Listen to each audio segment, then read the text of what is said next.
cities of proximity and stresses the importance of not confusing urban regeneration with real estate restructuring, because these are two different elements. These are two complex journeys influenced by economic dynamics, social dynamics, and demographic dynamics that require a deep understanding of an interaction among these different elements. If we want to deal with urban regeneration, we need a multidisciplinary approach involving a set of different competencies with diversified interests. And this is the major challenge. We have to find the synthesis among all these elements. It cannot be extremely simplified, because social, economic, and cultural specificities of the different areas entails a high degree of complexity. If we start from the assumption that making cities livable for everybody is one of the major challenges of the 21st century, is a major step forward, and this is the point where we should start from. The objective of the different sessions of today's conference is showing that cooperation and innovative modalities are a way to influence urban development to respond to the needs of our century.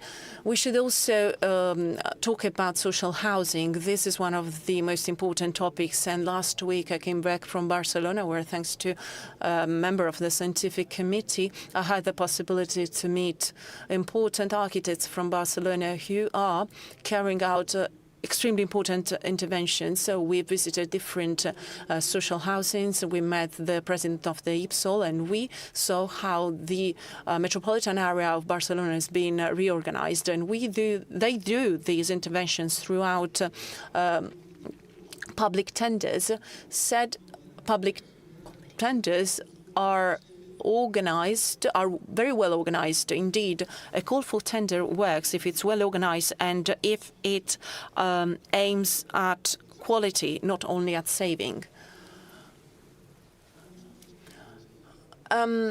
We entered these social housings, these flats, and people living there were extremely proud. The cost of it is 1,100 euro for square meters. Extremely convenient if we think about the process in Italy. They do not really think about decorations and material. They think more about the actual design and planning of these flats. And today we're going to focus on social housing also from a European perspective. I'd like to conclude by thanking the members of the scientific committee. I can say that they are friends. We've actually become friends. And I'd like to thank the chair, Carlos Moreno, for his great commitment, for his contribution, and for the different meetings organized at a national and international level. We also had the possibility to talk at the University of Paris. So once again, thanks to Carlos Moreno.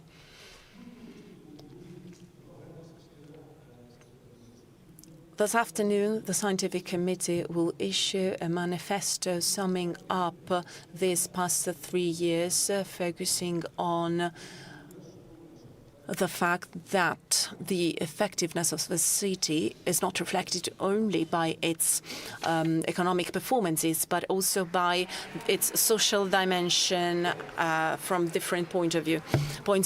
Thank you very much. Thank you for your enthusiasm. Thank you for telling us about the work of the Scientific Committee and the National Council. And it's been extremely important to count on the participation of international experts, including experts from the UN. Once again, I would like to stress the importance of the work of Carlos Moreno. He's one of the inventors of the city of proximity and the 50-minute city. And I'd like to thank him once again, and I kindly invite him to sit here on stage with me to tell us about the advantages. Please come on stage. Carlos Moreno, please, on stage. The advantages entailed by this vision. Thank you.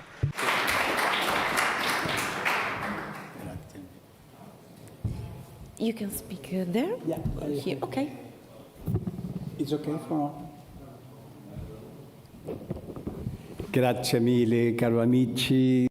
Thank you very much, dear friends. Thank you, Massimo. Thank you, Pino. Thank you, Minister Vincent Chambrun. It's a great pleasure to be here with you and participating in this event. This keynote. It is possible to have my slideshow, please?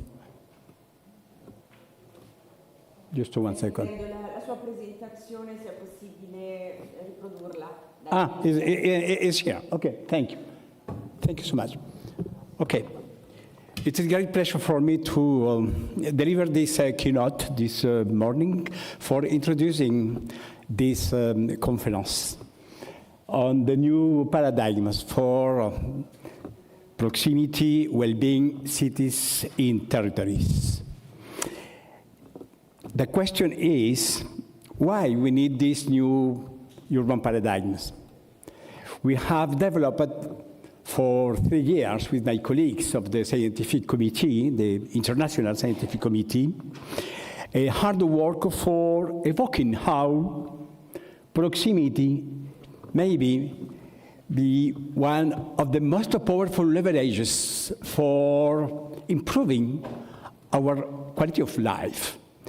And to evoke proximity, we need to evoke at the same time how can we reach more useful time and how could develop the possibility for satisfying our essential needs.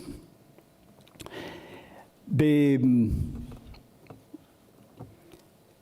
essential point for understanding the planetary success of the 15-minute city, of the 30-minute city, of the X-minute city, is in fact that maybe for the first time in the urban and architectural ecosystem, we have the same philosophy, the same framework for transforming our urban life, high density, and our territorial life, middle and low density, in order to reconcile sustainability and quality of life. This is the essential vector for understanding the worldwide popularity of this concept. Sustainability, because we need today to fight against climate change and the loss of biodiversity. But at the same time, to reduce our CO2 emissions, to preserve biodiversity, should be as well in part of the new economic local development for continuing to create local value, employment, shorter circuits, and to develop the global quality of life. We have the support of the most important international organization of majors, local governances, and institutions. And worldwide, we have a lot of different concrete implementations today. We have a lot of nicknames: the 50-minute city, the 10-minute city in Utrecht, the shorter distance city, the compact city in South Korea, the 20-minute neighborhood in Scotland, in Portland, the vital neighborhood in Bogota, etc. This concept has become a really worldwide concept, but this is not a dogma. This is not a dox. This is a framework for building differently, for customizing, for adapting it in the particular conditions in the different continents, with the different cultures, with the different language, with the different traditions, with the local challenges. This is with the reason for having my books today translated in more than 14 languages, for building together this adaptability. The question of proximity, well-being, time and life is not only a question related to the new public spaces for people. This is, of course, one of the essential points, but don't forget, our challenge is a triple challenge: ecological, economical, and social. We need to develop with proximity this positive triple impact. Ecology for reducing our CO2 emissions to preserve biodiversity. Economy for developing this local employment, local activities, and social for developing the social cohesion, social interactions. This is unfortunately the development of our cities for 7 decades. Le Corbusier, in 1933 and after the Second World War, has developed with the Athens Charter this idea that a city that succeeds is the one that moves fast and furious. This pattern, in fact, for 7 decades is the same pattern worldwide: zonification, fragmentation, urban sprawl, the localization of different activities dedicated to one kind of activity. I like this digitalization of essential needs in a city because we could observe clearly this zonification.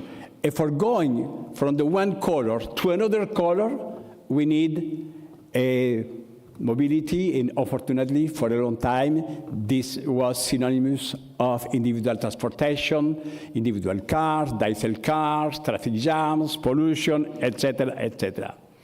This is the pattern of cities worldwide.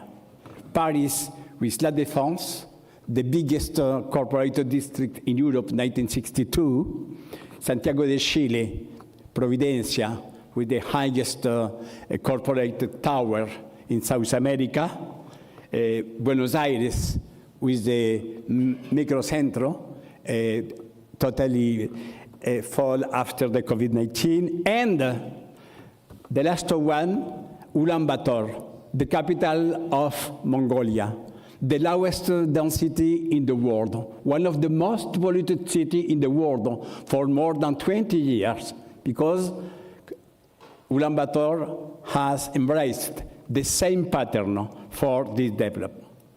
The consequence of this zonification, in particular, related to this work style concentrated in the corporate business districts with the long distances for the places where people live, has been generating this isochronos, these temporalities for spending long time just for having a daily commute at the peak hours. This is the situation today. Time is the new urban frontier. We need to reconquer time. For a long time in our cities we have reconquered distances. Today we have switched. For transforming our quality of life, we need to restore the useful time. For restoring the useful time, for developing the local economic activities, for developing social interactions, we need to reconquer the sense of belonging. This is one of the most ambitious challenges today. The sense of belonging for being rooted anywhere, for considering that we could not only to have a roof for walls, but to live, to have a social interaction, and to have this social cohesion. In fact, we have a lot of cities a high-quality proximity, but very often this is just a privilege in the historical centers or in the modern centers, because our cities has been developing an intensive process of gentrification. We need to transform from the economical inequities we have created in the 21st century to new injustice. The spatial injustice based on the urban segregation and the temporal injustice based on the social exclusion. We need to fight against the most relevant challenge, the social vulnerability. This is today the core of our work. The social vulnerability means, in fact, no longer to continue to conquer a space, but to rediscover human connections, essential services, and place with dignity. This is the sense of our global movement, the X-Minute City today, for developing this polycentered city, for being inspired by more than 1 century of thinkers and doers that have proposed this way to develop the well-being based on the mix of the social functions and the social mix. 6 essential functions are at the core of my model, the ontologic model: to live anywhere, to work, to supply, to care, to learn, and to enjoy. And this is the opposite of the gentrification process. This is the opposite of the Ascent Chart.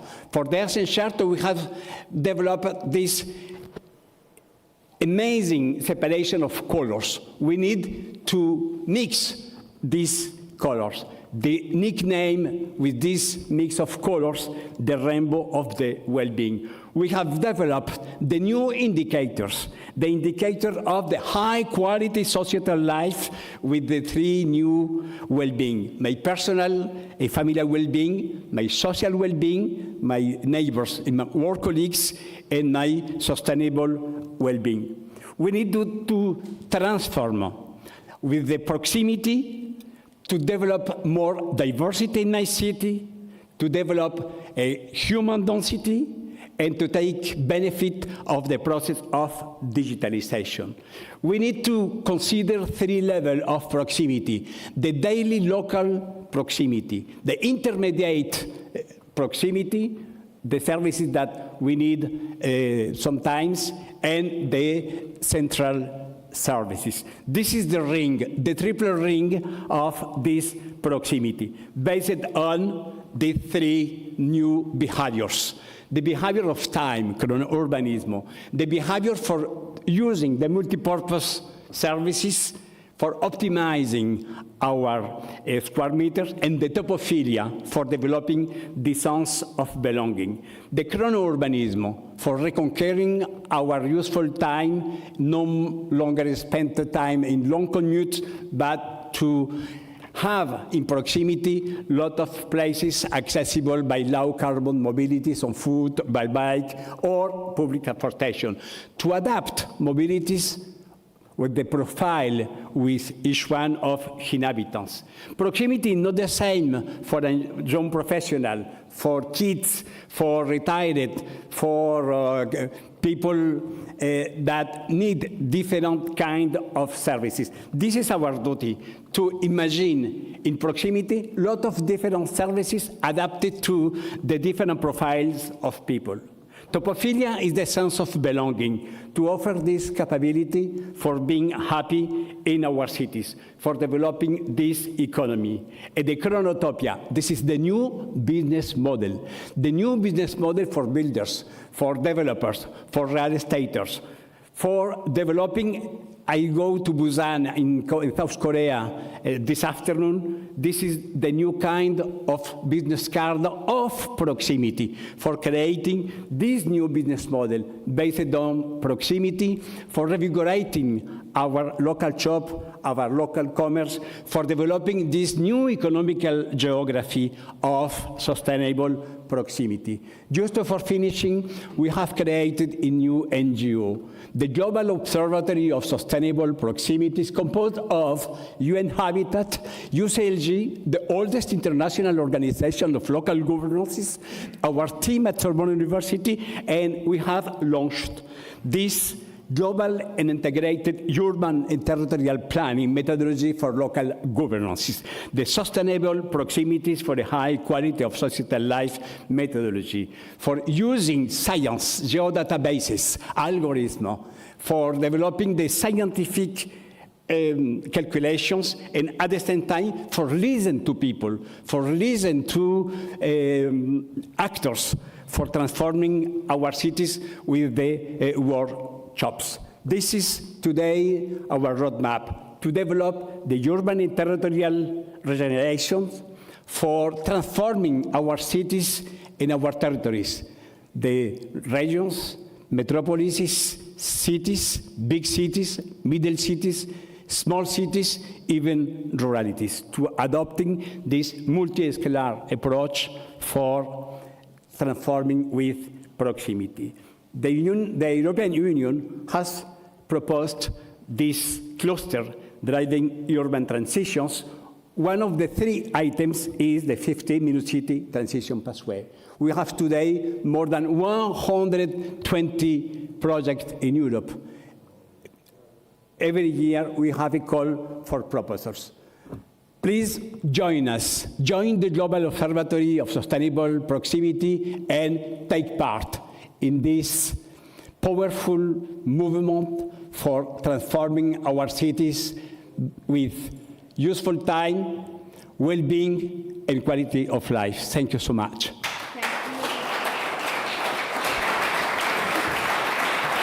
Thank you very much, Professor, for your passion, for your philosophy. Grazie davvero, Professore, per questo intervento ispirazione. Thank you very much for such an inspiring speech.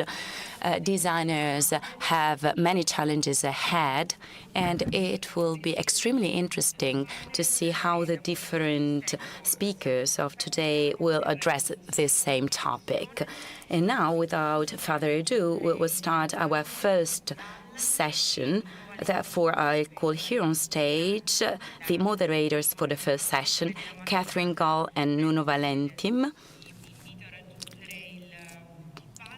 I invite you here on stage. We will talk about cities of recovery time, proximity, rhythms, and quality of life, all topics that have already been mentioned by Professor Carlos Moreno. Please, you have the floor. Thank you. Good morning. Both of us are very excited to be starting this first session.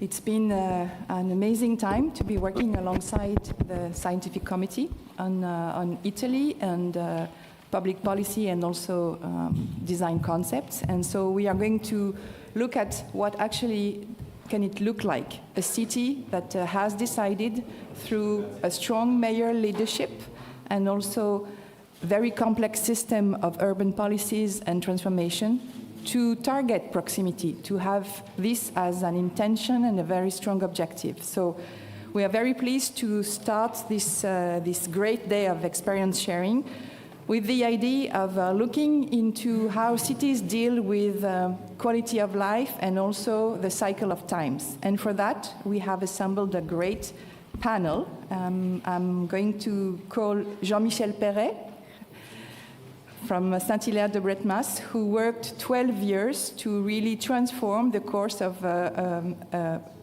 mid-sized city or a small city, 5,000 inhabitants, but we've been very lucky to follow his work, and he's going to share with you stories around creating streets where you can walk and cycle so your children are not afraid of being outside, and also rethinking mixed use and vacancy building to change social housing. Nuno, you want to introduce, or should I go? Yeah, good evening. Good evening, good morning.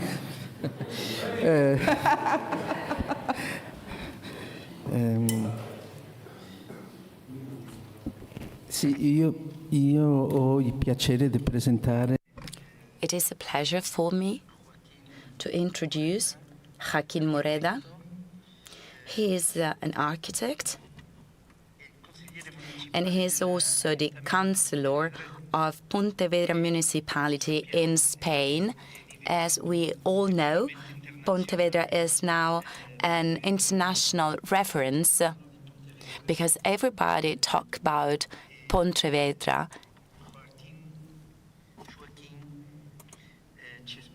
Joaquin will tell us why. Will tell us the reason for this. It is the second time for him to serve as a councillor at the Pontevedra municipality. He is in charge for urban basic services. And it is truly an honor having him with us today. Well, I am from Portugal, but he lives quite near to me and to us. Also a mid-sized city in Poland. But first, I'm calling Jean-Michel. Jean-Michel, you want to come and share the story of Saint-Hilaire de Bracmas, south of France.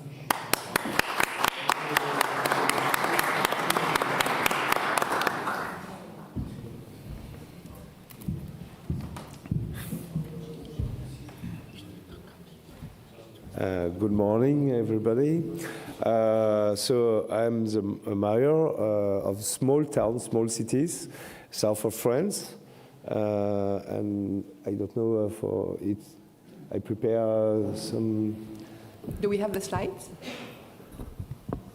Yes. So this is where I live. And next, please. Or maybe use this? Okay. So it's in south of France, and we just near Pont du Gard, which is a Roman bridge, very known, I think, I hope. And my basically inspiration was coming from Italy, and it's coming from Siena, with the fresco of Siena. For me, this is the basis to imagine city, to imagine proximity, to imagine all services, foods, organization with the lawyers, with workers, with mobility, etc. You have got everything in the fresco of Siena. And after my inspiration coming from the donuts concept for social reference and subsidiarity for everything, and preserved the earth. This is Carlos' concept by me.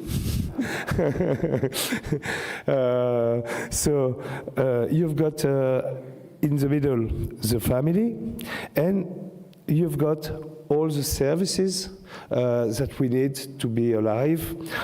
You've got the city hall, daily trade, school, multimodal exchange hub, of course services of health, sports, culture, and of course fields to eat. This is the basis of the life that we need. Simple, very simple. And when we are politics, we have to think about organization of all of this. And of course, with the mobility, we are not alone on the earth. I'm not alone with the different town around mine. So we think about the way and communication between different towns. And Alès in the middle, this is the small city, 40,000 people who lives in this town. And for mine, 5,000. Small city, very small city. And for my small city, I organized mobility with the different services that we need all the day to work, to eat, to have culture, everything. So I think it's, this is the end. The life is a very small mosaic. I don't know translation, mosaic? Mosaic, okay, to say. Coming from Italian, coming from Spain, etc. So I'm sorry, I've got the track pressure. I think what we need where we present for policy to be elected, what we need to do if I want to be a good mayor, only Dolce Vita for my people, only. Thank you very much.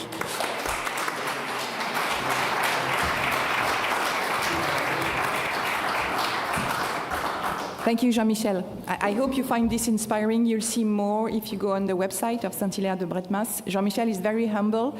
I forgot to introduce myself, but I work alongside Carlos Moreno in the laboratory that he has created at IAE Paris-Sorbonne. And a couple of years ago, he started developing this all of his own. And he actually looked at the work we had been producing. Everything we produce is open source on the share on our website, on the laboratory website. And he called us and said he likes that science inspires mayors, and he wanted to see if we could find some time to come and visit, which we did.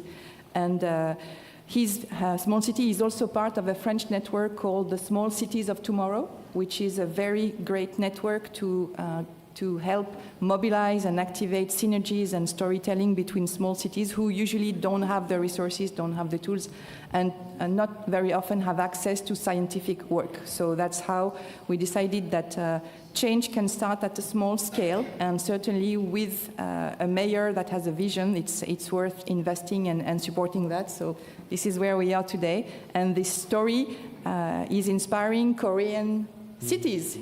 The Korean TV came and visited Saint-Hilaire de Bretmas, so you can learn from any size and granularity of cities.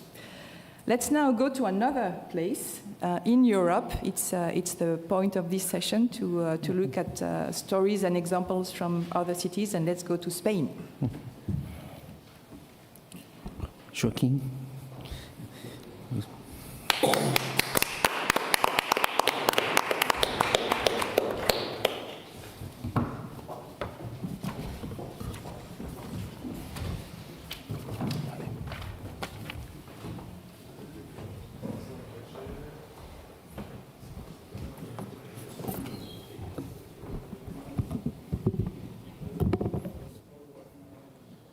Buongiorno, buen día, buenos días. Gracias por invitarnos a presentar nuestra ciudad, la transformación de nuestra ciudad. Antes de nada, decir que quiero hacer una reflexión.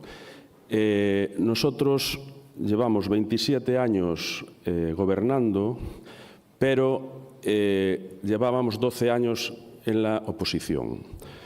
Entonces nosotros hicimos un trabajo previo de 12 años y cuando llegamos ejecutamos el proyecto que ya teníamos analizado. Y todo esto con decisión política. Es una cuestión técnica, pero tiene que haber una decisión política.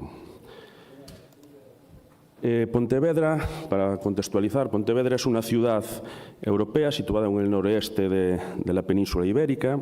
Las temperaturas son suaves y el área de influencia es de 300.000 habitantes. La orografía de la ciudad es plana y es una ciudad compacta donde en el año 1999 tenía 50.000 habitantes la zona urbana y 73.000 todo el ayuntamiento, todo el concello se llama en Galicia. En la actualidad tiene 65.000 la ciudad y 84.000 en todo el territorio. La superficie, bueno, esto demuestra que cuando se hacen las cosas bien aumenta la población, de hecho aumentó un 30%, y la superficie de la ciudad, del núcleo, es de 4,3 kilómetros cuadrados y la superficie de todo el ayuntamiento es de 118 kilómetros cuadrados. Y tiene una densidad de población en el núcleo urbano de 15.116 habitantes por kilómetro cuadrado. Es una ciudad muy compacta. Siempre hay un punto de partida y Pontevedra pues era una ciudad estancada, era una ciudad inaccesible, era una ciudad llena de coches, era un concepto de un aparcamiento lleno de coches y con imposibilidad de hacer una vida normal. Queríamos revertir esta situación, queríamos transformar la ciudad y convertirla en una ciudad amable y una ciudad para vivir. Y para eso, pues, partimos de 5, para revertir esa situación de aparcamiento, partimos de 5 condiciones que eran necesarias para iniciar este cambio.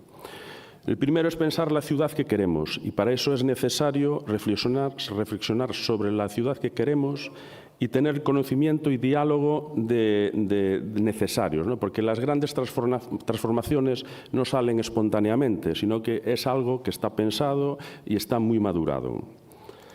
Hicimos un intenso estudio de lo que estaba publicado y los ejemplos que había en el mundo.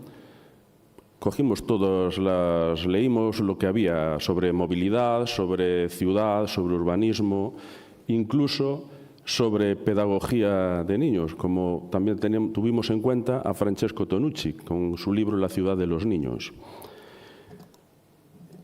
Los estudiamos, pero hicimos un proyecto adaptado a Pontevedra, porque no es cuestión de copiar, es cuestión de analizar lo que está hecho y adaptarlo a nuestras necesidades, ¿no?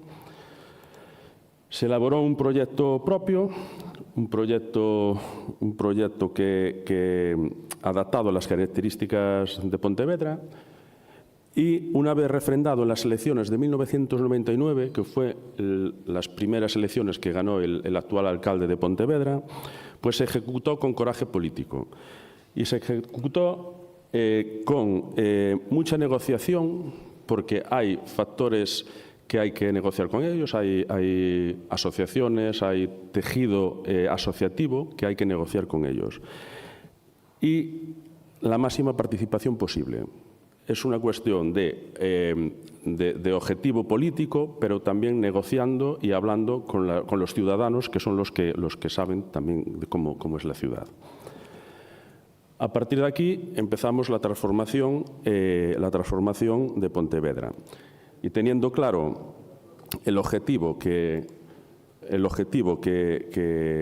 era lograr la calidad urbana de la ciudad, empezamos a transformarlo a través de diversas medidas que paso a enumerar, ¿no? La primera es que recuperamos el espacio público a través de la peatonalización de amplias zonas de la ciudad. Incluso aumentamos el 100% los espacios destinados a los ciudadanos, a los peatones. Partiendo de la idea de que el tráfico no se mejora, el tráfico, normalmente esta foto es muy significativa porque cuantos más carriles ponemos, más coches van a entrar en la ciudad. Entonces nosotros hicimos todo lo contrario. Nosotros decidimos que queríamos una ciudad sin coches, bueno, más que sin coches, con los coches necesarios para que la ciudad funcione. Entonces, a partir de ahí, ordenamos el tráfico. Y claro, la idea de ordenar el tráfico, lo primero que hicimos es una drástica reducción del tráfico necesario que entre en la ciudad. Para ello, las primeras medidas restrictivas cayeron en el tráfico de paso, el tráfico que utiliza la ciudad de paso y no se para en la ciudad. Y el segundo es el tráfico de agitación. que fue el que reducimos también drásticamente. El tráfico de agitación es el tráfico donde hay, un ejemplo son 50 coches dando vueltas en la ciudad para buscar la única plaza de aparcamiento que hay disponible. Y hay 50 coches dando. Entonces, ¿cómo se soluciona ese tráfico? Eliminando el aparcamiento de superficie. Y esa es una de las medidas que después paso a enumerar con los ejemplos del aparcamiento, que hay varias opciones. Y entonces reducimos esos dos tráficos y solo dejamos el tráfico necesario para que funcione en la ciudad. Y ese tráfico es el de el paquete de la última milla, urgencias, actividades económicas, dejar a la abuela en el portal para que suba a casa. Ese tráfico está permitido que entre en la ciudad. Como veis, en 1999 estas eran las arterias con más densidad de tráfico y en el 2026 la reducimos drásticamente. Y nada, también a partir de aquí, de tomar ciertas medidas, iniciamos un proceso de reforma urbana donde dotamos a la ciudad de los más modernos servicios, ¿no? Una de las partes fundamentales de la transformación de Pontevedra fue el cambio de paradigma, porque, claro, la ciudad es sin coches, pero no es que sea... En algunos medios de comunicación nos dicen que Pontevedra es la ciudad sin coches, pero realmente no es la ciudad sin coches, es la ciudad con menos coches necesarios para que funcione. Y los coches necesarios para que funcione son menos de los que pensamos. Uno de los factores fundamentales de la transformación de Pontevedra fue la inversión de las prioridades de tráfico. Aquí teníamos, antes, el coche era la prioridad, después era el transporte público y después eran los peatones. Nosotros le dimos la vuelta. La prioridad son los peatones y las personas con discapacidad. Después las bicicletas, tienen prioridad antes los peatones que las bicicletas, después el transporte público y en el último escalón está el coche.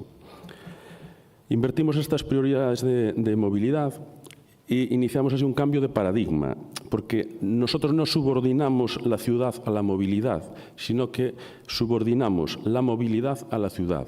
Nosotros sabíamos que no queríamos movilidad de coches, queríamos movilidad de peatones. Entonces, nosotros lo que hicimos fue eso, invertir las prioridades y hacer un cambio de paradigma. Comentaba que también se hizo una transformación que buscaba, pues, eso, dotar de modernos servicios, la búsqueda de la accesibilidad universal y con perspectiva de género. Nosotros todas las obras que hacemos, las hacemos con accesibilidad universal y bien iluminadas, dando seguridad a las personas y sobre todo a las mujeres que ahora mismo lo necesitan más, ¿no?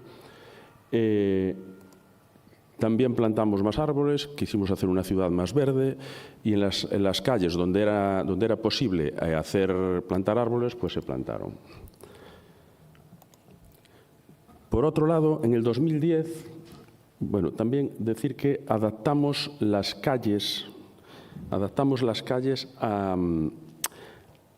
con secciones que eliminan conflictos, ¿no? Si tú dejas pasar solo un coche, dejamos un carril. Si tú dejas pasar solo un coche, evitas dobles filas, evitas conflictos entre coches y peatones y entre coches entre sí. Entonces tenemos una serie de secciones de calles. Esta es una sección donde solo es un carril y una banda de servicios a la derecha, porque nosotros la recogida de residuos la tenemos todos con carga lateral y a la mano derecha.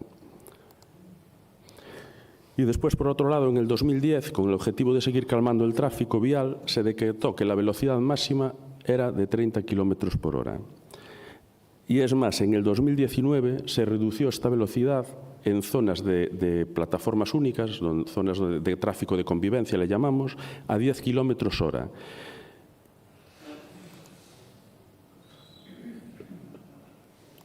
Y también, para reducir esta velocidad, también se implementaron medidas físicas con el objetivo de hacer realidad estas velocidades. Se estrecharon carriles, Se construyeron pasos de peatones elevados, como es la imagen que hay ahora mismo en la pantalla, que aparte de ser una medida de reducción de tráfico, también es una medida de accesibilidad.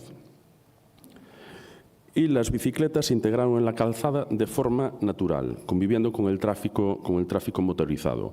A una velocidad de 30 por hora, la convivencia entre bicicletas y tráfico motorizado es totalmente compatible. De hecho, se ve en esta fotografía, se puede circular bicicletas con mayores, incluso niños, y con tráfico motorizado. En cuanto a las alternativas de estacionamiento, pues existen tres posibilidades. Existe estacionamiento subterráneo de pago y concesionarios para los residentes, estacionamientos gratuitos de borde, que son estacionamientos que están en las zonas bordes. Nosotros le llamamos estacionamiento de borde. Son estacionamientos que dejas el coche y en 5 o 10 minutos estás en el centro de la ciudad andando y son estacionamientos gratuitos. Y después también aparcamientos de servicios, con un tiempo máximo de estacionamiento de 15 minutos. Esto es lo que comentaba antes, cuando se eliminó el tráfico de agitación, tuvimos que eliminar la plaza de aparcamiento mucho tiempo.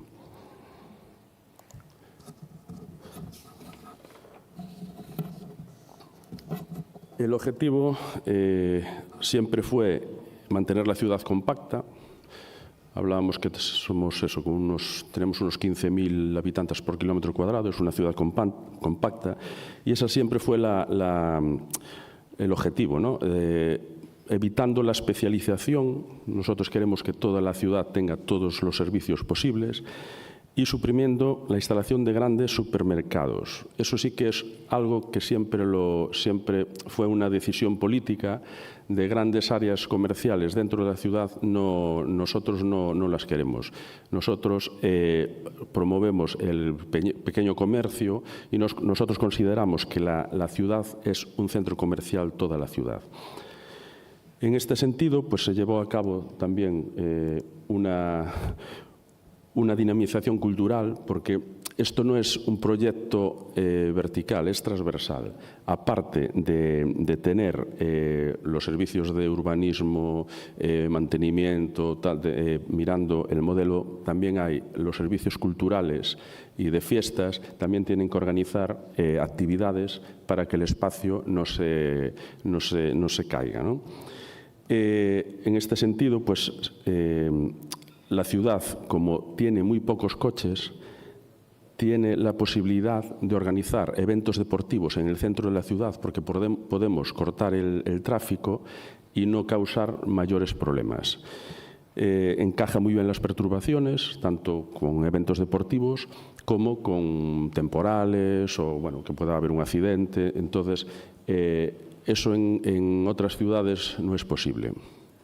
Bueno, y el ejemplo es aquí en Roma, este fin de semana, que hubo un maratón y había unos problemas para el tráfico bastante importantes. Nos pusimos como objetivo construir una ciudad para las personas, sin diferencias de condición física, psíquica o social, y devolver la ciudad a los ciudadanos sin exclusiones, toda la ciudad y no solo una zona central o una calle, es en global, es todo global. De hecho, los vecinos, cuando tú arreglas una calle, la peatonalizas, la de la calle siguiente ya están pidiendo que por favor que hagáis lo mismo, que dices al alcalde que haced lo mismo, por favor, que queremos esa calidad de vida. Y nada, eso, desarrollamos un proyecto integral de calidad urbanística en todo el ámbito urbano y rural también, y evitando la gentrificación. Y nada, y aparte de aquí comento los resultados. Los resultados son todos positivos, también los hay negativos, no los traigo, pero también hay alguno negativo. Pero bueno, son subsanables. De hecho, algunas veces cuando hay problemas, intentas adaptar, porque hay veces que se hace una modificación, un proyecto, y cuando se pone a funcionar esa calle y dices, esto no está bien, entonces con el paso del tiempo lo vas modificando. Pues nada, los resultados son evidentes. Es una reducción drástica del tráfico motorizado, se redució un 97% en el área urbana, un 77% en el primer anillo periférico y un 53% en el resto del municipio. Se disminuyó el movimiento de automóviles. Antes entraban en el centro de Pontevedra 80.000 coches y ahora entran 7.000. Dentro de la ciudad antes se ponían en marcha 52.000 automóviles y ahora se ponen 17.000 en marcha. O sea, hay una reducción del tráfico motorizado pues muy grande. Y después, para nosotros es la joya de la corona, ¿no? de lo que estamos más orgullosos, es la reducción del número de muertes por violencia motorizada, ¿no? Entre 1997 y 2006 hubo 30 muertes, entre 2007 y 2017 hubo 3 muertos y desde el 2011 no hubo ninguna muerte por atropello en Pontevedra. Eso es uno de los resultados de los que estamos más orgullosos. Después también creció la economía terciaria de la ciudad, lo que comentaba, la ciudad es un centro comercial abierto, único. El 91% de la población va de compras andando. La población urbana aumentó un 33%. Tenemos una de las ciudades más jóvenes de Galicia y el 80% de los escolares entre 6 y 12 años va caminando al colegio, de los cuales el 60% va solo. Los niños juegan en la calle, socializan mejor y demuestran una enorme autonomía. Si tú no le quitas los peligros a los niños adquieren una autoestima y una autonomía pues muy grande. También se redució las emisiones de CO2 al reducir tanto tráfico, es directamente proporcional. Y recibimos premios internacionales, de los cuales o los más importantes pues fue en el 2014 el premio ONU Habitat por ser un ejemplo transferible de ciudad pensada para las personas, donde aquí estaba nuestro alcalde recogiendo el premio. Y lo que decía antes de un proyecto transversal, el señor que está de barbas allí en la derecha era el jefe de la policía local. O sea que es un proyecto transversal, no es solo de una área del ayuntamiento. Y nada, sin más, señalar que estos son fotos de antes y de ahora, a ver si...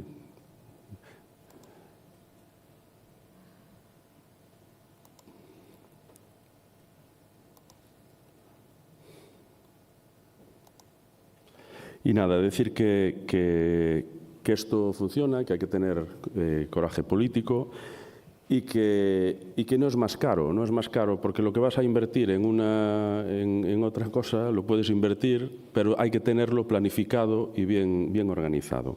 Y nada, esto funciona y nada, muchas gracias y os invitamos a ir a Pontevedra.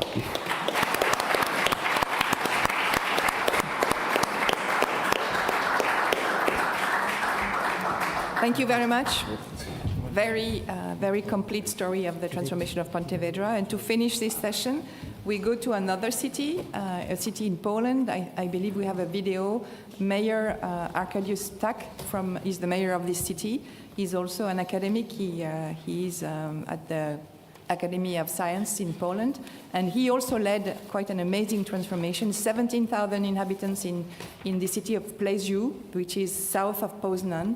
And the difficulty was to create quality of life, but also to retain population, because it was a city where people tend to come for their home and then find some place to work someplace else. So he wanted to make it a destination, a polarity for the region. So we will hear the video and watch the video.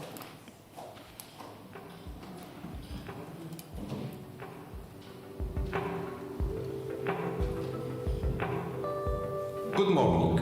My name is Arkadiusz Tak, here in Poland, saluting all of you in Rome. The energy of your purpose there to explore and promote smart economic growth. is something quite relevant to our city in South Central Poland, Pleszew, Poland. What are we up to, you ask? As the proud mayor of Pleszew, we are Poland's first 15-minute city, made up of 15,000 happy residents. What makes us so? It began in 2018 when I became the mayor of Pleszew. Back then, my team and I started to look carefully at our town and its many assets. Lot of open land, hard workers, problem solvers, more and more new businesses. But our great asset we realized was RSK. Public and private institutions necessary for quality living were relatively close to one another. This made possible the vision of how to create better connectivity between them. We looked to growth model of the 15-minute city. We strove for better flow of traffic, easy interaction between businesses and residents, and complicated accessibility. In Pleszew today, our residents enjoy easy access to good schools, to modern sports and recreation facilities, to culture center, to public buildings and to efficient healthcare options. We enjoy reliable public transport and a safe, extended work of cycling paths. And we are not done yet. Imagine only 15-minute travel time to take care of your life here in Pleszew. You can. Here's a 15-minute city drill, not just a theory or marketing slogan. It is a mindset, a strategy which we follow every day as we continue to create a true city of proximity. The video for we are prepared for youth shows all the quality of life we have integrated into our city. I and my team welcome you to come see and experience our 15-minute city. It is 15-minute city walk only. We promised. Over the past few years, the cycling infrastructure in Pleszew has developed significantly. This initiative is both timely and effective as more and more people are switching from cars to bikes. Cycling allows a fast and environmentally friendly way of travel, while also allowing people to avoid traffic jams and to enjoy the outdoors. Nowadays, particularly in spring and summer, I can safely commute to work by bike with the added benefit of fresh air and physical activity.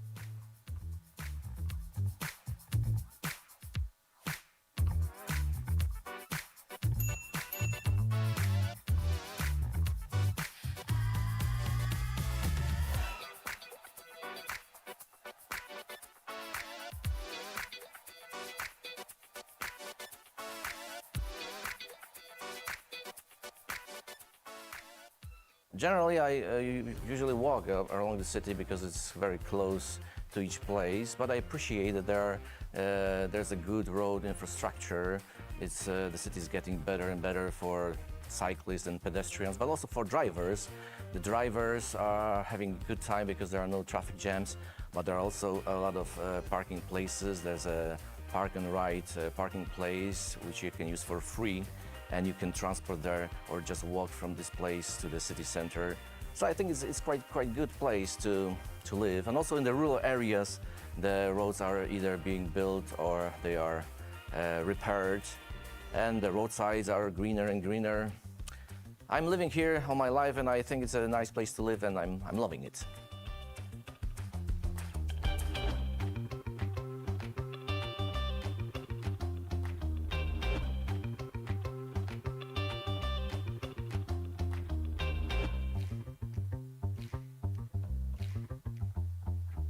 New apartments have become available in affordable prices.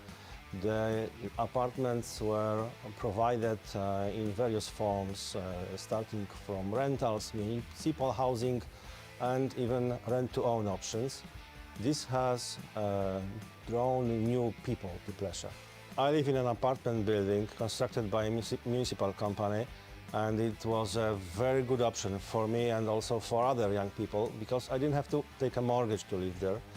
and the building itself is located very near to the city center, which is also a very good option because everything is close.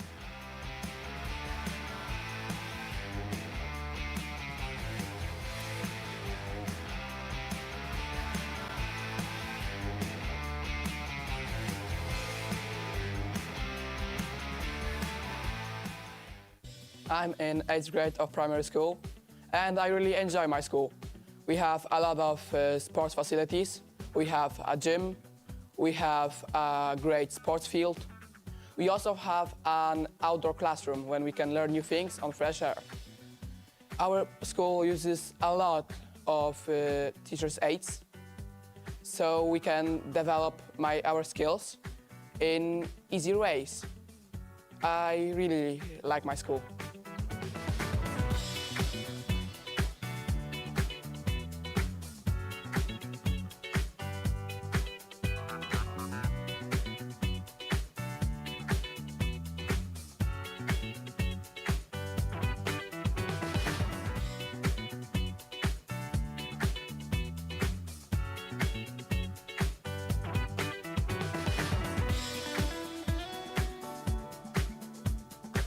As a young mother, I very appreciated the medical care in our town.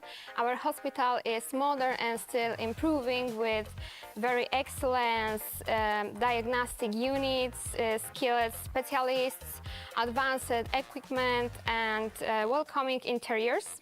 This is the best place, this is the best hospital in Poland, so I feel so safe because I know when I need help, I'm fine there.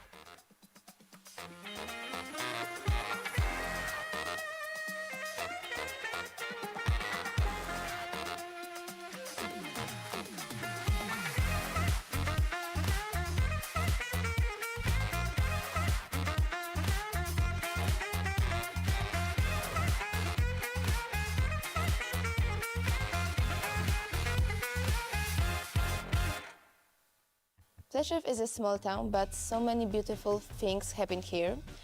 There are intimate concerts for everyone, workshops and meetings with interesting people. We also host international music festivals. And above all, we have our beautiful Zajezdnia Kultury and the library. I am grateful that I live here and I have access to culture. And in our town, everyone can find something for themselves and is no needed to travel a big city.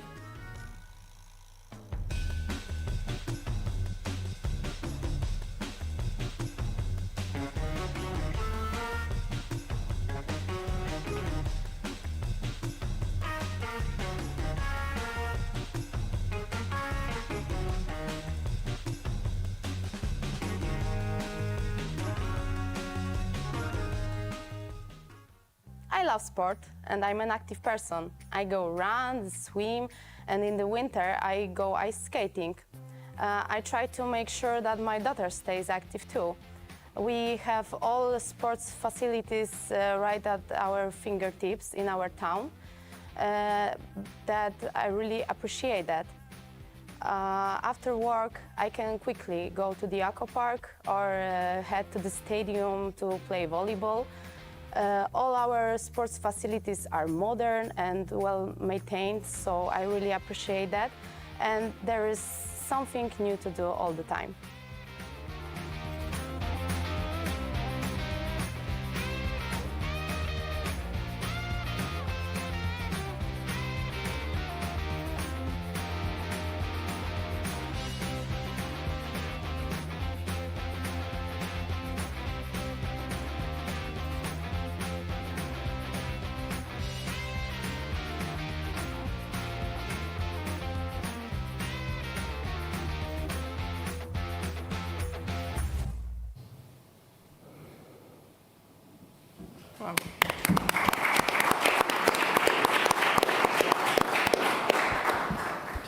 Well, thank you. Unfortunately, we don't have much time for questions, but first of all, I also would like to present me. I'm Nuno Valentim, architect from Porto, Portugal, and I really want to thank Carlos, Massimo, and Pino this opportunity to be part of the council. It's been a privilege, and I think this is really unique to have a college that has this kind of preoccupation. So thank you. We've seen clearly, in my opinion, three political decisions that make cities better. I think this is critical: political decision and urban quality. There's no architectural quality, urban quality, ecological quality in cities if we don't have concrete decisions. If there's one synthesis, I would quote Jean-Michel Perret, Dolce Vita for my people. Yeah, that's it, Dolce Vita for my people. I think all politicians should start their mandate with this decision, Dolce Vita for my people. That would also change, because it looks easy, as Jean-Michel said, like living, working, supplying, learning, enjoying, living. So, but at the end, it's not as easy as it looks. So it means, as Joaquin said, negotiation, participation, and I believe we saw why everybody is speaking about Pontevedra. Everyone is speaking about, yeah, because it's very beautiful. I also quote Joaquin, like this difference between subordinating not subordinating the city to mobility, but subordinating mobility to the city. So, yeah, it's not a city without cars, but it's a city with the cars that are necessary for the city to work. This is also very, very interesting. I believe we really take some inspiration here, mainly to make better projects, better decisions, better cities. I believe we really will have an incredible panel during this day. So thank you again. I think we're done. We can call the next panel with Matteo. It's yours. Thank you.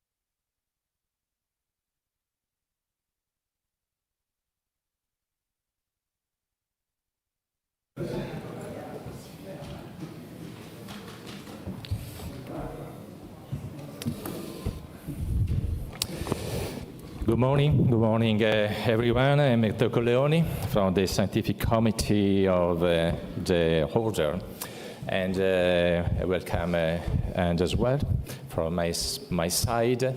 And before becoming with our panel, we have the intervention and remotely and by the Minister and Calderone. Signore e signori, autorità, rappresentanti delle istituzioni, del mondo delle professioni. Ladies and gentlemen and professionals, dear President Cruzi, for me it is an honor and a great pleasure to participate into this conference dedicated to a new paradigm of urban life. This is a precious opportunity to reflect upon the changes our cities are undergoing and the choices needed to make our cities more livable and more sustainable. Technological transformations together with economic and ecological transformations are deeply modifying the existing relation between jobs, urban space and quality of life. And within said scenario, the principle of proximity entails a strategic role to shrink the distance between services, jobs and housing, to improve not only the efficiency of urban system, but also the daily well-being of citizens. Work is much more than an economic dimension. It is indeed a key element of the personal dignity of citizenship and of the cohesion of communities. A stable job, a qualified one, indeed contributes to generate individual well-being and general well-being. If a job is a high-quality one, participation in terms of citizenship increases, and citizenship in general is more ready to address the challenges of the future. By doing so, I would like to highlight the importance and the value of professionals. Technical skills, together with designing skills, are nowadays extremely important to accompany urban transformations, namely architects, engineers, experts in economy and experts in innovation, together with social workers. These professionals are a strategic heritage for the whole country. Therefore, developing professional work means that we are investing in the quality of cities, that we are investing in safety, in service efficiency, and in the safeguarding of cultural and environmental heritage, because the quality of work generates quality of life. The Ministry of Work is engaged in promoting welfare and cohesion policies. Welfare is not only about protecting citizens, it is indeed a tool to generate opportunities, to generate trust. We have promoted different measures to support household incomes and household for those workers facing difficult moments. And at the same time, we have strengthened active work policies in order to increase employment and the breaking into the market of the youth and women. We are investing into continuous learning and in the upskilling of certain skills, because we're aware of the fact that new technological development requires for new skills. In fact, we are investing in training in order to have an inclusive and competitive job market. We're also focusing on family welfare and on balance between personal life and work life. We also devoting resources to households, to fragile people in need.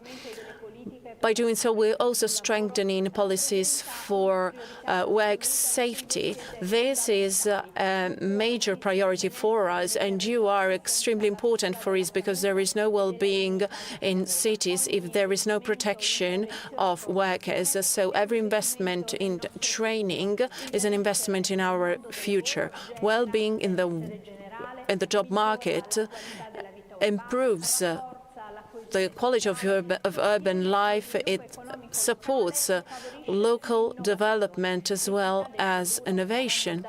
The cities of the future will truly be sustainable if they'll be able to integrate work, welfare, proximity and quality of spaces. It is by doing so that we will build a new urban humanism that places citizens at the center. This is a major challenge that we can win if all professionals work together with all the different stakeholders. I'd like to thank all of you for your daily commitment to the construction of a more just, inclusive country. Thank you very much for the role you play in terms of quality and commitment, a role you carry out with great attention, preparation and love for the country. Thank you. Thank you, Minister and Calderone. So just a few words and to start this panel, and with my colleague and Giadamaio. who is the head of the Energy and the Climate, Mobility and Public Transport Office of the Italian Association of Municipalities. So I'm very glad to lead this panel and focus on the topic of the city as a living ecosystem, adaptation, resilience, and the urban nature. So why this panel? Because it's very well known, and cities and across the world and cover just and a few parts of the surface, for example in Europe, and the European cities and cover just more or less the 17% of the surface, but they host more or less 70% of the population, and including in the environment direct and indirect emissions, and particularly in the residential and the sector and the transport sector, and which and sum up more or less and 75% of the pollution. So this is the reason because we have to deal with the topic of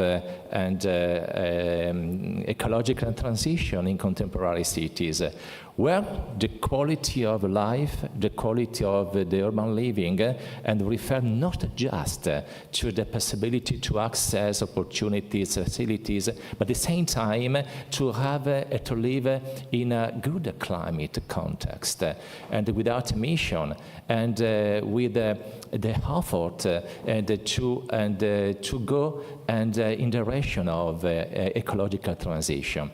There is a reason because today, and why we talk about proximity city and 15 cities, and we link with the topic of cities without pollution. And there is a new concept of quality of life, a quality of life and which combine and the effort in order to decrease pollution and at the same time to access and on foot, by bicycle, and in a comfortable way, and to our opportunities. The reason because we decided to put forward this panel on the concept of ecosystem. And ecosystem is a concept unusual for urban context because we used to talk about ecosystem applied to mountain areas, rural areas, not urban areas at all. But recently we decided to talk about urban ecosystem, habitat ecosystem, in order to preserve also environmental resources in our context.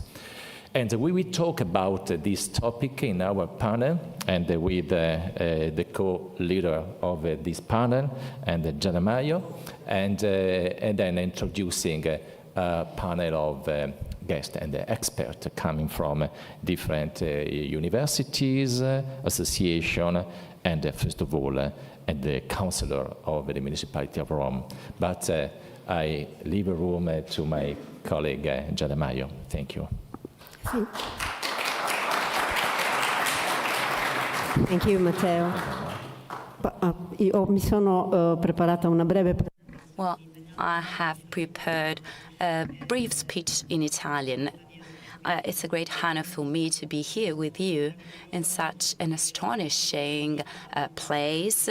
Mention was made to the Dolce Vita, and I believe it is quite appropriate.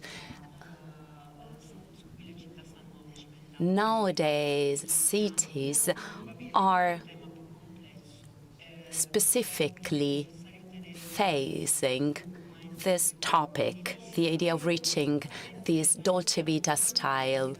There are many challenges ahead for a city council, and therefore what we require is to foster political cohesion, so to guide the city towards a true transformation. And in 2026, we do still require some prerequisite elements. So to be up to the challenges ahead, we require data for public administration, we require intelligence and management capacities within the public administration, and a consistent legal framework. Well, I do not want to rest more time to our speakers, but before leaving the floor to the Councillor for Sustainable Mobility in Rome, Mr. Eugenio Patanè, I wanted to show you the short presentation I had prepared.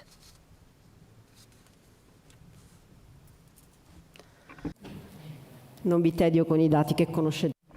I do not want to talk about figures that you already know. However, this morning mention was made of proximity and of the FUA. What I would like to do is to talk about this slide.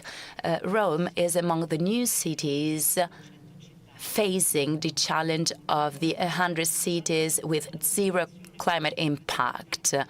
We're talking about middle-sized cities and big-sized cities. We are following the situation and any possible evolution in place because we want to analyze and assess all the challenges. All cities have signed a climate city contract that needs to be shared both internally and externally.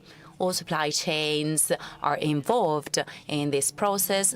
I think of the construction industry, mobility industry, and there is also a strong internal commitment that translated into the strengthening of the administrative machine, so to say.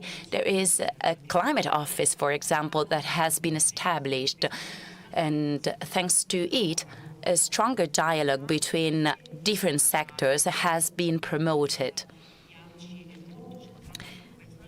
And the Italian National Association of Building Contractors, Italian municipalities, the ANCI, wants to promote the use of data. Data are essentials when it comes to demand for mobility, for example, and there is an important measure provided for by the PNRR, the so-called mass transport, and data on energy consumptions, for example. Data on energy consumption is essential, so to envisage the best measures to be implemented. And Barcelona, for example, is an innovative example for all of us because it has an office with people working in it and only dedicating themselves to the analysis of data. In Rome, we do only have one person in charge for this.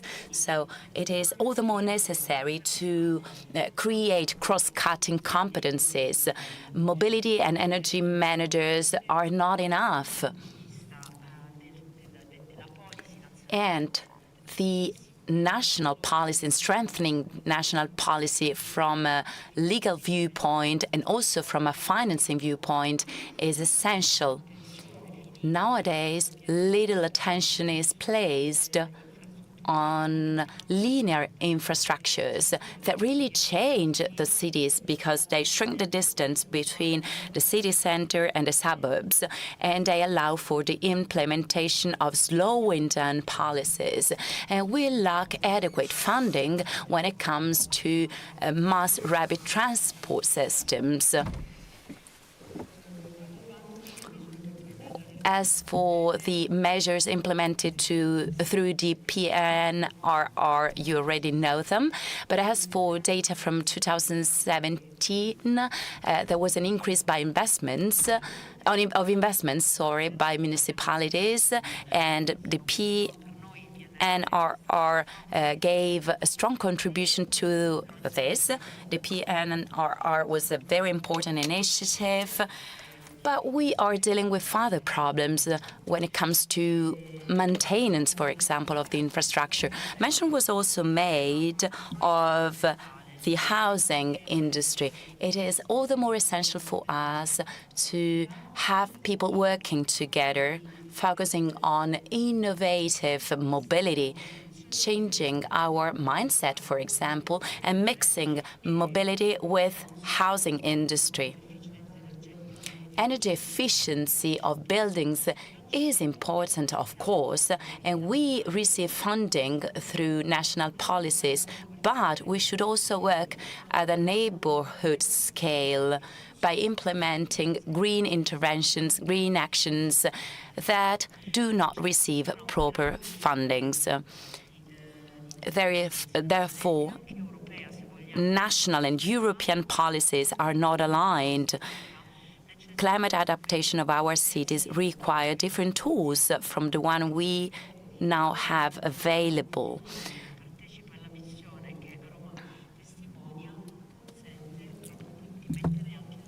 So we should focus on possible problems so to quickly find, hopefully at least, the possible solutions.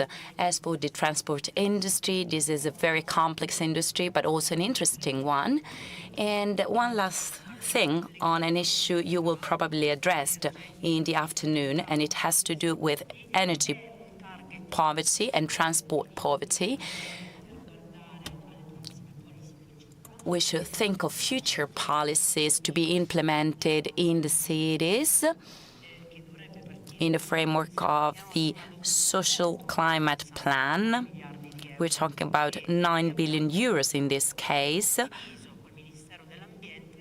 And together with the Ministry for the Environment, we are trying to work together so to address this topic, not only from an environmental viewpoint, but also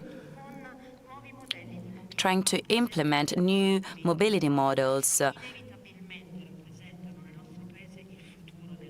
that are the real future of public mobility, since local transport systems are experiencing great difficulties, are facing great difficulties, since they do not comply with current requirements and current needs.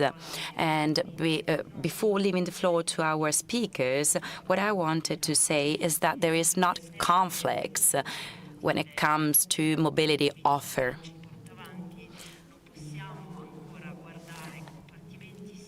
Our vision is to support a more comprehensive strategy, trying to avoid implementing a silo approach. And now I call here on stage the speakers of this panel. Councillor for Sustainable Mobility and Transport of the City of Rome, Mr. Gianni Patané.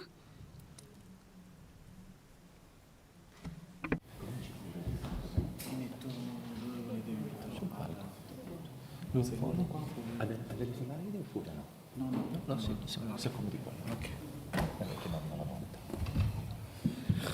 tempi come sono? 10 minuti. Ok. Grazie, buongiorno a tutti. Thank you very much, ladies and gentlemen. Rome is a complex city, one of the most ancient in Europe and in the world.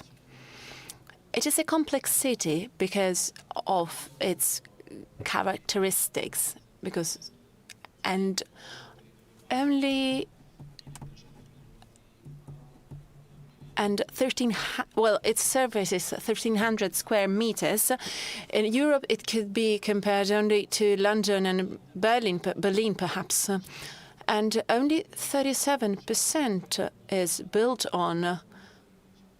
The rest is made of parks, of farmland, and villas.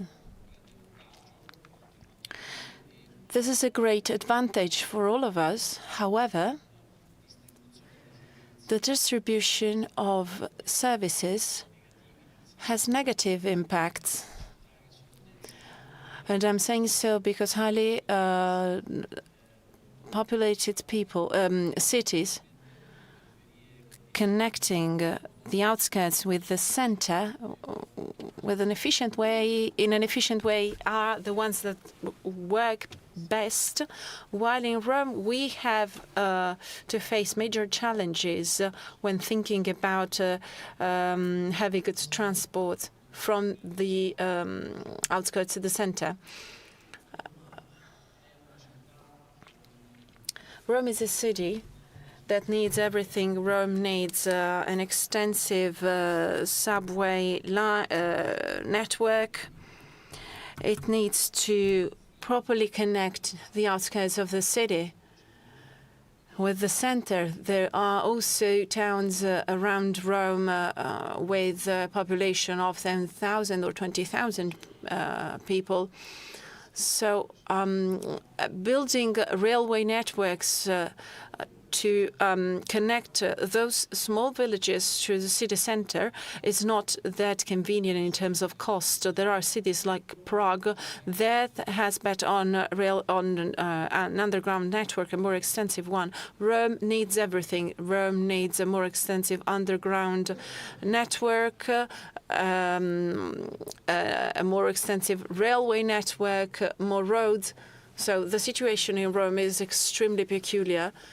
So this is a major gap we have to fill. We have the bridge.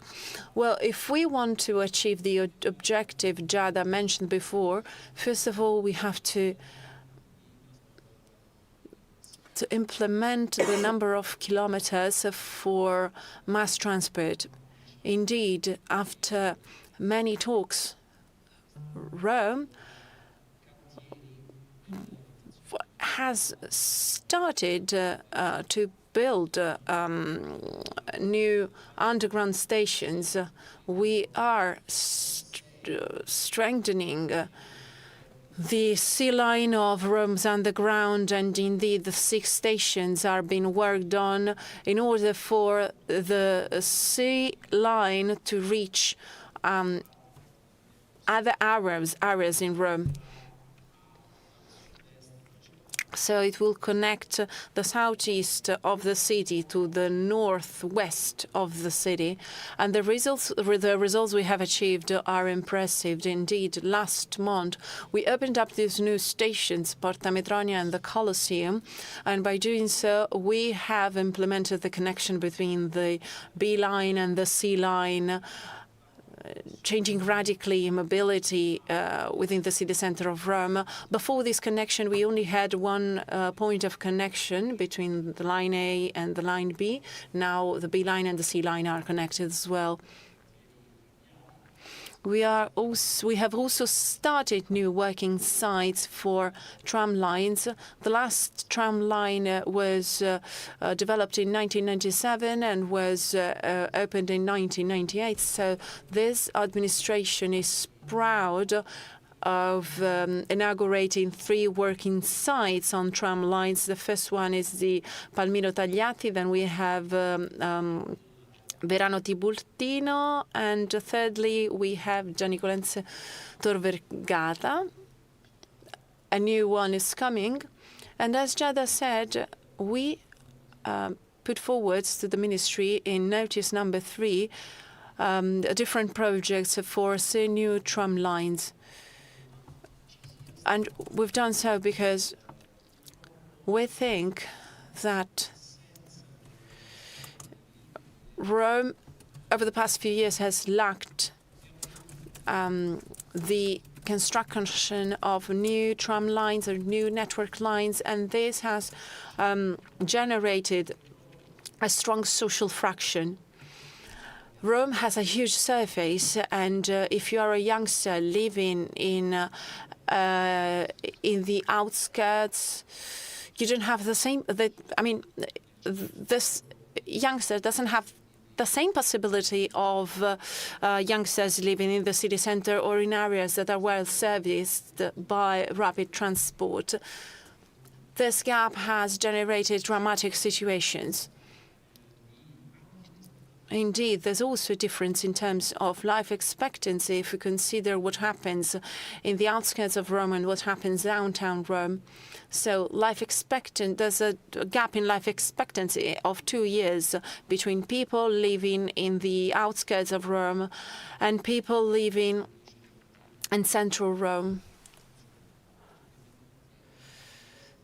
This is due to different reasons. It's not only a matter of transport.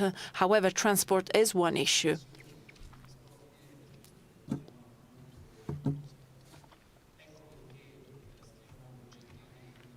And that's why we are planning on extending the underground network beyond the borders of Rome.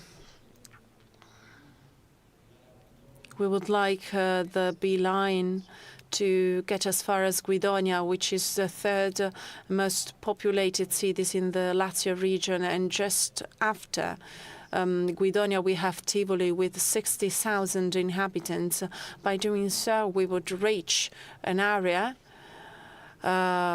which is relatively populated, and we will be able to bring it to the center of Rome easily.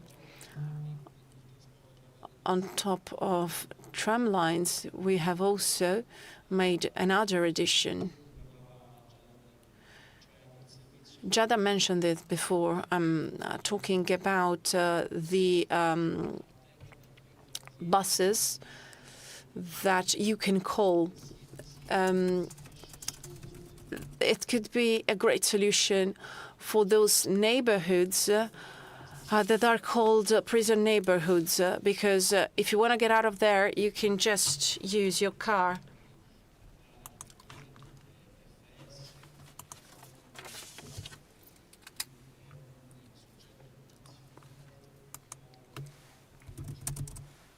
So we should also count on the collaboration of with the national railway system. And another way to implement, to improve mobility, is by implementing these on-demand bus service.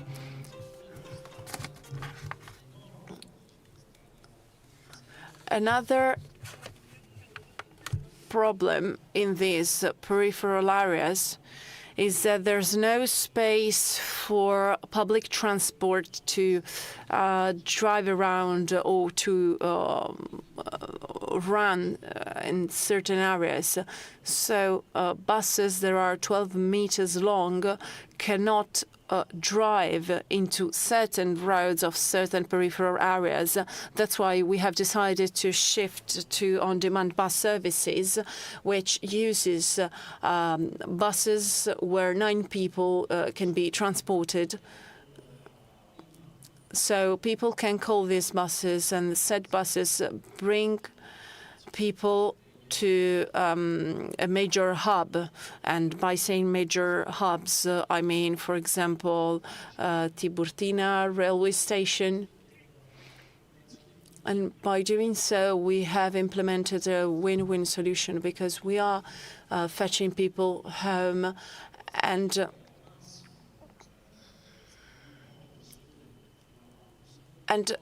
if before the implementation of this service, at peak hours, you only had 8 people on the bus. Well, now, with this on-demand bus service, buses are full, the small buses are full, and as many as 80 people reach the major hubs during peak hours. This is an experience that can be replicated in other neighborhoods. And in May, we are indeed bringing it to other so-called prison neighborhoods. The objectives Giada mentioned are objectives that we are achieving throughout a real transformation of the city.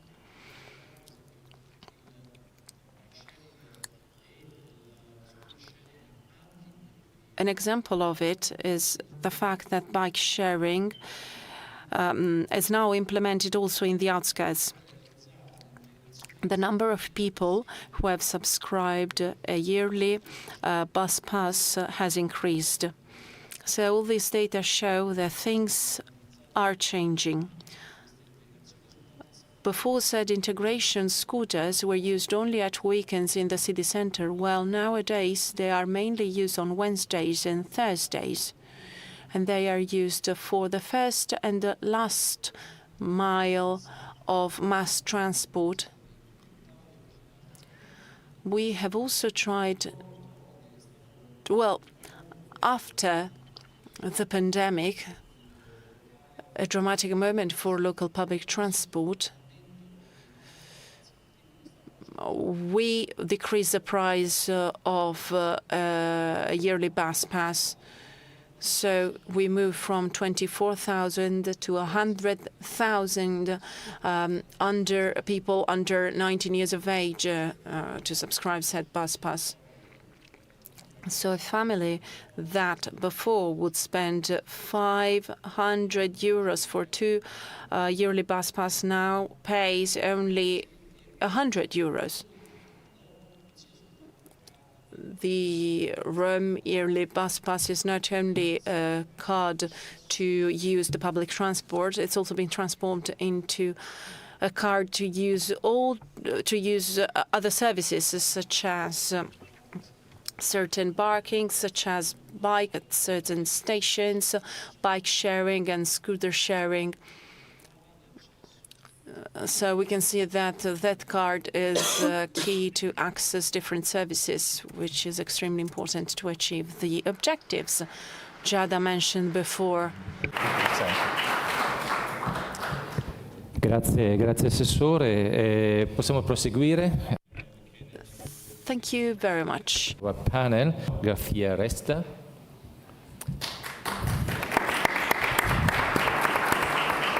And who is president of the Argentine Society of Architects and the former secretary of Urban Development of Buenos Aires.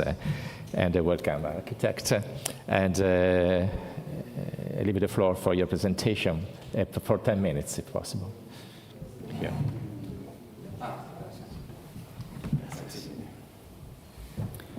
Bueno, buenos días. Gracias Máximo, Carlos y Pino por la invitación. Gracias a todos.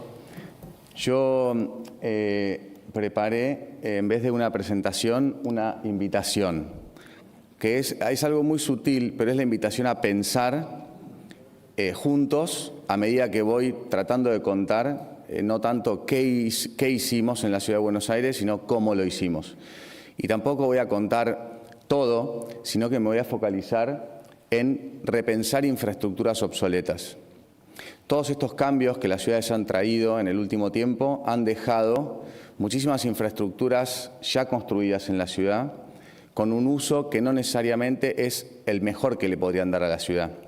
Por eso es importante decir que la diferencia entre obsoleto y abandonado es que la obsolescencia tiene que ver con el uso y el abandono es evidente. La obsolescencia podría estar ahí mucho tiempo, sin embargo, si ponemos ojos agudos en nuestra ciudad, podemos caminar y ver oportunidades de cómo reconvertir ambiente y sociedad a partir de arquitectura que solo necesita que le generemos las condiciones para que dé su mejor versión.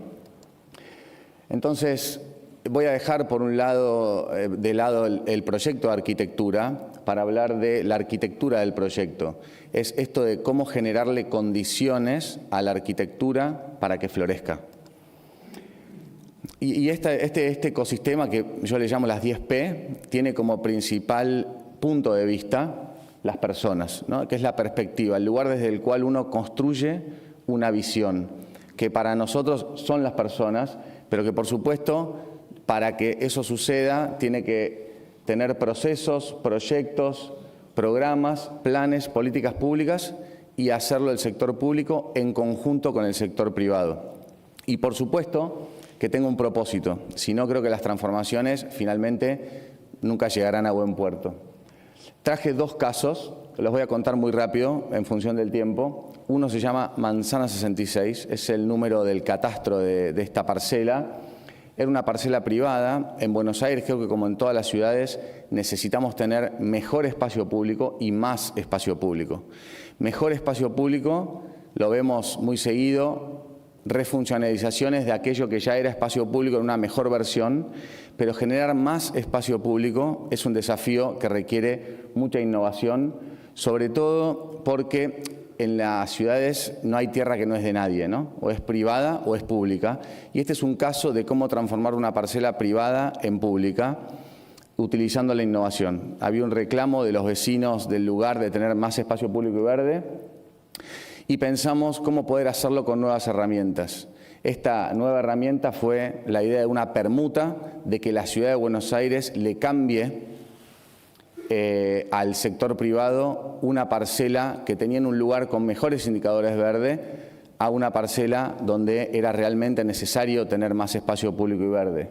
Esa permuta fue la primera ley de permuta de la historia de la ciudad de Buenos Aires y dio lugar a, como dijeron antes, procesos de negociación legislativo, donde el Poder Legislativo tuvo que sancionar una norma, una ley, que diga que aquello que era de dominio privado se vuelva del dominio público y eso que era de dominio público se vuelva de dominio privado.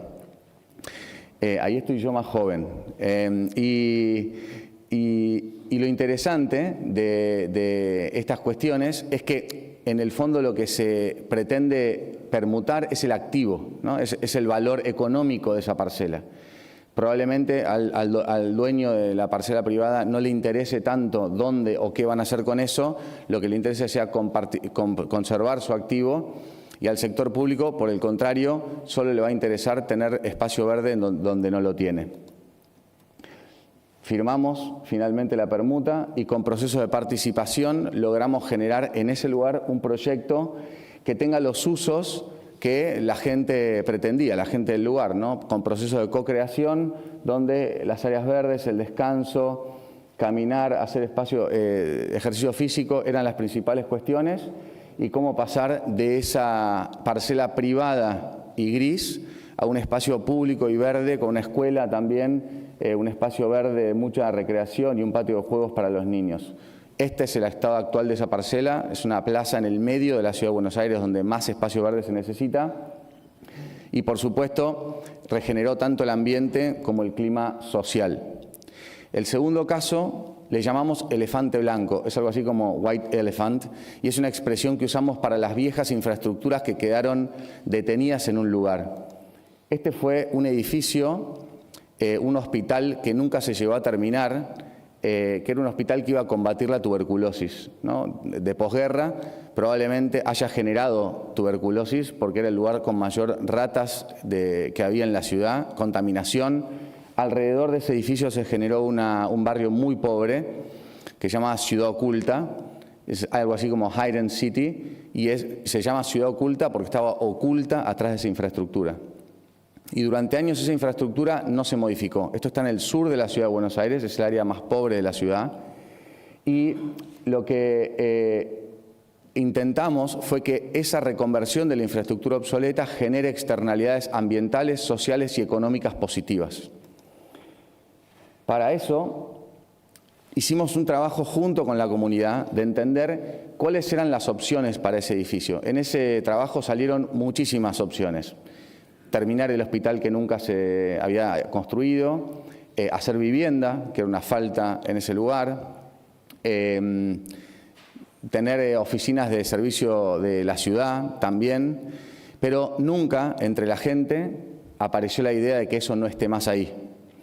Entonces incorporamos la idea de demolerlo para hacer un parque y la verdad es que fue algo muy interesante entender que ellos no creían, o sea, en términos de esperanza, que ese lugar podía desaparecer alguna vez y volverse visibles, ¿no? Un lugar que se llama Ciudad Oculta, quitarle esa infraestructura significa hacerlo visible.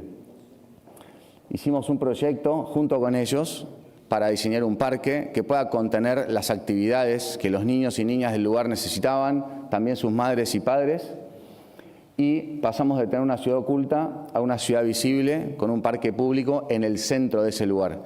Es interesante entender que desde el urbanismo ese edificio había dado origen a la proliferación del barrio más pobre. Quiere decir que ese centro, ese lugar, ese centro negativo se vuelve un centro positivo y convergente. Era algo que valía muchísimo más que los metros cuadrados que podía tener. hoy está construido, mucha gente disfruta de ese lugar, ha reconstruido el ecosistema, esos árboles están mucho más crecidos hoy y además ha reconstruido el ecosistema social de ese lugar. Porque gente que antes no se conocía o no tenía un lugar donde encontrarse, hoy se encuentra, sus hijos se hacen amigos y por ende creemos que en el futuro probablemente ese lugar será mejor. Entonces, eran solamente esos dos casos, pero solamente también decir que la reconversión de infraestructuras obsoletas está en todos lados. Por eso era una invitación, este era un viejo parking en un área bastante bien ubicada de la ciudad. Ese parking hoy es uno de los edificios de oficinas con planta baja comercial y mixtura de usos más importantes de la ciudad, proyecto del estudio ODA de New York. Una rampa de vehículos, hoy es para personas que se la pasan entrenando por la mañana. Un espacio de borde sin ningún uso, hoy es regenerado con flora nativa y natural. El parking en particular es el hall de entrada de un edificio de oficinas donde un montón de gente comparte su trabajo todos los días. Un viejo club de tiro transformado en parque de innovación, 16 hectáreas de espacio verde público y ecosistema de innovación en la ciudad de Buenos Aires.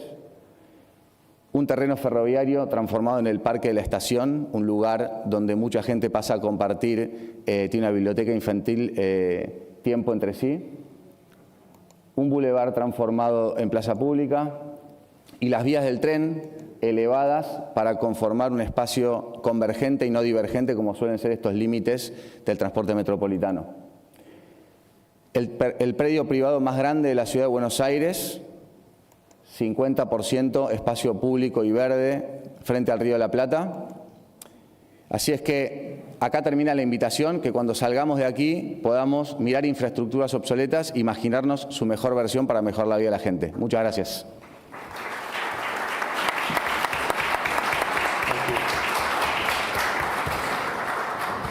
Thank you very much.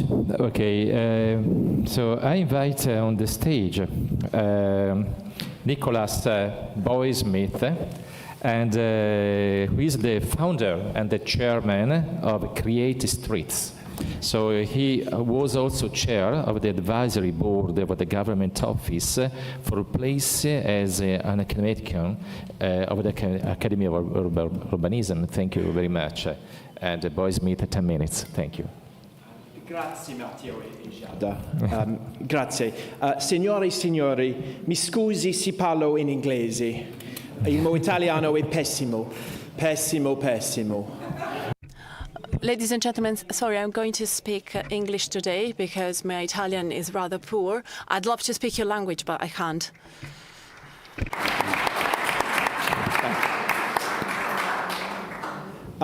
Ladies and gentlemen, sorry, back to English, which I'm a little better in now. Carlos Moreno has shown us that cities must be organised around time and proximity. And I want to suggest to you all today in this beautiful room something important and complementary. That proximity only works if places within those 15 or 20 or 30 minutes are places which people love. My first point is that the missing link in much of the conversation is about beauty as infrastructure. And this room in this city seems a good place to say that. We talk about cities as ecosystems, but we sometimes forget that human preference is part of that ecosystem. If you create places that people like, then they are more likely to support intensification.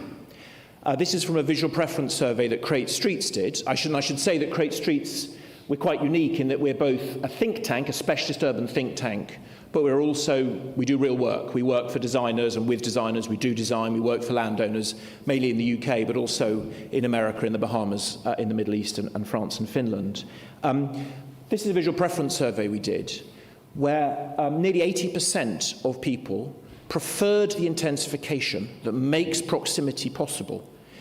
Because it looked nice, because they warmed to it. The council actually wanted to object to this, and the politics changed, and the local politicians could see that every single segment of society, left wing, right wing, rich, poor, old, young, preferred the intensification. So despite the fact that the officials, I'm afraid, were opposed to it, the politicians supported it. So creating places that people like is not just something that can support intensification, it can actually pull us together as a society, and that is, heaven knows, something that we need. Place and beauty is something that most of us can agree upon.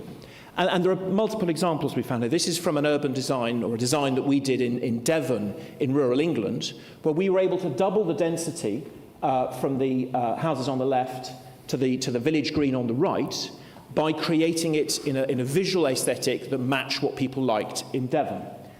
This is from another scheme we were working on in Lichfield, in the Midlands, in the middle of England, whereby asking people with our online tool, what's your favourite building? What's your favourite place? Where do you like to walk? Where do you not like to walk? Where would you take your child? Where would you go with your parents? We were able to get strong public support for the growth of the town centre. Lichfield is a historic city, not quite as old as Rome, but it's very old. The town centre is small. Well, now it's growing because we've unlocked support for intensification using public preferences.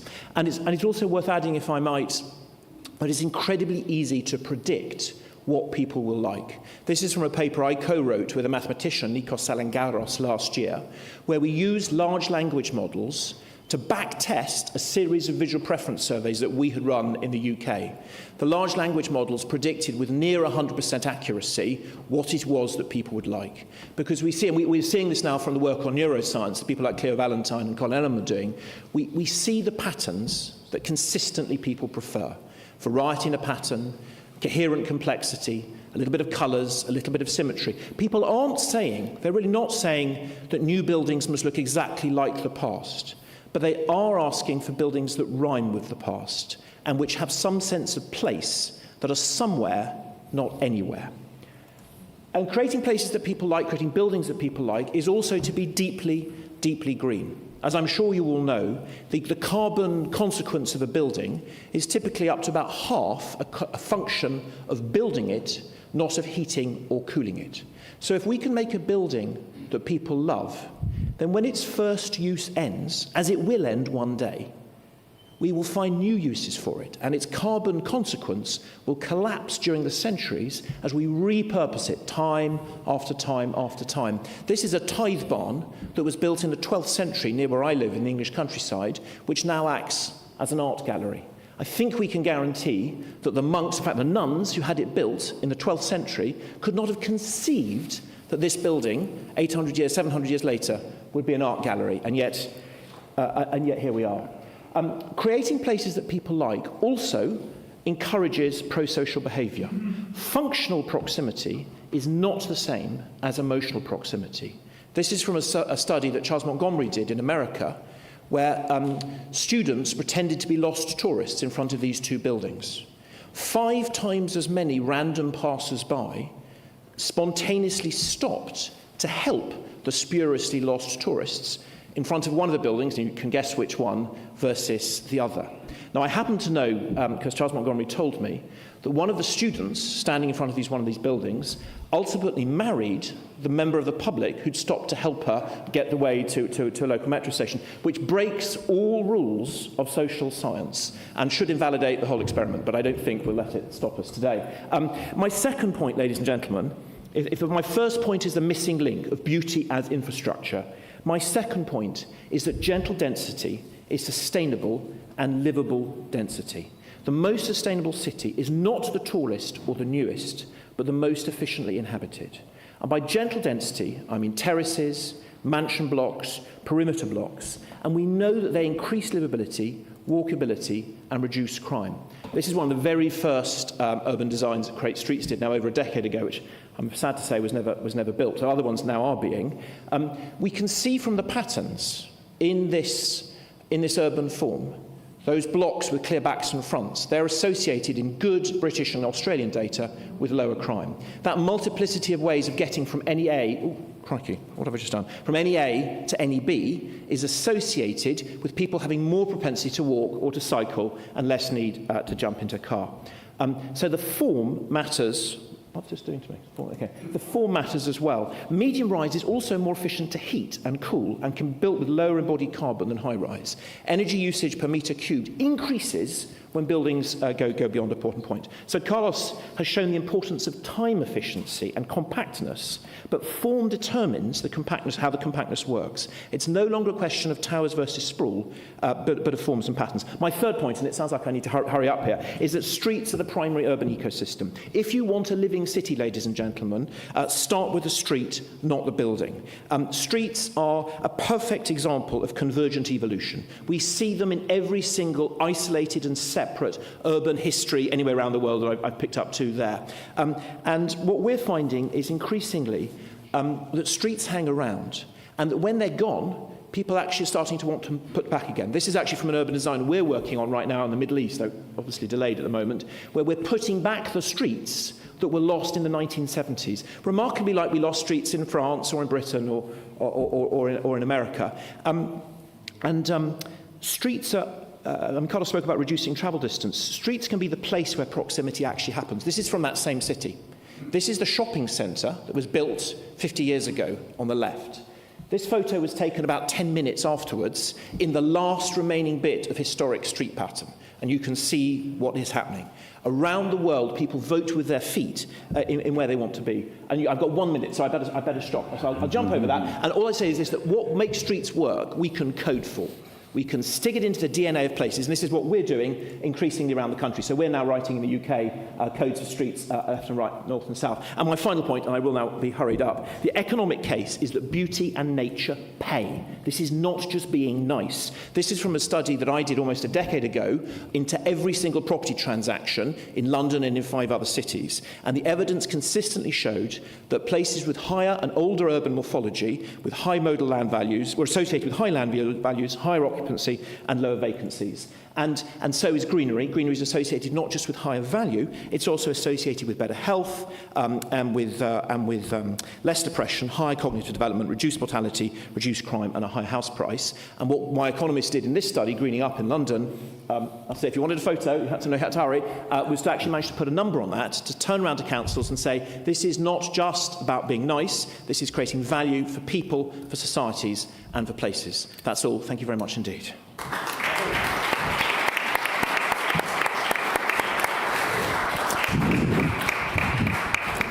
Thank you very much, Nicolas, and excuse me for I'm very impressed. Okay, anyway, so I invite our last and guest and José and Maria Ezcuyaga, and from the Escuela Técnica Superior de Arquitectura Universidad Politécnica de Madrid. Thank you, José Maria, for your presentation. Thank you very much. First of all, I would like to thank to the National Council of Architects, Urban Planners and Landscape Architects, and the President of the committee for this conference, Carlos Moreno, a great personality who is making so much in favor of this new change of paradigm in urban planning and urban governance. It's a privilege to participate in this conference through think tank on the new paradigms that will save urban life in this century. My contribution will focus on the actual experience of the Madrid metropolitan area. There is not a single project like in the other cities, but a series of transformative intervention carried out and so often happens over several decades of innovative interventions, advance and setbacks that form a certain perspective, have highlighted the necessity of a cross-cutting approach on the different urban and territorial scales to play with different scales. Along the time, there is not a direct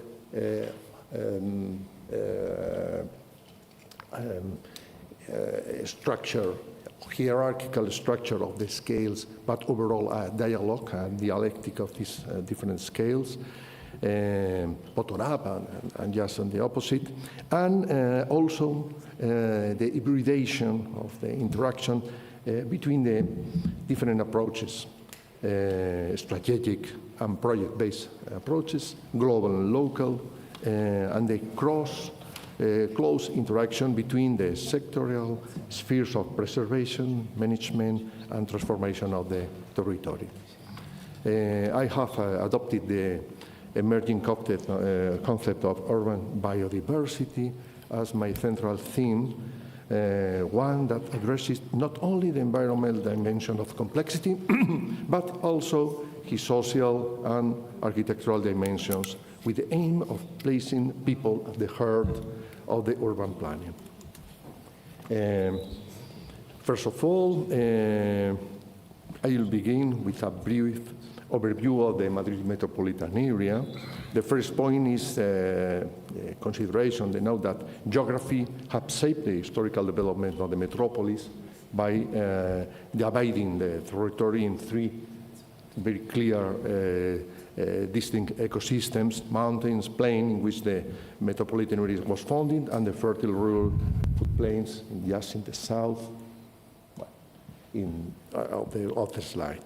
I mentioned this fundamental point, very basic, because these two basins, the metropolis is strictly located between, is framed by two north and south river basins. I can, yes, and this one is not possible to point out, yes, so with the laser, but it's very clear in this picture we made in order to explain our students how is the geographical structure, because in thinking in the infrastructure of the green infrastructure, the geography takes command. The first step is just recognize the geography and the heritage, the geographical heritage of the place of the city. In this case, we have these two rivers, and now it's very relevant, this consideration because just these two basins are the most important regional parks with the highest level of environmental protection, and together with the mountains, just outside this slide, are the backbones of the Madrid green infrastructure. First idea, the building, the making of the Madrid infrastructure just start in the highest scale, but not follows step by step.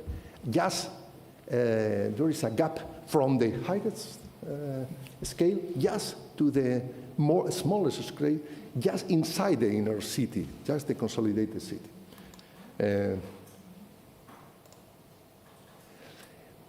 Stop for a minute and look at this picture. Perhaps I thought it was not necessary to talk about the population, but after learning about what Federica and many other speakers said, it's important to consider the peculiarity of the region of Madrid. Madrid has, as region, an ambivalent situation. The population pyramid highlights the severity of the aging of the Madrid populations, yet at the same time, the region is a leader attracting migration both from the inland Spain, in a process very similar of that of Italy. Now we talk about the empty space, the empty Spain, and the overcrowded Spain. All the growth, all the migration is concentrated in 4 places. 3 in the Mediterranean, Barcelona, Valencia, Malaga.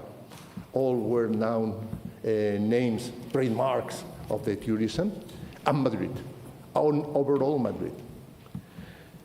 And also concentrate the migration from outside the European Union. So we have a problem with 2 phases. In the most of the territory of the country, the problem is not growth, it's decreasing, it's shrinking cities. and abandoned territories.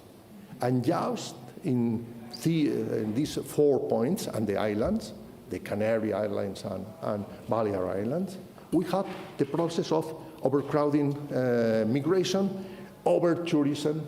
Well, there is nothing.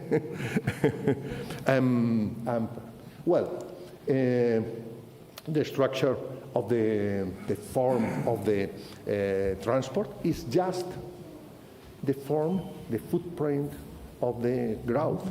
But look this picture. In red is the more expensive housing, and this is a measure just of the effort to get a home in Madrid. We have a very clear footprint based on the infrastructure, but in the other hand, a very clear polarization inside the city, the inner city of Madrid. And I need to mention, perhaps following the slides, without any commentary, just the main points. Recover topography is not clear, it's hidden for the most of the people of Madrid. And this map shows us the origins, the foundation of the city. Look, this picture so famous, Goya, the meadows of the river Manzanares. No? Now, this is an area completely disappeared as landscape for the most of the people. Now, one of the intermediate steps of the creating this new green infrastructure of the city is recover this topography and overall recover the river. But the river, we will see, is some picture about the evolution of Madrid. This reminds me the neo-realistic films in the Italy of the 50s, was the similar very Madrid. The reality of our periphery, the polygons in the outside, the problem of the low density extensions and this. And now the new metropolitan area based on this mega infrastructure of high-speed transit, the Bank of Bilbao, and this is the headquarters of Telefónica in the surroundings of the city of Madrid. We worked many years in this project, Madrid CENTRO, and was, in some way, was the start of a new reflections based in a new urbanism, more focused on regeneration and overall in the public space. This is a map of the complexity of the public space in Madrid and the quantity of public space. We have more public space in periphery, but the worst public space of all. And we have serious problems. No video.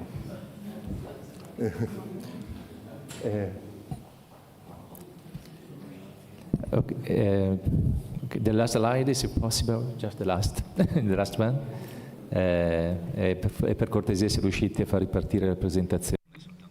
If you can please show the presentation, so to allow our professor to conclude his speech. Ancora la presentazione, proprio per consentire al professore Spiega di chiuderla.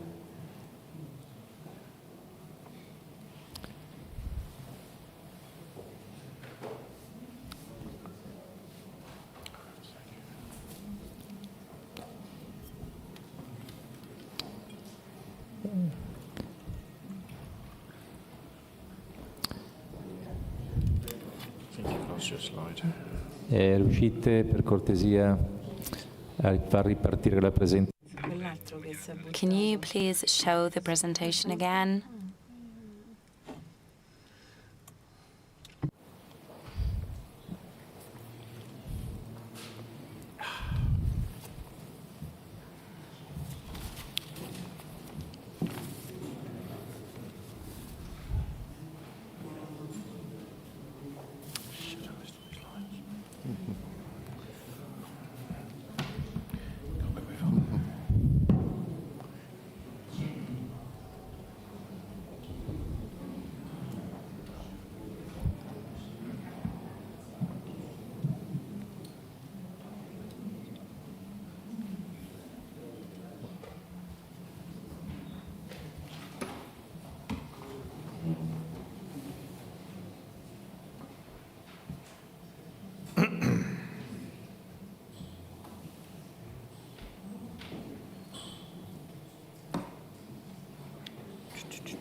We tried before starting the Yes, I'm conference. so sorry.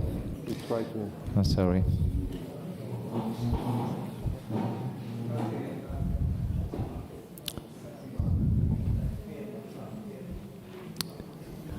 Scusate soltanto un secondo che consentiamo la ripresa. We're having some technical issues. We kindly ask you to wait a moment to show the slides again. Otherwise, we will draw the conclusions without watching it. I have another copy. Okay, Professor Esquiaga. Ah, el cable. Okay, I'm sorry. Could you conclude your presentation with a slide? Okay, thank you very much. Well, the slides were the demonstration of the reality of this project finally ended.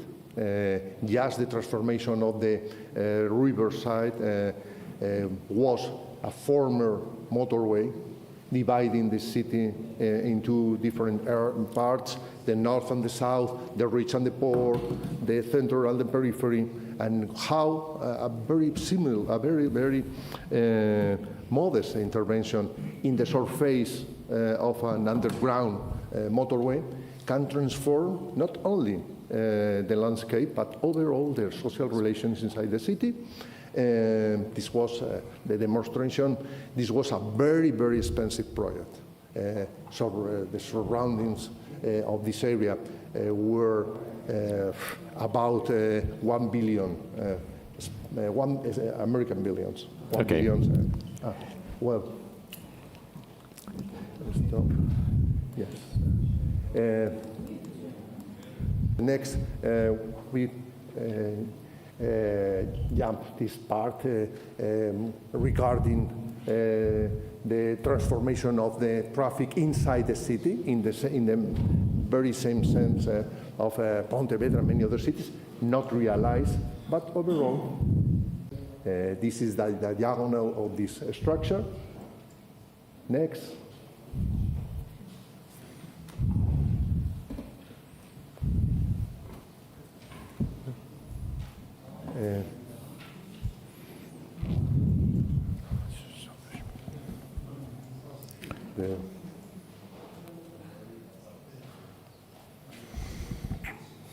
This picture in the 19th century about just not the beginning of the 20th century of the river basin and the reality of the river basin before the intervention.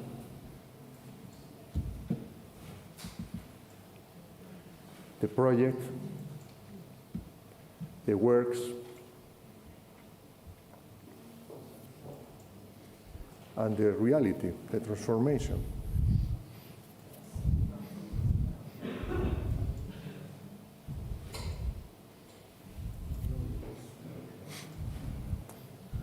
And finally, another jump from the inner city outside again. And what about the ring road, the green belt? There is nothing about that in the former planning of Madrid city. Always, like the idea of the green belt inspired in Abercrombie and the London plan in the 40s of the last century, was present, but always was used as a growth space for new housing, and finally each green belt disappeared along the time. And now we are trying to inspire in the reminders of these green areas surrounding the metropolis is present the idea of create a new landscape. In sometimes is a very arid, nearly close to desert landscape. In other cases is Mediterranean, classic Mediterranean landscapes. In other cases are river basin able to be recovered landscape. And as a whole, are the necessary concept is the complement of the idea of mobility infrastructure we see in the former slides. Some picture of this competition to creating and imagine these new landscapes in some ways where aren't in other cases are taking advantage of small river fronts. Finally, inside the city, connecting these green areas, we have the opportunity to reconsider the form of the public spaces, one of the main streets of the city. This is Gran Via, is an intervention of un sventramento urbano at the beginning of the 20th century, and the transformation of this and the square who connects the river with the inner city, the historic center, always completed. So the program is in progress. Perhaps maybe the last picture, because overall, thank you very much. Thank you. Very hard. Thank you, Professor Esquerra. Overall, thank you, all the participants of this panel. I invite to take their seats. And on the audience, I switch in Italian, in italiano, invito quindi I partecipanti. I kindly invite the speakers of this session to take their seat, and I'll invite here on stage Senator Roberto Rosso. Good morning, Mr. Rosso. Thank you for being with us today. Abbiamo nominato prima proprio l'inizio, no? La legge. The Italian law on urban regeneration was mentioned just at the beginning of our conference, a very long procedure and a great work done by our senator, and we are very curious to know about the current situation. Please, you have the floor. Thank you for accepting our invitation. Sì. Grazie a tutti. Thank you very much. Thank you for inviting me here today. I'm sorry I'm late. I've had a little trouble reaching Rome from Turin. So thanks me and thanks to Carlo Moreno. I meet him regularly when we talk about urban regeneration. And last but not least, I would like to thank all the architects, because we are currently analyzing text number 2 at the Senate, and the contribution provided by architects has been great in terms of terms and amendments. How is this text doing? Well, modifications are mainly constructive and not destructive, even though there are a few destructive ones. So we're concentrating on the positive changes that have been proposed. We have found a way forward.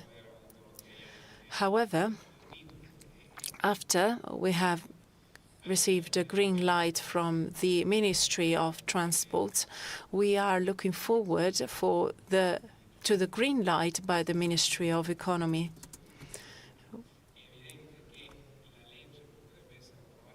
We know that this law could be approved without funds. However, Without funds, many of the interventions we would like to carry out will be impossible to implement.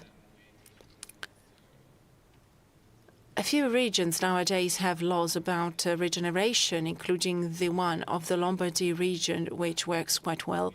We would like to extend this possibility to most town halls, and I always make the example of Asti, the town hall my parents come from. The cost of restitution there overcomes the cost of selling. Is higher than the cost of selling. And this is just to look at the private sector. We should also look at the public sector. We would like all regeneration projects to be public-private partnerships. Quite often there are no funds to build new infrastructures and to bring about new services. So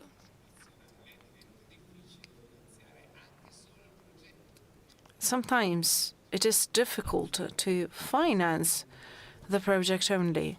That's because projects start with a funding process that quite often is based on private-public partnerships. We envisaged a 10-year coverage fund because generally the world of construction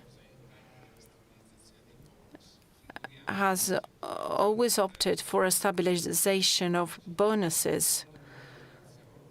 And if you're talking about an urban regeneration fund, you need an extensive structure and good planning. That's why we have opted for a 10-year span that would allow different towns and different professionals, as well as private citizens, to have the possibility to develop not only a single regeneration project for a single building. And I can make an example, the example of one of the most important private regeneration taking place in Turin, the so-called Cloud of Lavazza, a great intervention, and the town hall hasn't played a major role in there. Indeed, it's an unfinished regeneration work, and we want to avoid this case from happening. And in relation to it, I like to recall a video game that was quite popular a few years back. I'm referring to SimCity. You had to design a city where actual works existed, like job loss, environment, and the advantage of that video game was that if you had made a mistake, you can destroy the city and start from scratch. Of course, you can't do it in real life.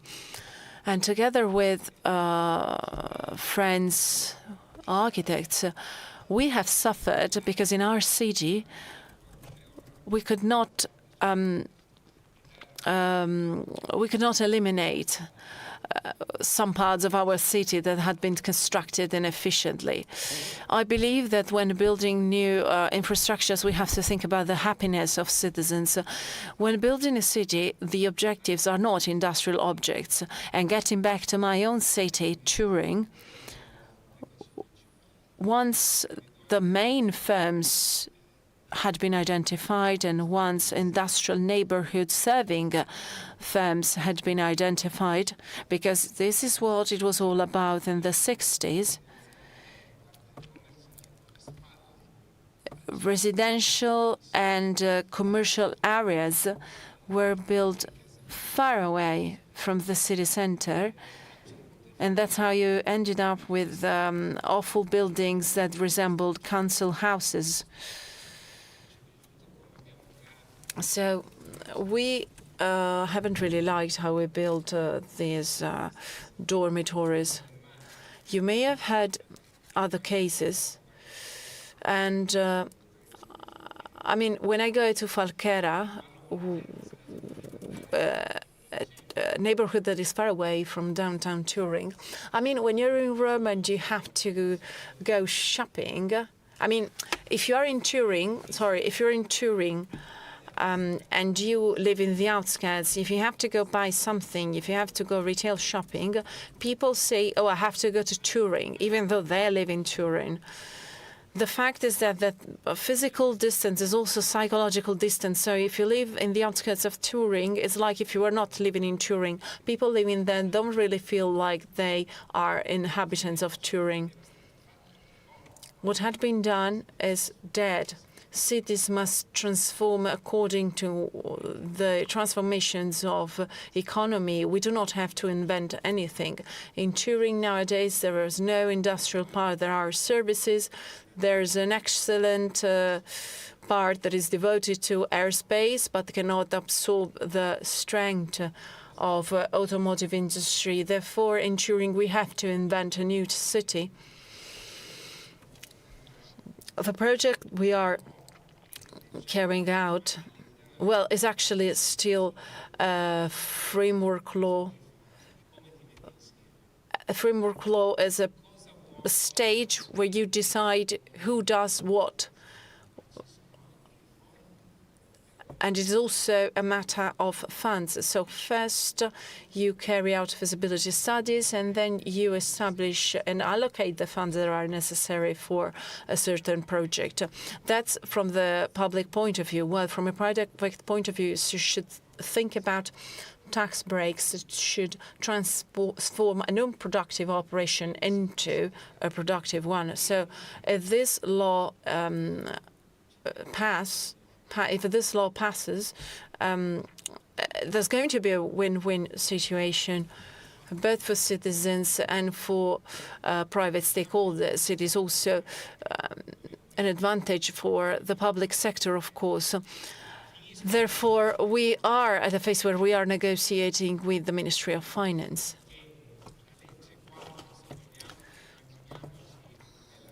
When we talk about the framework law, we should think about a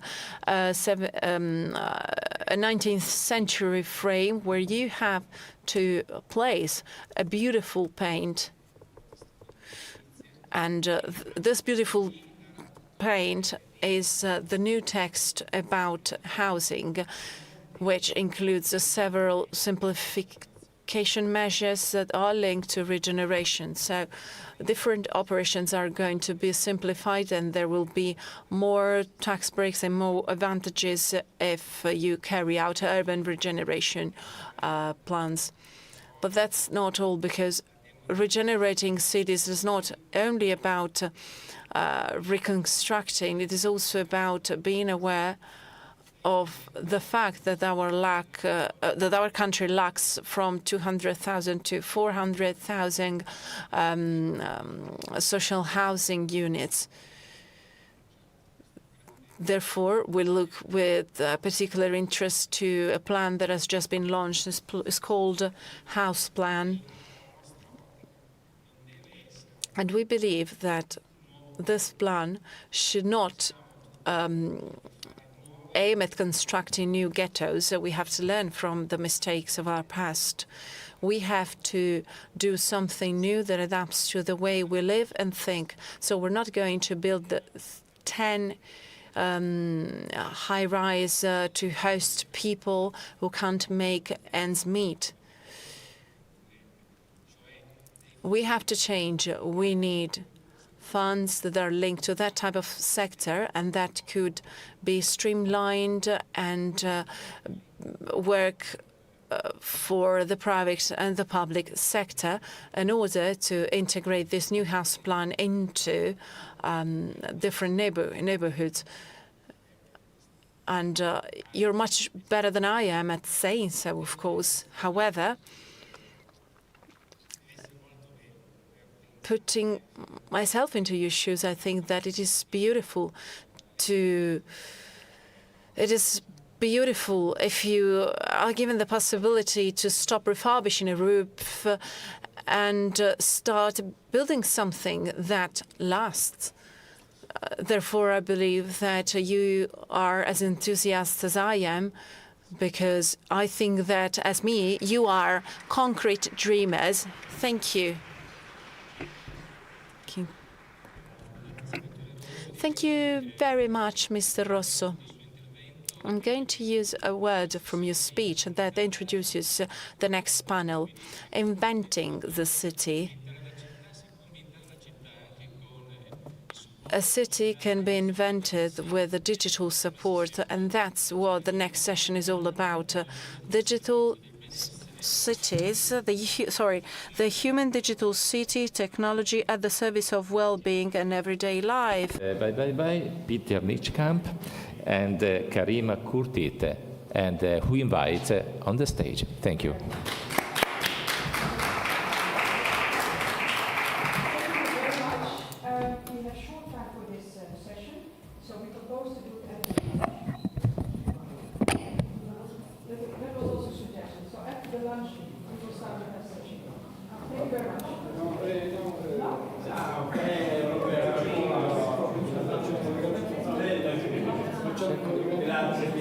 Collegamento con della Cina.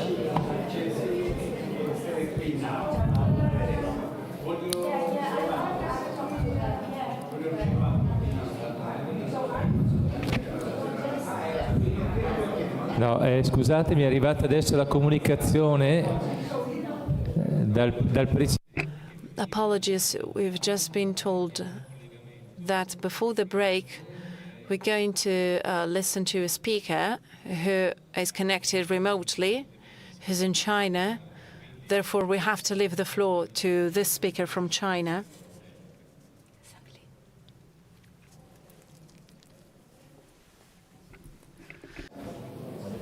Like this? Prova. No. Yeah, it works? Okay. A new update, everybody. So the whole session, let's say the part of my session will be continued after the lunch, but because of the different time zones, we have Dr. Li from China, Tsinghua University. He's here with us. So he will give a short presentation, and after that we will go for lunch and come back for the session. Okay? So Dr. Li, can you hear me? Can you hear me? I can hear you. So I would like to give you a big welcome to this conference. Thank you very much for joining us.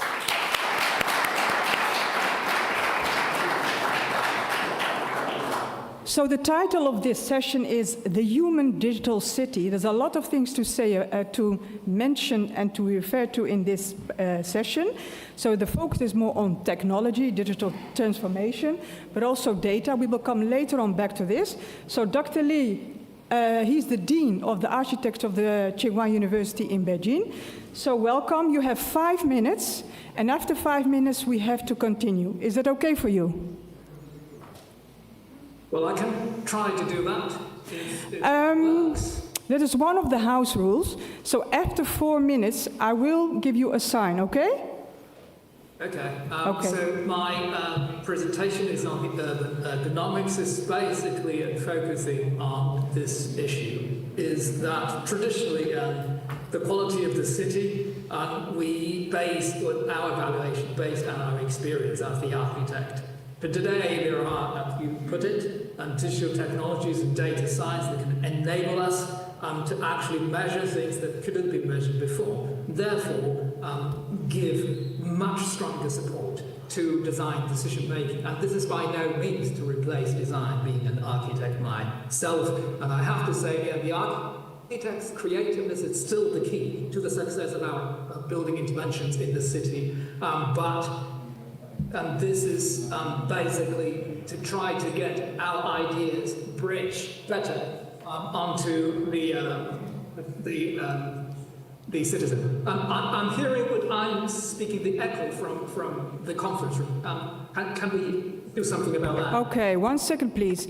The technical support, he can hear an echo. Can you please try to fix it? Thank you very much. Go ahead. Oh, thank you. And this is much better. And this. I'm still hearing. You still? Sorry for that. Okay, let me see. Okay, I think it's silent now. Okay. Yeah, perfect. They are working on it. Okay. So this shows from Renaissance, because Italy and Renaissance basically invented many things we know about architecture, and is still carried on today, and there's modernity. But this last 600 years, we know much better about the built, the physical part of the city or the things than we know about how people recognize the cognitive process of recognizing our cities. And today, because we have these technologies, if we can quote this quite controversial Professor Zeki, and if we used to make a guess about how people would recognize our cities, today it's possible to do some predictions. It's based on these high fidelity environments and also these ergonomic measurements. Too much detail, we won't go through that. Possibly we can use this to close the gap. Several case studies. This is what we are doing at the moment. We use this as primary colors. We basically break up all the people's experience in our cities in 4 prime tasks and continuously being completed in our experience of the city, and then use it to analyze the quality of our design. It's basically testing all design ideas. Testing in the Shogun Big Area I designed for the Beijing 2022 Winter Games is not about the form of the structure itself, but about the orientation, because this is the skyline of Beijing, of the West Beijing. So we did actually all the possible angles and then used these high fidelity environment. And for the testees, those who know very well this place and those who don't.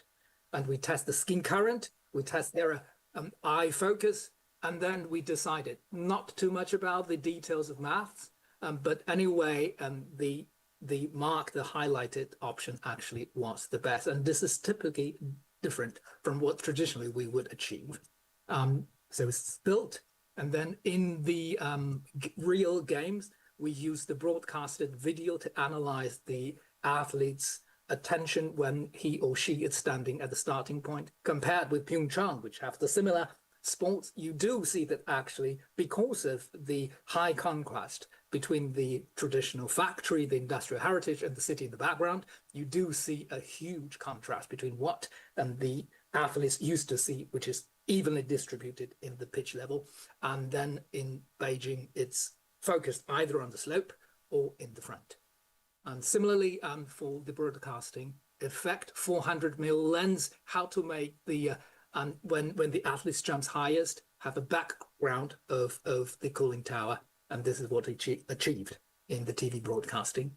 In another project of Tsinghua International Student Center, which is built entirely beneath the football field and baseball field, we did this is used to solve the fact that people no longer have any connection between the basement to the sky. How can we somehow compensate for that? Of course, nothing replaced the natural connection to the natural environment, but when we have to have this density, what can we do to improve the feeling of the people inside? We notice actually in different cultures, the window of the branches, the shaking, waving shadows, actually creates the sense, perception of a connection to the sky. So we did this experiment, and then basically in working with the Chinese manufacturer, developed this kind of a lighting system, which shows this waving shadows. And you do see again these measurements showing the benefit of having these immersive dynamic shadow. And this is what's going to be used in the real building. For the China World Mall in the center of Beijing, in CBD of Beijing, used to be a place of way losting. You would not be able to find your way in the mall. And they asked us to do the analysis and try to make a refurbishment, improvement concept. After analyzing, we discovered actually these atriums are designed too similar to each other. So people usually confused between them. So what we were doing was basically suggesting to increase the contrast and the default geometry of these spaces to make sure that people wouldn't mistaken one for another anymore. And this shows the increase of success rate of wayfinding after the design, again in the high fidelity VR environment. And for this museum I did in 23, again, a underground space, and our method helped us to design the details for the people's pathway. We used about 20 agents to do to simulate how people would flow in the underground, including their choice. This is pretty unexpected because by the fire regulation law in China, when you have 10,000 square meters of exhibition space, you need an opening to the sky. But actually, people selected the one on the left, which has a smaller opening. This is the real construction. This is another unexpected thing. We were asked to improve this learning center of a very well-known Chinese after-school education system. I designed the youth camp on the seaside. This time they asked us to do the improvement from this learning center. We've discovered, and there are lots of issues, but the main thing we discovered is that when we try to do the absorbance in the wall, actually the white wall is not the best for students to get concentrated. You have to have some, shall we say, white noise. And then it is actually this forest pattern that actually works best. And this is the student volunteer doing the Stroop test, which then lead us to the discovery of that. I think that's enough. 5 minutes, is it? So this thing is basically, if wrap up, is that digital technology is not to replace the design of architect. No, the idea, the concept still comes from here, from the architect's brain. But we do have possibilities where we used to do all the guesses. Currently, we can do the tests. That's pretty much it. Thank you very much indeed. And I'm sorry for keeping you hungry, starving. I really liked your presentation. So you keep the focus on not only the technology as a goal itself, but more the quality of life, the people perspective. But on the other side, you're using also a lot of data transformation to illustrate also the current situation and also stipulating also what is needed. So I also liked the way you mentioned what you measure is also what you get. So data transformation on information to make the best action, the best decision.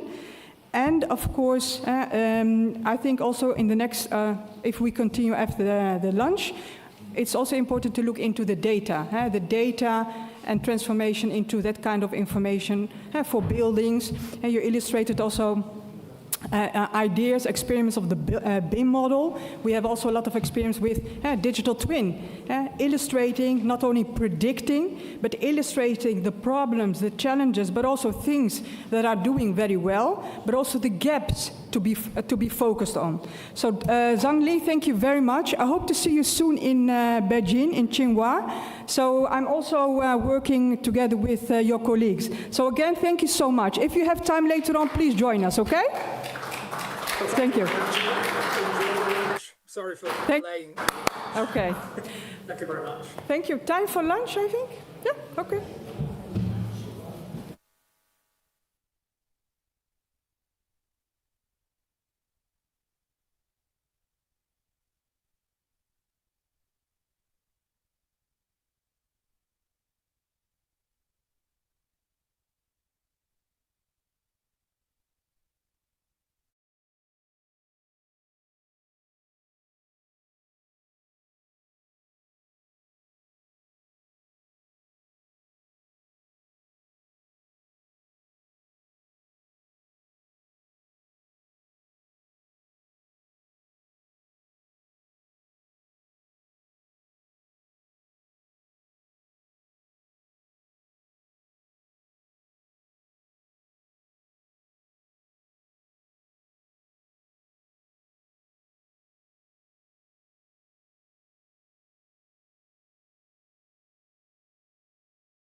Nee, we beginnen iedereen welkom te heten, toch? Ja, dat kan ik wel even.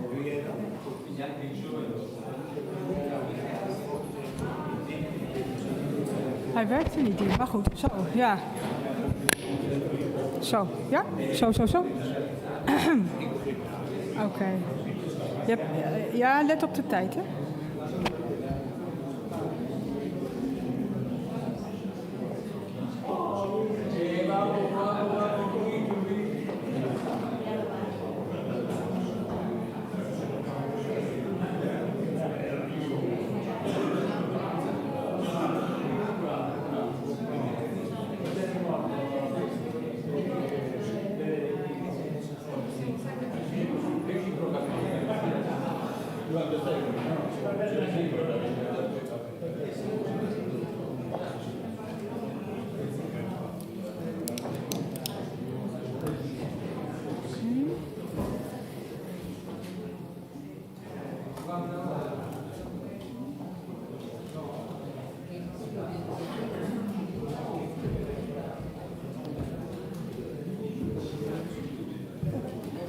Ik begin hier, hè? Ja.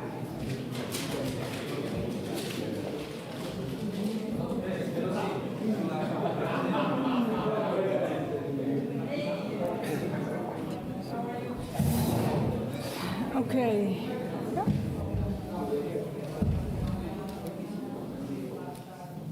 Als je staat, moet je de microfoon hoog zetten, anders dan...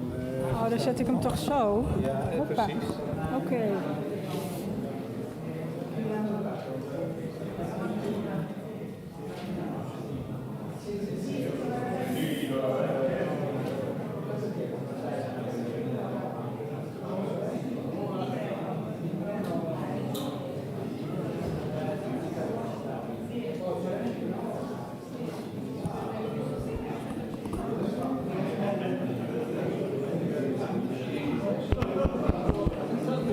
Test. Okay, ladies and gentlemen, Carlos Moreno, Luigi Fosca-Gerard, welcome back. Okay, ladies and gentlemen, I would like to invite you to take a seat. I would like to start with this session. Yeah, Peter, are you there? Okay. So before the break, we had a presentation from Zhang Li from Tsinghua University, the Dean of Architecture. So please, I would like to start, okay? So his perspective is keep the goal as it is, sustainability, well-being, quality of life, but of course, how to get there, there's a lot of steps to be taken. So Carlos started with the why question. I would like also to continue with what. What should we do exactly? Can we measure it?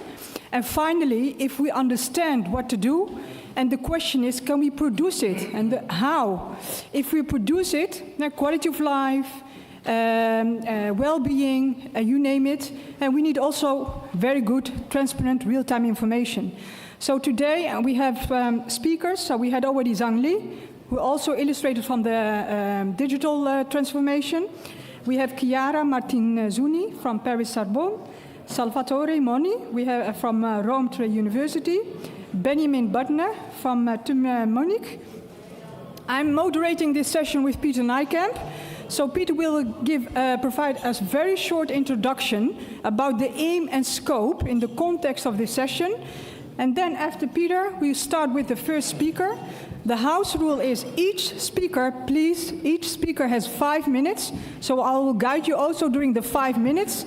You cannot exceed 5 minutes because I would like also to save time for a very nice discussion between the panelists, but also invite you to ask also questions or provide us some suggestions. So everybody's sitting, everybody's listening, I think also. Okay, let's start. Peter, you have a few minutes, and then we start with the panelists. Peter, please. Thank you very much. If I speak like this, everyone can hear me. Very good, thank you. So, my dear friends, about 65 years ago, In the MIT Technology Review, an important article was published by the well-known urbanist Kevin Lynch. And Kevin Lynch asked, and there's also the title of the article, he asked a simple question. What is a good city? What is a good city? And ever since 65 years, generations have been puzzled by the question, what is a good city? And if I ask, let's say, the 100 participants here in this room, all of you, what is a good city, and give me the answer, I'm sure I would get 100 different answers. There is not a simple, unambiguous answer to a simple question, what is a good city? Nevertheless, we are here together to discuss the issue of what is a good city. A good city, this morning we had several mayors also from places in Spain, in France, in Italy, and some of them smaller places, 15,000, 50,000 inhabitants, all puzzled by the same question, what is good for my city? Some time ago I was in China, and it was a meeting with mayors of different cities in China, and the host was the mayor of Zhaoqing, and he started his presentation with an apology. He said, I have to apologize very, very deeply. My city only has 4 million inhabitants. I really apologize. We are so small, we do not count in my country. Well, here we were talking about villages of 15,000 and even sometimes less inhabitants, but we all have the same problem. What is a good city? How can we achieve this? Now, the answers are different. I will just give you a few small anecdotal questions. Does it mean, a good city, that we have good housing? Well, good housing, of course, is important, but good housing does not necessarily make a good city. Do we have good infrastructure, also mentioned this morning? Yes, good infrastructure, good streets is nice, but good infrastructure does not guarantee that you are a good city. Good amenities, medical care, sports facilities, very important, does not mean that you are a good city. Good jobs, yes, but does not mean that necessarily you are a good city. Beautiful architecture, also mentioned this morning, the beauty of architecture. Yes, no one would doubt the importance of beautiful architecture. But does it mean you are a good city? I give just in passing a very small example, the city of Rotterdam, which I know rather well, destroyed in a war, very much experimental architecture, and it cannot be crazy enough nowadays in the city of Rotterdam to build everything which is crazy. Beautiful architecture, according to some people at least, but does it mean that the people in Rotterdam are happy with their city? It's not the case. In the new Happiness Atlas, it suggests that Rotterdam is one of the least happy cities in the country. So good architecture, good cities is not always the same. And we can continue with this list. Advanced high tech, does it mean that you are more happy? Chinese cities, some of you may know that I'm often in China. Chinese cities, very advanced digital cities. Does it mean that people are very happy in these cities? Even when every second of your life is controlled by digital technology, does it mean that you are more happy? Advanced things, good things, does not necessarily mean you are a good city. What is the problem? The problem essentially is that we look very much into the conditions, the input, which shape the city. But as we know from the social sciences, input and outcome is not the same. Good income does not necessarily mean that you have always good outcomes. And so we have had our focus very often on the quality of planning, etc., and the quality of the built environment, but it does not necessarily create happy people. And therefore, I think this today, I would also as a preparation for the panel discussion, I would like to advocate the principle of outcomes. We have to look into outcomes. And that's where, in fact, nowadays we have a fantastic, enormous debate worldwide. In the past, if you look into World Bank statistics of cities, they were looking into income, employment rates, etc., but mostly GDP per capita as the measure of the success of a city. And more recently, we have seen a critical review of that concept, economic concept of gross domestic product, GDP per capita. Nobel laureate Joseph Stiglitz has mentioned this, the question of beyond GDP, and even an article of him, beyond GDP. Income is important, but we need more than income. And that has been taken up by United Nations, also by the Sustainable Development Goals and so on, SDGs, where, of course, you need income, but you need more. So the Human Development Index, the HDI of United Nations, in fact brings together different components. Income of a city, the health conditions like life expectancy, and children mortality figures, etc. And these are not fictitious. If you are in India, then the child mortality in India is still excessively high. It's almost a miracle if as a small baby in a city you survive. So there are different conditions apart from income. And of course, education is very important. So in the Human Development Index, which nowadays is being used to compare the well-being levels of cities, I think there you find a very important anchor point also for our reflection, where planners, architects, economists, geographers, etc., would have to look at. So it means essentially the new debate which we see nowadays on what is called the new well-being city or the new well-being society is the outcome. It's not the input. Of course, you need the input. But the question is, what do you do with the input in order to generate the outcome?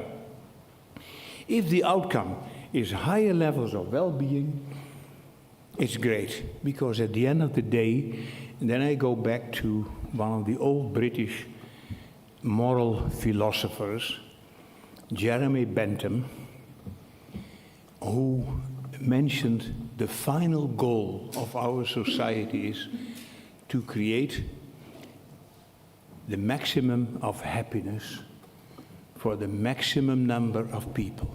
Not only happiness only for yourself, happiness maximum, but for the maximum number of people. So happiness, well-being ought to be distributed also. It's not only the happy few as we see them nowadays in the United States, where the tech oligarchs, of course, become the new rich, the nouveau rich, but it's a matter of distribution of well-being, and that's in fact what might have to be strived for in cities. And that's also where high-tech will play a role and might play an enormously important role.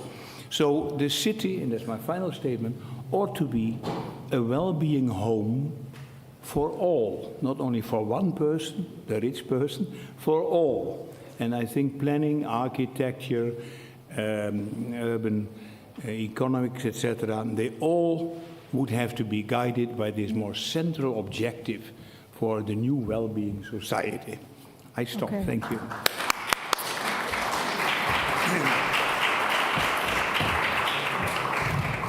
Thank you very much, Peter, for this introduction. So the introduction of Peter, we also developed that further, model it in the XXQ. So the XXQ is the highest quality of life for all in the city.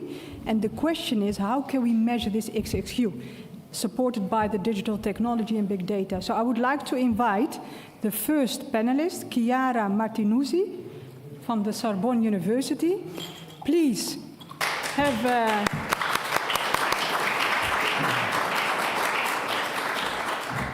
your speech. You have 5 minutes. And after your presentation, please take a seat next to us. Yeah? Okay. Good afternoon, everyone. Okay, I'll start my minutes.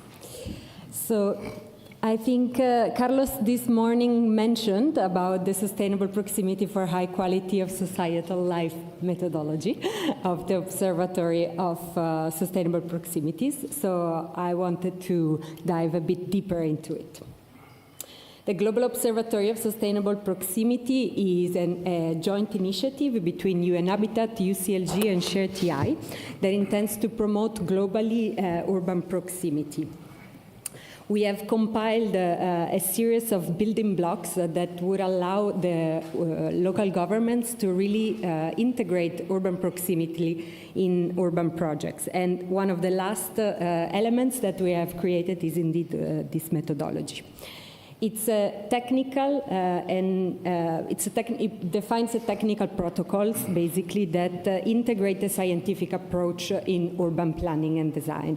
It's defined in a way that remains very flexible and very easy to tailor and adjust considering the different location of the world. And as this panel is really talking about reconnecting the human and digital dimension, this methodology really does that because it brings the data-driven and the people-driven perspective together. So it starts, the first section of the book basically give a theoretical framework of what we have been talking about all day, so explaining where does proximity come from and what are the key funding principles. But then it provides also a methodological framework, bringing defining 5 key phases to really implement proximity, making sure that all the actors are highly involved. So starting from the project inception till the data-driven analysis, the people-driven co-creation until the actual implementation and the monitoring of the project. I think today I will speak a little bit more about the actions, considering the audience. So how do we, what are the policies, what are the intervention the cities should really prioritize to make sure the proximity is integrated in our projects and our cities.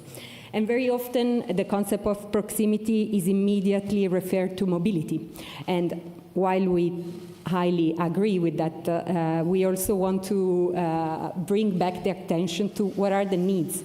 Then mobility starts as a need of bringing people closer to their function, closer to the services that they need to basically perform their lives, to live, to work, to learn. So what we really want to focus now is, let's shift for a moment the focus and think about, again, the services. So land use is essential to make sure the proximity is close to our homes. We need to intentionally redistribute the services in our cities by decentralizing the services using mixed land use and transit-oriented development and density bonuses. We need to create a minimum service requirements that not only focus or is measured at the city boundaries, but they really look into the neighborhood independency and self-sufficiency to make sure that every neighborhood is complete and can and allow the citizens to perform all the needs and the functions that they need daily. And then once the services and the citizens have everything they need close by, then hopefully the outcome of that will be that our streets will be less used by cars and more used by pedestrians and cyclists. So therefore, hopefully there will be more space for those people to connect and also to bring nature back into the streetscapes. And when the density of the cities are still still too elevated. Also, time-based and flexible use of public spaces could be a solution to make sure that these public spaces are highly vibrant. Finally, also, the third pathway for really activating proximity in our cities is through urban governance. We need to make sure that the decentralization of governance is also in place, empowering the local administration, and we see in Rome, but in general in Italy, that there is a very strong culture in big cities, really decentralizing governance. Perhaps also promoting the development of a dedicated proximity team inside the city departments, and last but not least, formalize citizen participation, because it's essential that citizens are active part of our processes. I have 1 minute left. I had a bunch of examples that I wanted to show you, but I think if I want to pick just one to explain really what I wanted to say and also make the link with the Italian case studies, we see that cities that are promoting proximity are more and more integrating projects and initiatives such as the Zone 30, the limited traffic zone, the low emission zones, and these are all really essential policies. The Italian experiences, I think, really teach us two key inputs. One, the example of Bologna, really demonstrate that after 1 year, they completely removed pedestrian death in their streets. So really enabling a tangible, a concrete result. Only in 1 year, they were able to cut to zero the fatality, which is an incredible result. And then the Roman experience that I'm sure some of you are very aware of, the limited traffic zone has still some criticalities and some urgent action that needs to be taken. The mayor of Rome very recently has integrated a new tax because the national regulation for limited traffic zone still allow private vehicles, private electric vehicles inside the limited traffic zones. And this is, considering the growing industry of the electric cars, is becoming a challenge. And therefore, perhaps the national government should also take this into account. If we look then abroad, there are countries that are even more ambitious, such as Netherlands, that has developed a plan that is intending to completely remove car traffic in the city centers, but also removing the logistic operators. So also the logistic operators now in the city centers of Netherlands cities need to become green. I will stop here, and thank you, everyone. Thank you. Thank you, Chiara. Thank you very much for presenting and sharing with us your work, the approach, a very structural framework to assessing, analyzing, but also create a better understanding how to integrate proximity. Data-driven, but also illustrating the human perspective. What about people? Chiara, once again, thank you very much. Okay. The next panelist, I would like to invite Salvatore Moni. I hope I pronounced it very well. If not, I'm sorry. Okay. So also for you, 5 minutes. Thank you.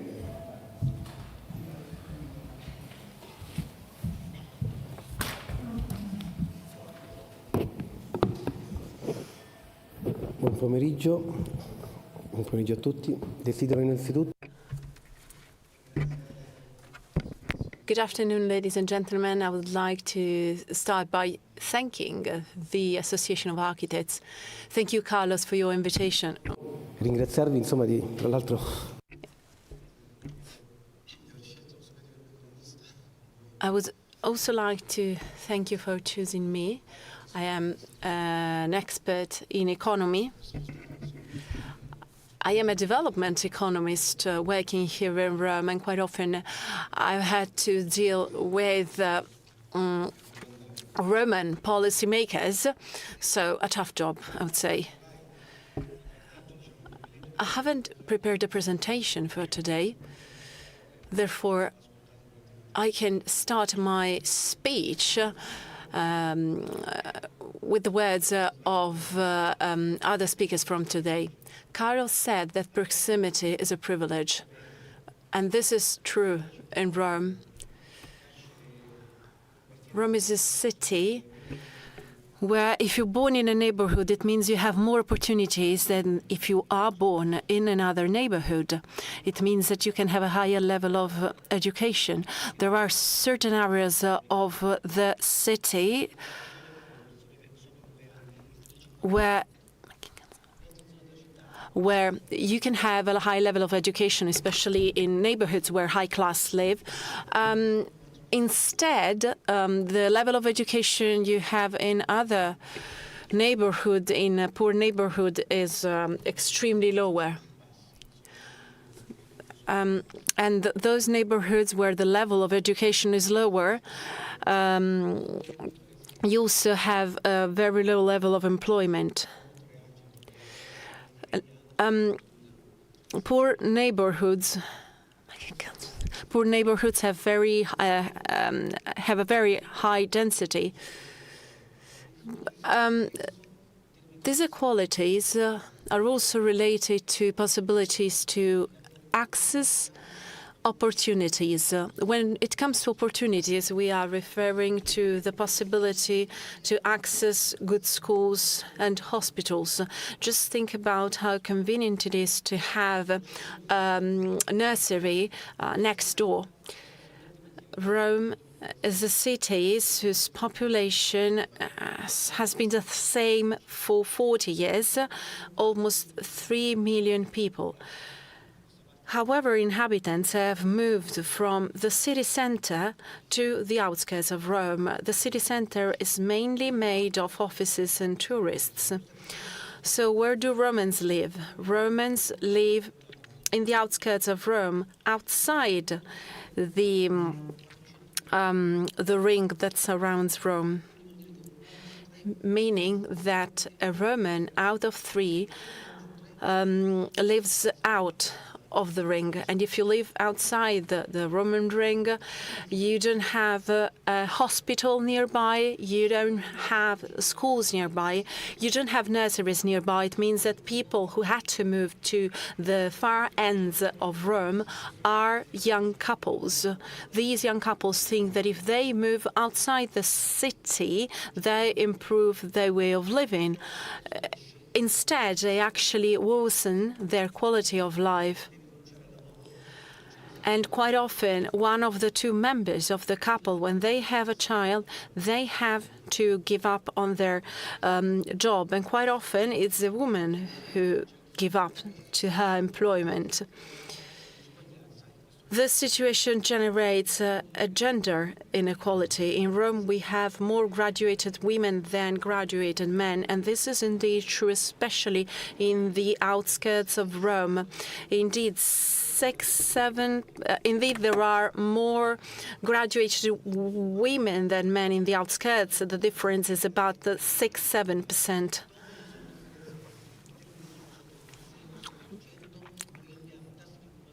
Such difference match a disparity when it comes to employment. That is to say that the difference between men in employment and women in employment equals around 11%. And it's not only about employment, it's also about elderly care and so on. An expert in economy can say that low accessibility to services determines choices. So if you have services that allow you to make decisions, it means you are bridging the social gap when it comes to social accessibility. Okay, I'm down now, and I leave you to the next speaker. Finito? Yeah. Okay, again, sorry. Salvatore, thank you very much for your speech. My Italian is not so good, but I understand you pinpointed the services, the different kinds of services, but also related to economic activities, and of course supported by technology. Thank you very much. Thank you. Thank you. Now, I would like to invite Benjamin Butner, please, and join me. 5 minutes? Okay. I'll do my best. I help you. Okay, so welcome everyone. My pleasure to be here. Thank you very much for the invitation, Carlos, Giuseppe, and Massimo. But I have to stop thanking because my time is already running. And Karima is very strict, so the first strict chair, so I have to respect this. Many of the stuff that you will see in my presentation is, builds actually on what we've heard previously today. So Carlos mentioned in his inspiring keynote also Scotland, how they adapted actually the 50-minute city concept for Edinburgh. And you can see here the example of Edinburgh. And I think it's an interesting one because they say in their policy document, so that's not a quote that academics came up, but the city itself, that there is no template for an ideal 20-minute neighborhood. The services and facilities needed to meet daily needs, which depend on individuals and the unique characteristics of their communities. So I think that's very important. Because there is one crucial word in there, which is depend. And it depends leaves open lots of questions. And I would like to structure my 5 minutes on those 3 points. What destinations actually matter most in daily life to us as the citizens of a particular city? How do people want to reach them? By what kind of modes, basically? And how close is actually close enough? So very interesting question when we talk about proximity. It's about shrinking the way how we move, but how close is actually close enough? And at the end, how is this influenced by where people live and who they are? And who they are, I think, is also very important, which we sometimes tend to forget. And we're doing this here, and if you know me, you know that I like flowers. And you see here the flower of proximity on the right-hand side. This was invented, the flower, originally from Gilsola and Wilhelmsen at the University of Gothenburg. But then I was inspired, as many, by Carlos' concept, and the 6 social functions can be seen on each of the flower petals here. All right, so I've been doing workshops since, I don't know, maybe 5-6 years on the flowers of proximity. Everywhere I go, I want to learn from the people. I want to understand their local context. So that's why we do it. It's a pen and paper exercise, very simple, and you start from your home and say, I would like, ideally, to go to the supermarket within 3 minutes. I want to have a park within 7 minutes. And by this, you draw the flower. So you create your ideal neighborhood. But we have realized actually bringing back all those flowers and then putting them into a table is very, very difficult. So we thought, okay, we have to create a digital version. And this is the digital version which we actually soft launched in the Proximity Conference in Paris last year in September. And you can see since then we collected, actually the numbers are outdated. I had to submit, as you all, the presentation, but it's now 6,570 flowers, and over 90 countries are covered. Also Italy, obviously. As I'm based in Munich, we have a bit more in Germany and in Munich, but you can see actually this concept can be applied to all over the world, but for that we have to respect the local context. Okay, so what destinations matter most in everyday life? That was one of the questions. Here the people said, okay, for me, supermarket, parks, restaurants, workplace, pharmacy, these are the most important activities. We have to say this is a bit, the sample is a bit biased with younger adults, so people under 40 years.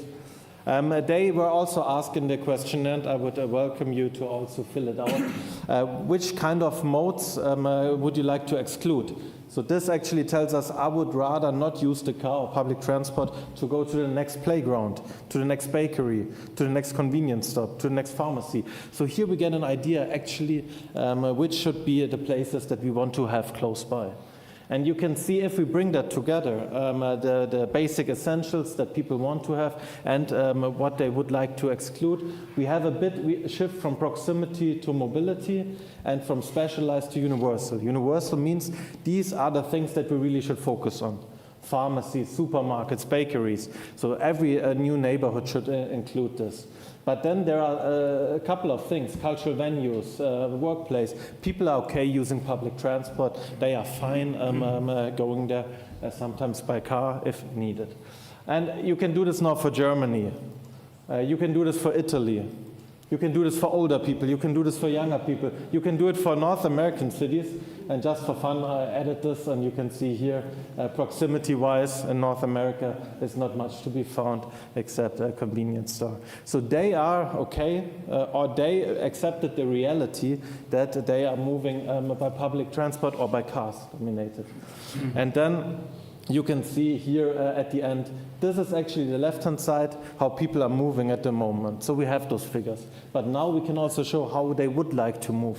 And you can see that actually people would like to go to the supermarket by active mobility, by walking, cycling. This is green and yellow. So actually the red, the car, is getting lower and lower. So people want to have proximity, and with this I close. So at the end, we can then look at the rural places, the suburban places, and the cities. And you can see here that actually people are asking for proximity. Not just in Europe, not just in Germany, not just in Italy, but also North America and Asia and Latin America. And we have those figures, and that's quite nice to see. The last question, how close is close enough? And you can see here, a bakery, actually everyone wants to have that close by, and people would rather not like to use the car or public transport. This is the red line. With the workplace, it's different. They would accept that. Okay.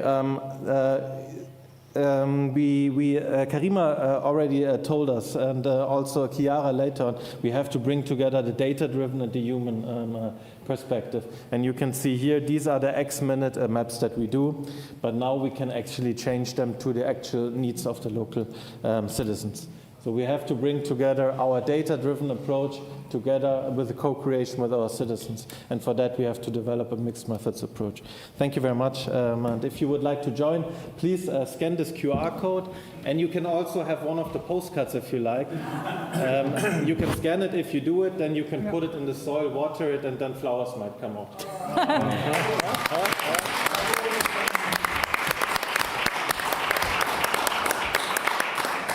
Thank you very much, Benjamin. I think all of us love flowers, and you also illustrated also in different kinds of activities, and of course it depends on individuals.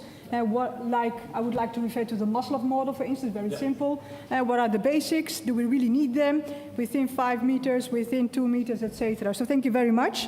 So the whole idea is also technology enhance everyday experience. So I prepared also a small, simple statement for our panelists, and please raise your hand if you would like to also to reply on that. So, Peter, you can also help me, please, with this question. High-tech urban planning and architecture will increase city love. And city love is the way people attached pride about their cities, not only about their cities, but also about their neighborhoods, the area where they are living. So please, I would like to invite Chiara to reply on this in 1 minute or two. Well, yes, it works. So can I repeat it for you? No, I think it's clear. It's okay. Whether technology will actually increase the love and attachment between citizen and their city.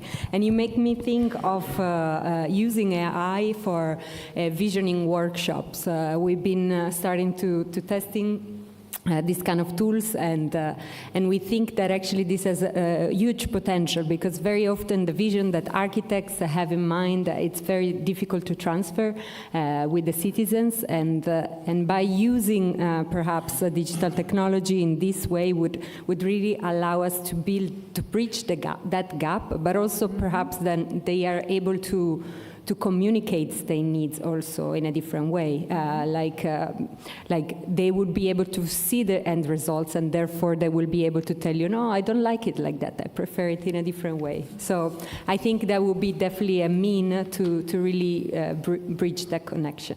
Thank you very much, Chiara. Salvatore, can you reply on this, or can someone help him a little bit with the translation? No. capito, non so che dire su questa cosa. No, I know. No? No? You skipped? It's Yes, fine. skip. Yes, skip. Benjamin, in 1-2 minutes? Yeah, thanks, Karima. I wasn't aware that I should talk about Tinder here, and but I think technology is city of love. I think it can even harm. So I think old school bench can actually bring people together and make people talk to each other. So technology is great, and we should use technology, but in a meaningful way. And if we overstress this, we might create bubbles where people can hardly talk to each other anymore and socialize. So I think there's a thin line. It can work, but it needs to be meaningful, and I like to use a proximity of bringing people together, making them socialize, and I think that's the beauty, that we are here in one room and talking to each other and feeling one and each other. So, thank you very much. I totally agree. Of course, we need also to look at things that are not dealing with digitalization technology. Of course, I totally agree that. For example, in Rotterdam, we have been working on a very big project on energy transition. Of course, you need digital supporting tools to illustrate people the behavior of energy use, to create a kind of efficiency in the context of sustainability. So we see also a lot of municipalities, a lot of mayors all over the world are buying a lot of technology, a lot of data, and they're asking, what should we do with that? So the question is not focusing at the end goal, buying a lot of technology, buying a lot of data. It's more looking into what is the end goal. Carlos mentioned why. Peter focused on how. What and how should we implement things for sustainable development, energy use, energy transition. So I think, of course, you need to get people together. Yep. So community sense, resilience, also to create resilience. But on the other side, you need also information to act on different things. So people from the audience, would you like also reply on this question or statement? Or do you have other things to mention that is not mentioned here? Who? Nobody? No? Peter, you perhaps? Reflect if there's, I do not see. Sorry? No? Okay. Peter? A small reflection. Everyone, of course, would agree on the merits of proximity. So everyone, and 100% of the audience say, well, that's a very good idea, and thanks to Carlos and many others, we have a great design. But proximity has its price. And the price of proximity in densely populated city centers might be very high. It might be high to such an extent that only the happy few can live in city centers, and that's in fact what is happening nowadays in many European city centers. The happy few have the highest proximity because they can pay for it. So there is a distributional, a social equity problem involved. And I was wondering whether, out of our discussion, we could say a few more things on the unequal distributional aspects of proximity. Thank you very much, Peter. So I would like now to close this session. I would like to thank, of course, Salvatore, Benjamin, Chiara, Peter, and perhaps myself also. So thank you very much. Thank you very much.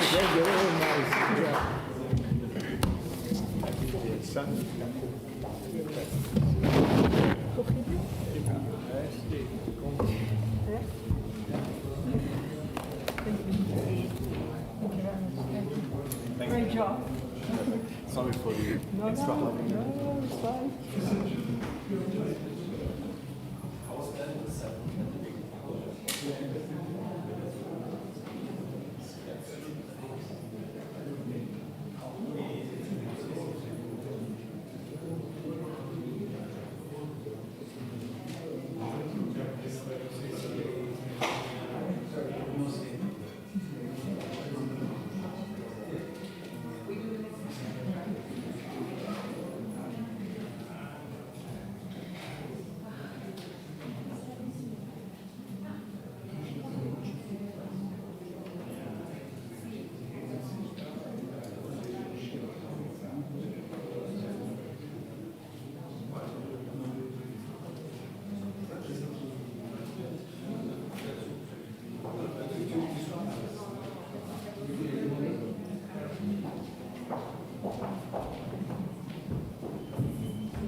No.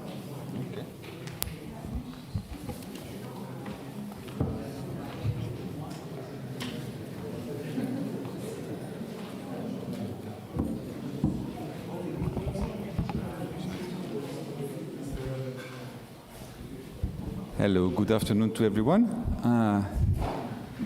Let's continue now with session 4, Heritage, Identity and Places of Life. To introduce this panel, I'd like to make some reference to what has been said this morning. I mean, Minister Jean-Brun alluded to the dichotomy between protection of architecture, protection of heritage, and the planning of new activities. And actually, this dichotomy is, I think, at the center of this session 4, because it touches upon what I call the tangible and intangible dimension of proximity. Federica Brancaccio also referred to the notion of beauty, and several other speakers also referred to it. Beauty, told us Nicolas, can make densification attractive. That's an interesting statement because we all know that densification is a difficult policy agenda. And he also referred to the notion of emotional proximity.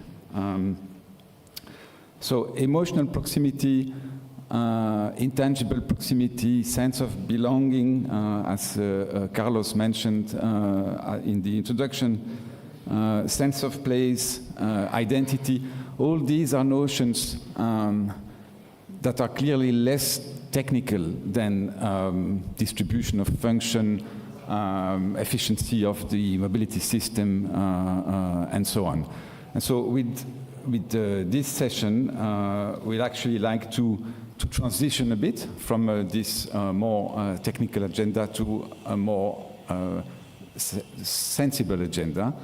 And in that sense, Karima gave us a very nice transition already with the notion of the city of love. So just the introduction of this session. We've changed a little the order of the speakers for this session, and we will start with my colleague Oliver Martin. Please come to the stage. Oliver is the president of the Davos Baukultur Alliance. He will explain you what it is. I mean, I personally consider the Davos Baukultur Alliance as one of the most innovative policy, or should I say political initiative of the last decade already? Well, quite.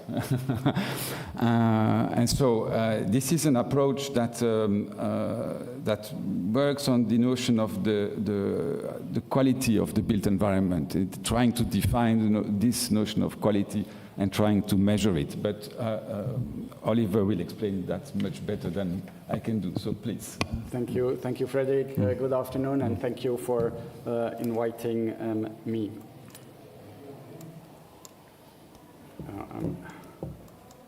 Wow. I want to talk to you about Baukultur this afternoon. Baukultur is a German term, but if you don't know how to pronounce it, this stems from a conference back, so there's some help here for the English speaking at least. And it means that the whole built environment that is surrounding us expresses our culture. How we build, how we plan, where we build, where we don't build, and particularly how we treat heritage assets or what we do with the archaeology in our soil, how much money we spend on restoration or we do not spend, or what we do not build, is an expression of our culture, of our building culture. So everything expresses our building culture of our society, and what we strive at is high quality Baukultur, because many places do not reflect the quality we want to see. The cities today, at least the European cities, when they're marketing themselves, they're using heritage images. more or less always. And these are the European cities principles that we all know very well, where we feel well, very well to holidays on, and so on. In reality, and also this is not surprising, our cities in many parts look more like this, and that's where we spend our time, our leisure, and even when we're doing operations nowadays, then we repeat kind of globalized urban patterns that look not like the European cities and do not have the quality. So we do have a lack of quality, a growing lack of quality that has an impact of well-being, of health, of social cohesion, and maybe also on our democratic societies.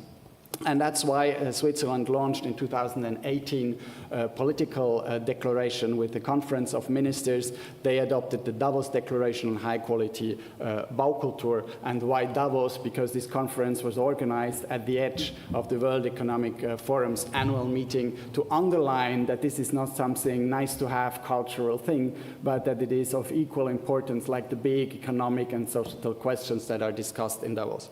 From 2018 on, from the adoption of this declaration, that was a political call for more quality, for a change in planning and building. This whole process is known as the Davos process. Now, when we say quality, and when you want quality to be integrated in legal frameworks, in politics, and when you want to get money for quality, you have to make it operational, you have to get the measure of quality and to make it accessible. And that's why in quite a long European process, we defined these 8 quality criteria, and with them you understand also the holistic approach. There is a governance, that means the whole management of a place, the legal framework, the formal, the informal instruments that may exist. There's, of course, functionality, flexibility, there's environment, energy, and all these things that we pretty much know from many other standards, systems as well. But it goes beyond. It goes beyond economy, it goes beyond functionality. It integrates also the context, because we have to build within a context, a natural or a built context. It integrates diversity. This is the mixed use, but also the societal diversity, so that we have the people from the city in the city and no segregations and so forth. We have the sense of place. How do we feel in a place? Do we like it? How's the perception in a place? And we do have, last but not least, also the beauty we have heard about this morning as well. Beauty was always the criteria that was discussed most, even if it's maybe the strongest, and we're really happy that we dare put beauty there, because beauty is becoming more and more relevant again. But at a certain point, we realized that everything has been said. There were declarations, there are criteria, but we were still moving in a bubble, and that's why we opened up ourselves to the business, to the economy, because at the very end, the economic mechanisms, the financial mechanisms are drivers why sometimes things do not happen as we would like them to happen. We have to talk more about money, and we have to understand better how money influences this whole environment and our cities. And that's why 5 years after the Davos Declaration, we launched the Davos Baukultur Alliance, which is an alliance between the private sector, the public sector, and the civil society in partnership with the World Economic Forum that acts as a secretariat to this alliance. The alliance counts today over 90 members. It became global. Most of the European ministers of culture are participating. Also, Italy is represented in the alliance, and many business partners, NGOs, and civil society partners. The themes we were dealing with in this alliance, you can see on the right, are the big topics that are discussed also anywhere else. But the unique thing is that we created a space where the business and the public and the civil society can meet and discuss openly and unideologically the expectations, the possibilities, the leverages to find to a true cooperation, to find new models maybe of governance, of financing to reach these goals. There is also program where we connect the more theoretical debate in the Alliance to concrete places with these cities that you can see here. It's called pioneering places. These are all places that have already undertaken quality work but are now also integrating the Alliance. And there is one big pillar that is called investing in quality. There is a big study done by Alfeld from the London School of Economics that had found a lot of evidence that quality sells, to put it in a blunt way. But it is always quality that hires the rent, that hires, that gives you more benefit on the ground. You can make more benefit with more expensive materials, maybe, and that's not really what we wanted. We wanted to show that quality as such is beneficial. And many, yes, I'm running out of time. Many of the business model today are using always public money that is paying for the quality. And we have to overcome this and to make this real. And that's what maybe my three messages. The one is that quality has to become measurable, objective, and operational, and particularly also these kind of soft factors, as they are always called. You can do energy efficiency measurement, and everyone believes you. If you do beauty measurement, that you can do in a absolutely equal, objective way, everyone says, wow, beauty is in the eye of the beholder, and it doesn't matter. That has to be overcome, and that needs a shift in the criteria we apply. The second point is that the business case for quality has to be made in a way that not public pays for quality, and this can be done when stretching the time frame of observation and stretching, also expanding the cost and benefits reflection.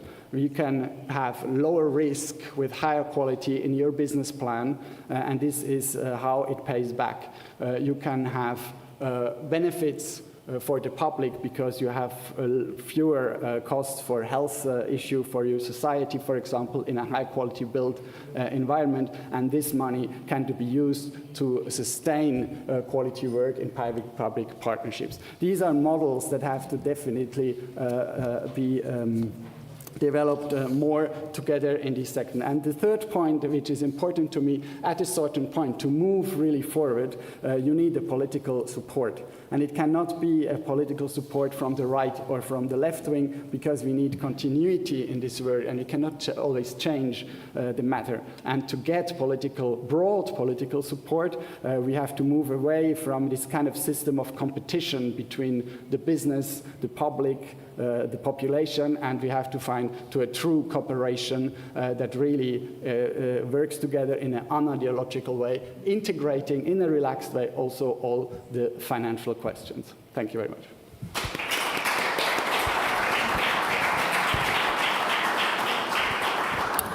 Thank you, Oliver. Thank you for this presentation and for sharing this framing of how beauty and quality of places play such an important role. We are now calling Héctor Garcia Curiel to stage. Héctor is architect, researcher, and professor at the University of Guadalajara, Mexico. Thank you for traveling so far. He currently serves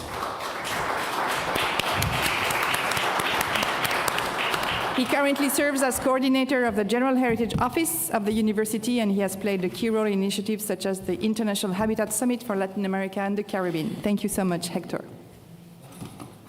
Muchas gracias. Buenas tardes a todos. Bueno, desde la Universidad de Guadalajara hemos visto con mucho interés la participación en esta importante conferencia, porque justamente una de las razones y de las explicaciones más importantes que la universidad lleva a cabo a través de la academia y de la enseñanza, la difusión de la cultura y la investigación, que son las labores sustantivas. Nuestra Universidad de Guadalajara, que es la segunda universidad en importancia a nivel nacional en México, ha participado desde hace aproximadamente 40 años en un tema de planeación regional que justamente trata todo este concepto desarrollado por Carlos Moreno de las proximidades. Y en este sentido, la universidad ha hecho un trabajo importante Aquí lo cambiamos. Bien, es una universidad que tiene más de 200 años de existencia, que fue fundada justamente en la colonia y ha surgido una serie de transformaciones que a lo largo de los años la han hecho que hoy tenga estas dimensiones que en un momento voy a explicar. Es más de 200 años de su trayectoria y un desarrollo científico en la gestión cultural y en la innovación. En la actividad, la Universidad de Guadalajara cuenta actualmente con más de 340,000 alumnos, lo que pudiera ser una universidad pues de las más grandes por lo menos de México y de América Latina. Y desde hace 40 años aproximadamente hubo una transformación en donde se descentraliza la Universidad de Guadalajara y se hace bajo un esquema de red universitaria. Esta red universitaria hoy consta de 19 centros universitarios en todo el occidente de México, la región centro-occidente de México, y tiene una tasa de crecimiento importante para cubrir las demandas de toda la educación. Sin duda, el tema de educación, innovación y sustentabilidad son parte de nuestro diario quehacer en la Universidad de Guadalajara.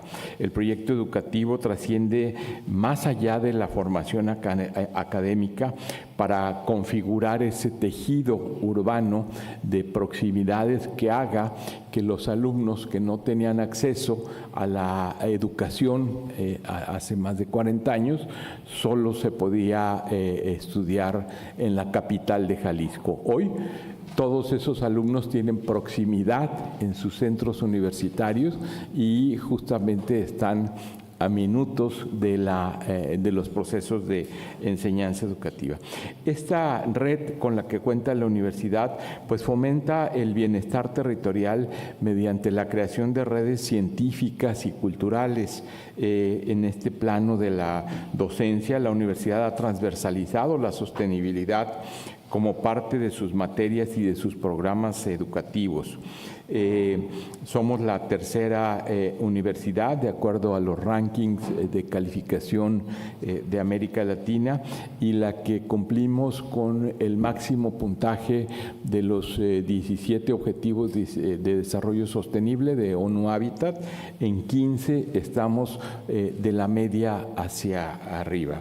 Esto se suma a todos los sistemas de programas educativos virtuales que a través de un sistema denominado UDG Plus nos permite tener interacción, tener alumnos prácticamente en todo el mundo, con una oferta académica de niveles de licenciatura, de certificación de competencias, de maestrías, y esto hace pues que seamos, más allá de las fronteras locales, una de las universidades con mayor conexión en las redes internacionales.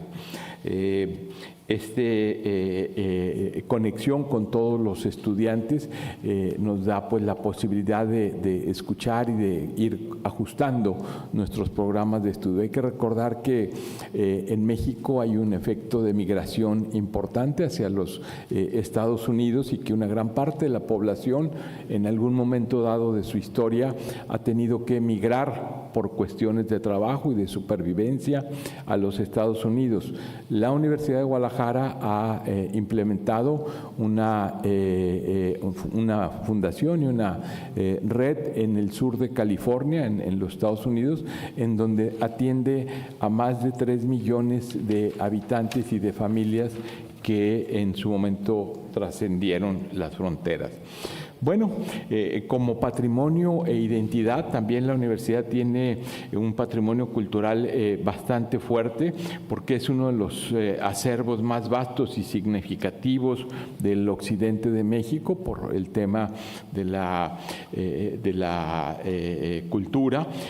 Hay que recordar que somos los que organizamos la Feria Internacional del Libro, que es la primera en idioma español a nivel nivel de todo el mundo y hoy competimos el primer lugar con la de Alemania. La edición pasada, 2025, recibimos ya más de 1 millón de habitantes de todo el mundo en 9 días. En esta ocasión, y aprovecho el momento para invitarlos a todos y a todas porque vamos a estar de manteles largos. La FIL recibe como invitado especial al país de Italia en este 2026, la última semana del 2026. Vamos a tener la fiesta del libro más importante y bueno, pues qué mejor anfitrión que Italia. Como patrimonio arquitectónico, pues tenemos patrimonio desde el siglo XVI, XVII, XVIII, en toda la parte central de la universidad, y una de las labores que en lo personal me toca a mí desarrollar es la conservación de todo este patrimonio que seguramente ahí tendríamos muchos temas que compartir porque las complejidades de conservar el patrimonio en centros históricos, pues yo creo que a todos los países del mundo, principalmente en América Latina, pero aquí en Europa no creo que sea diferente. Los retos legales que tenemos son bastante complejos, no se puede hacer prácticamente nada y eso hace que las políticas de desarrollo, de mantenimiento y conservación del patrimonio cultural se nos atrasen mucho. Bueno, en temas de aproximaciones a la ciudad y en la búsqueda por construir espacios de reflexión sobre y para la ciudad, la Universidad de Guadalajara ha apostado por la construcción de un museo de ciencias ambientales que es único, por lo menos en América Latina. Es la ciudad vista desde la naturaleza que la sostiene.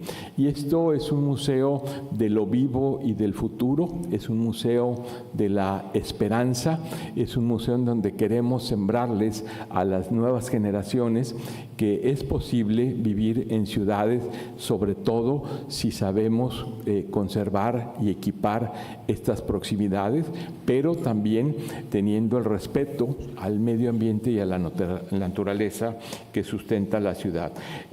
Con este planteamiento queremos dar soluciones a problemas socioecológicos actuales en las ciudades y repensar la relación de los ámbitos urbanos con la naturaleza que la sostiene. Para ello, en el museo contamos con un laboratorio en ciencias de la ciudad, que aquí el doctor Carlos Moreno nos apoya constantemente en esto.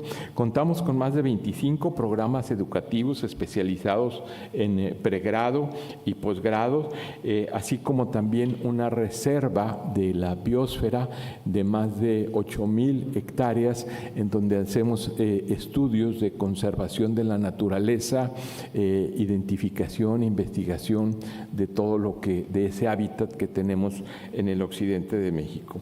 Contamos con más de 10 cuerpos académicos consolidados y más de 35 cuerpos académicos en proceso de consolidación.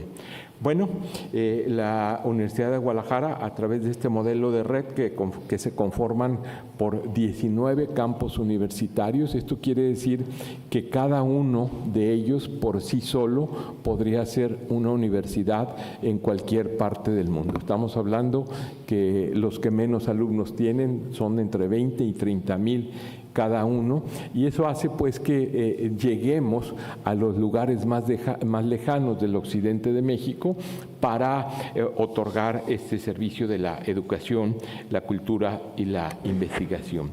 Sin duda, la joya de la corona es la Feria Internacional del Libro, que estamos ya en 40 años, y el Festival Internacional de Cine de Guadalajara.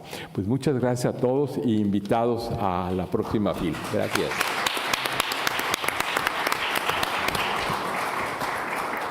Muchas gracias, Héctor. A continuación vamos a invitar a la arquitecta Pia Fontana. Now we're going to invite architect Pia Fontana.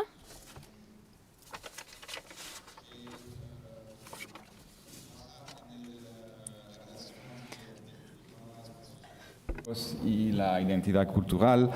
Oh, I'm mixing English and Spanish, I realize. Sorry for that.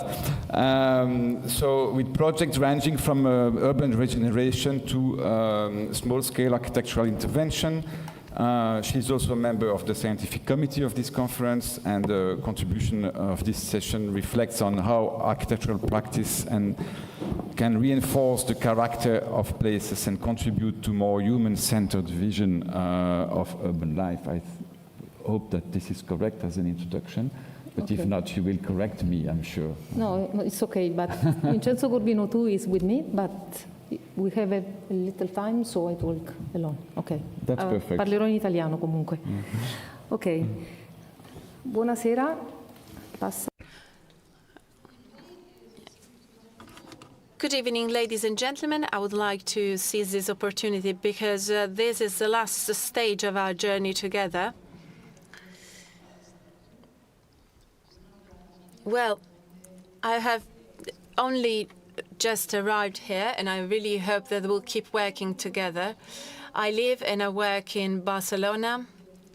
I work at an architectural firm, and I also work at the university.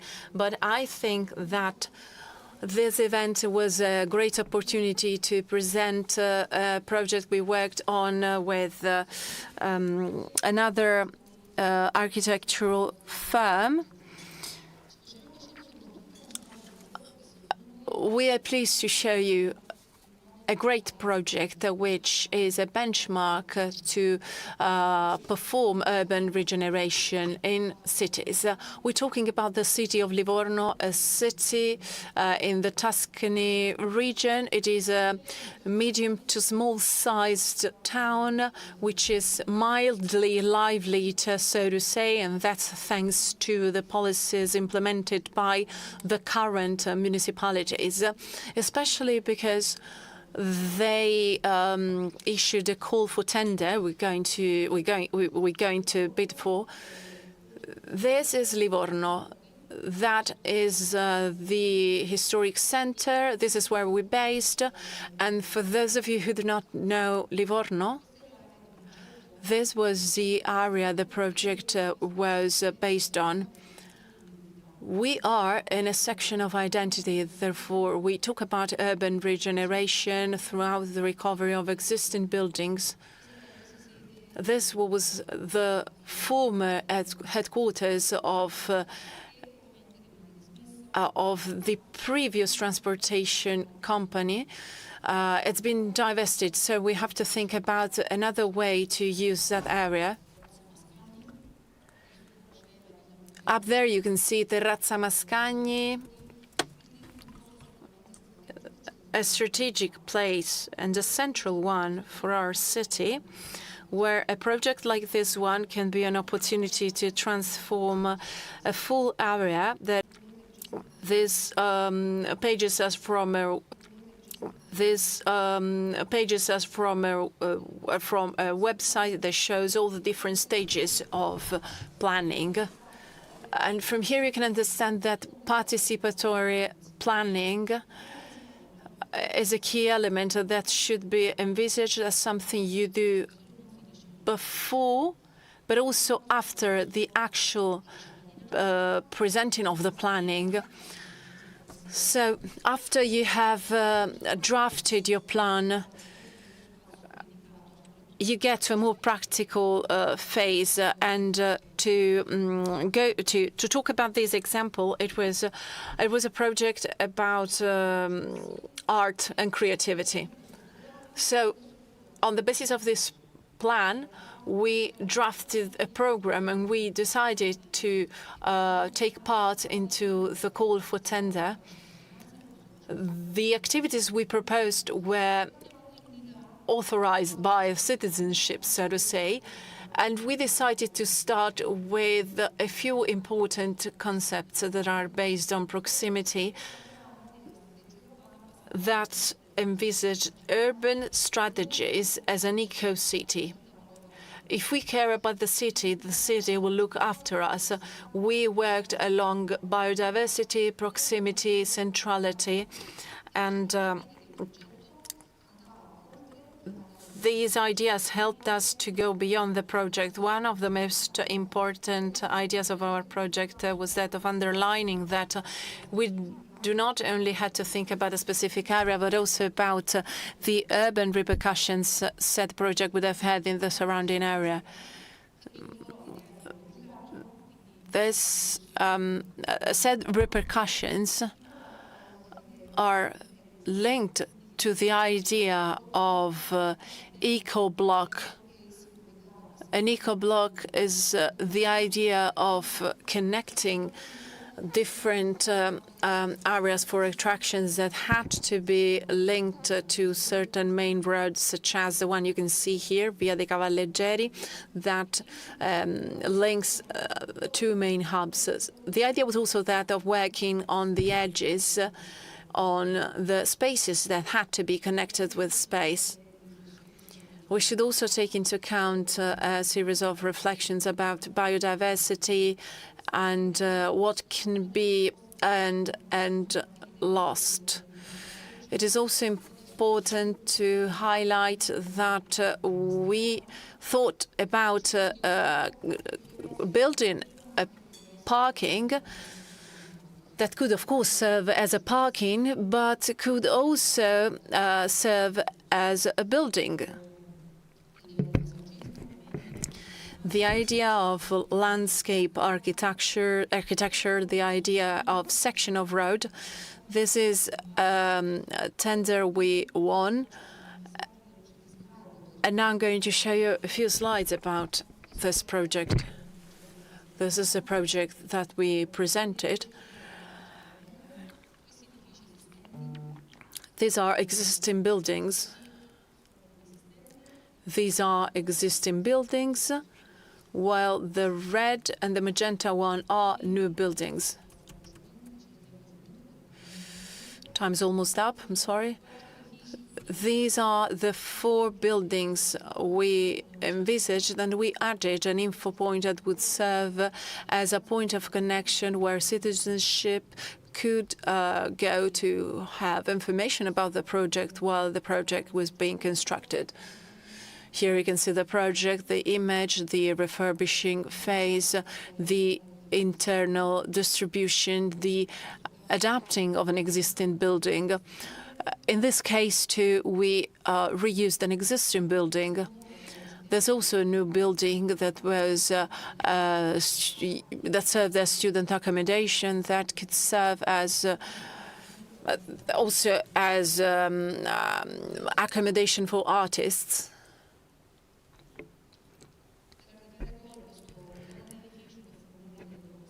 This is one of the winning points of the project. This is a big building, a multi-purpose building. It's a building that was initially designed as a parking, as I said before, that was, of course, aimed at hosting cars. And the fact that it could be transformed into something else was a very contemporary idea. The small building at the corner was the info point. There was an existing building featuring an important graffiti for the community. So we decided to include it within our project. We decided to transform it into an info point and a cafeteria. An info point works well if it is conceived as a place where citizens go to understand the project. And once the project is finished, the same building could be used as a cafeteria.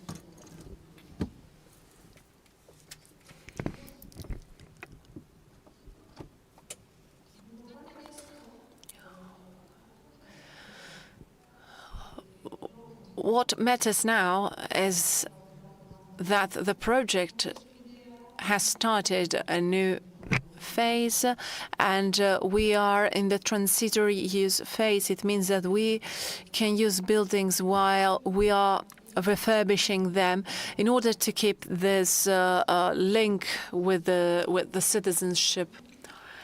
I would like to leave the floor briefly to architect Corvino, for his final remarks. There was one last picture at the end of the presentation. Could you please show it?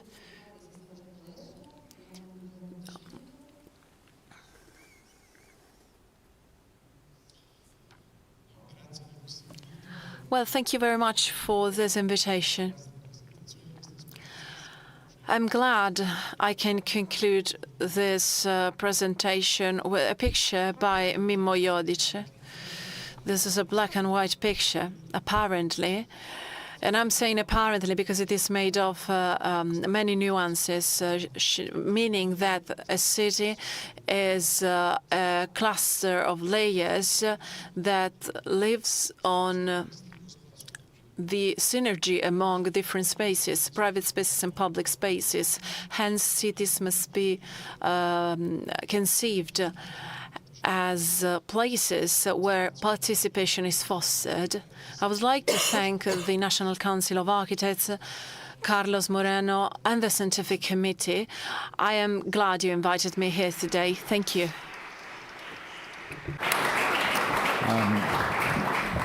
Thank you very much for your intervention, and I apologize for my confusion, Vincenzo, because I thought that you had another presentation after this one. So in fact, you had more time in the program than what you took. So. Yeah, that's perfect. Thank you so much. Very appreciated. And this shows, I think, very well the importance of good design in the creation of a sense of proximity or feeling of proximity. To conclude this session, we will have a video. A double video, that Catherine will introduce. Exactly. So we will finish on time, hopefully, with one or two videos we'll see from the city of Łódź in Poland. It's the number 3 or number 4 city in Poland with around 670,000 inhabitants. It's known as the creative city. They are a UNESCO awarded city, and what we wanted to show to you is some views and images of a project that won an award at MIPIM last year because they transformed an industrial site into a mixed-use development. And you will see that it's way beyond just urban planning and architecture and built environment. It's also about community and placemaking, and so I'll leave it to the video.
So this was the first segment. There is a second one. The first segment was more about adult experience, like a user journey from adult, and there's a second one that was developed for children, when they show what they have developed for kids. Oh no, we're not showing this one? I guess not. Okay, so thanks a lot. Thank you to our panelists. And this wrapped up the session on heritage, identity, and places of life. Well, actually, We have 5 minutes left, you see. So we are ahead of schedule, so we can use these 5 minutes to say something that we have perhaps missed in the presentation. And I personally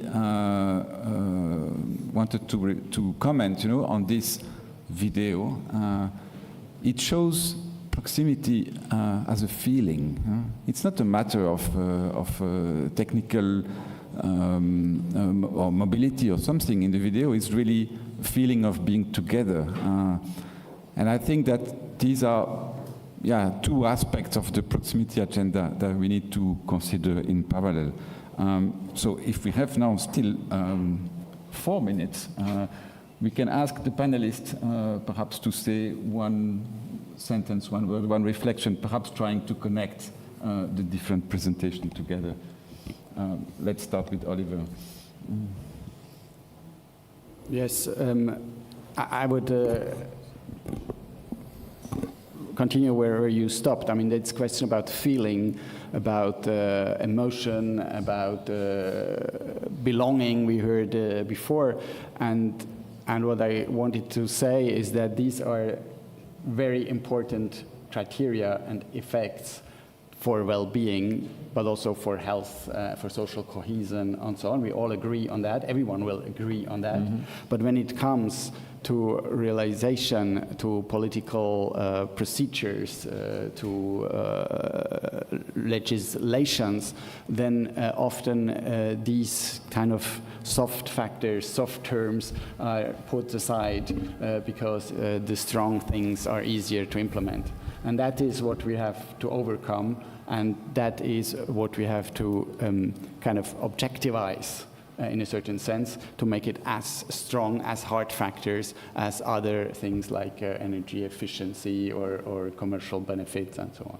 Yeah, so make the business case for high quality bulk control and for proximity. Yeah, no, often I'm misunderstood because then people think, well, you want now to kind of say, let the market do whatever it wants. And it's exactly the opposite, you know. Mm-hmm. The public has to care for the common good. And in order to do so, we need to attract capitals also from the private side, because otherwise there won't be enough money. And to attract these capitals in a good way, we have to make clear that these soft factors are paying back as well. So what have the architects to comment about that? Sì, mi fa piacere. Well, defining the city as a true customer of an architectural project is very good. This is the place where intangible and tangible assets can be found. When I think of proximity, I think of density too. The idea of a compact city. The future of Italian cities will require a rethinking of the city itself. We have seen the example of Livorno. We need to think of new polarities, the decentralization of cities, the process that was mentioned this morning. We need to attach new meanings to areas of the city, repurposing the existing buildings.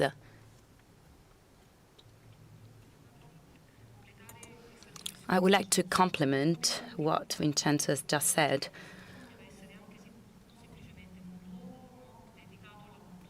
The city we can work on a monofunctional place, but what have we understood? We can no longer go on thinking on monofunctional buildings. We need to think on multi-purpose buildings, connecting existing uses and possible uses. This is the only way to create a new center, new city centers. In the case of Livorno, you've seen that the city center is 15 minutes away from another existing center, the new center we have created. So there's a sort of balance within the city that offers the city a new possibility to understand that proximity, centrality, and urbanism.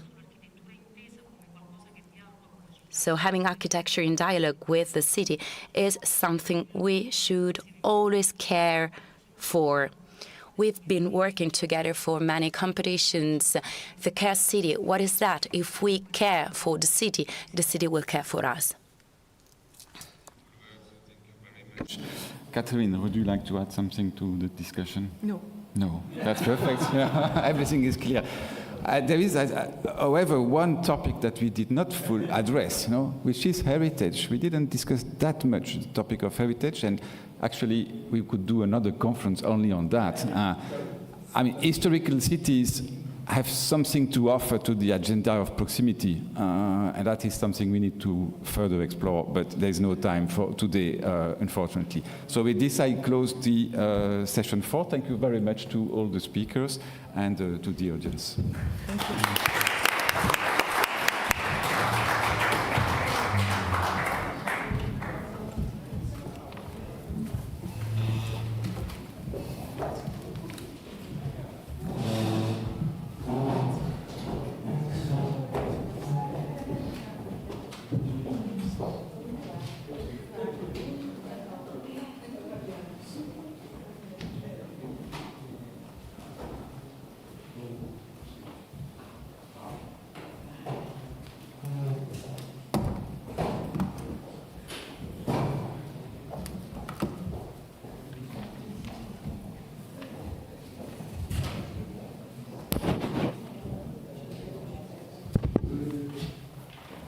So, the light is, Light's really bright.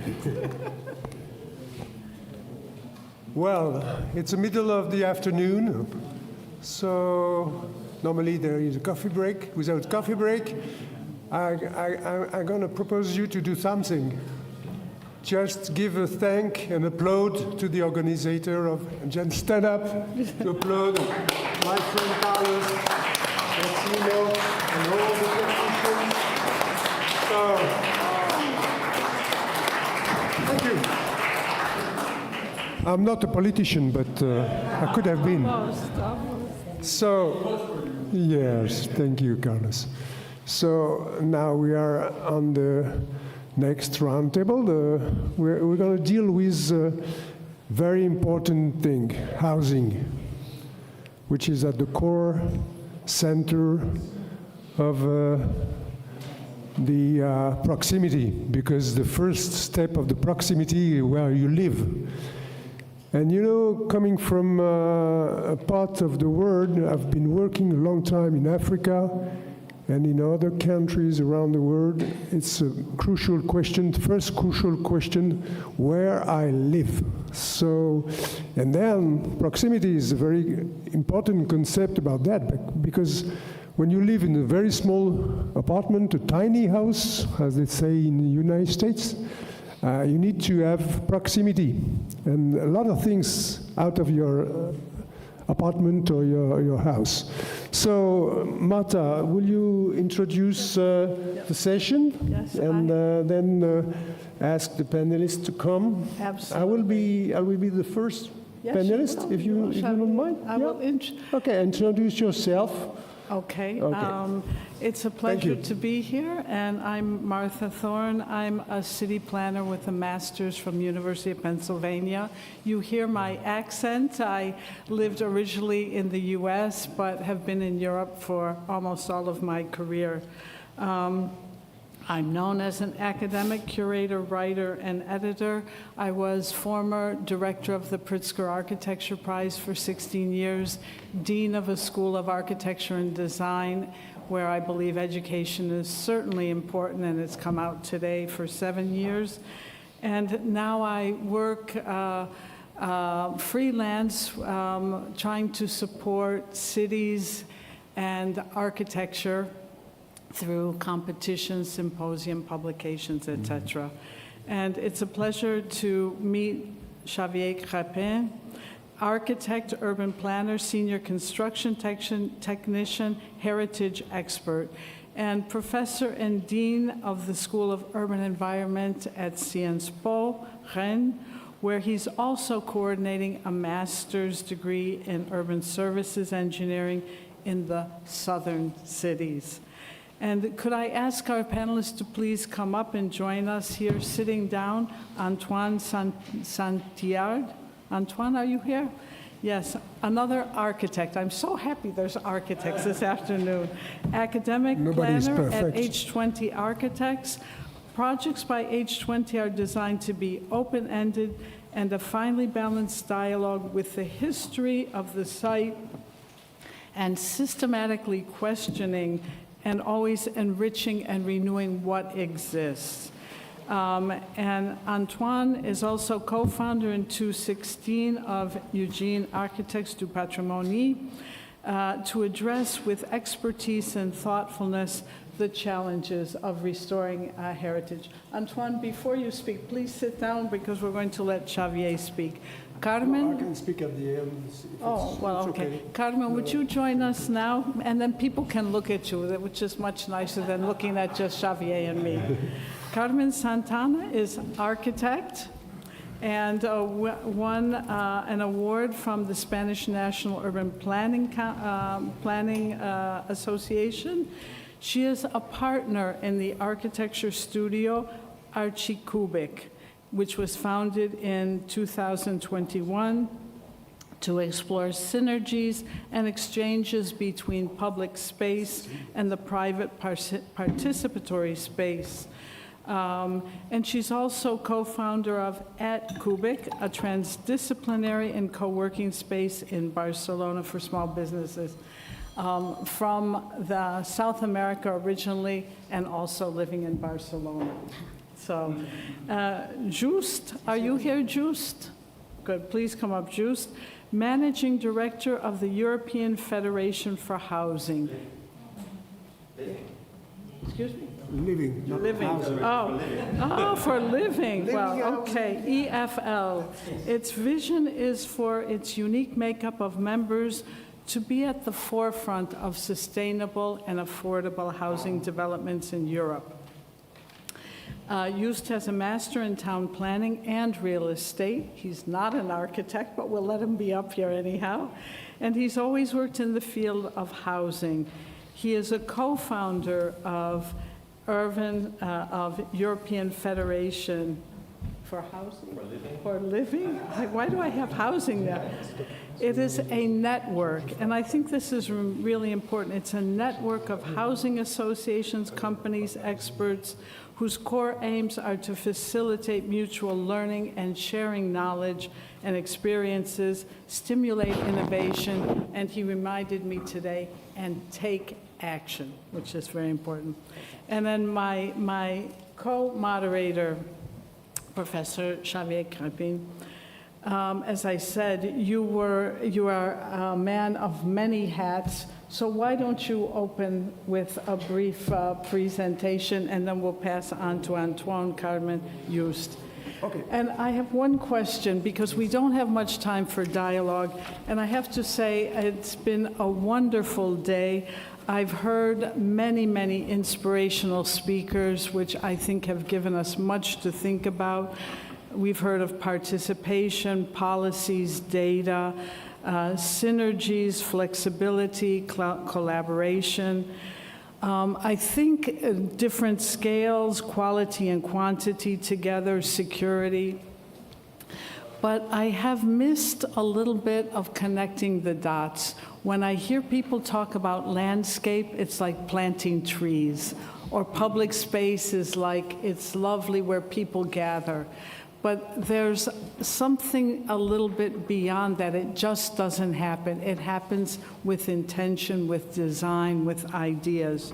So my question for the panelists is, if you can, at the end of your talk or when you sit down, one critique of your work or one thing you would like to change, either yourself or one thing you would like to change with the help of others. Is there a weakness you would like to address? I think that's one of the most important things of coming together, is not to say everything is wonderful, because there are many things that are wonderful, but if we can learn from our gaps, learn from our weaknesses, it's a very special place. And I thank you for allowing me to be here with that sincerity and openness.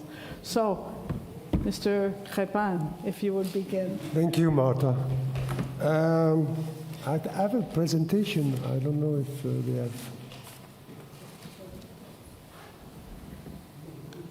So my presentation will be on a long period approach of what is actually the main question of housing. But in 5 minutes, it's quite difficult to present that because it will begin with the modernism, and then now where we are with all those new approach, proximity, and so on. So in 5 minutes, I would prefer to have 15 minutes, but it's not the case for that. So 15 minutes city, but 5 minutes for the history of urbanism. It's quite a challenge. So if my presentation is not coming, I will be better. Okay. Oh, sorry, I have to be there.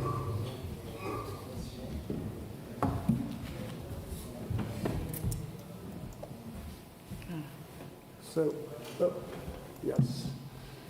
Yes, my first picture is it's just as a mirror of what you say, Carlos, this morning. I want to wrap up the short history of and see where we are. The 20th century, it was that. Housing was that. Two models, buildings and single housings. And what is interesting, it's not depending of Le Corbusier or Frank Lloyd Wright. It was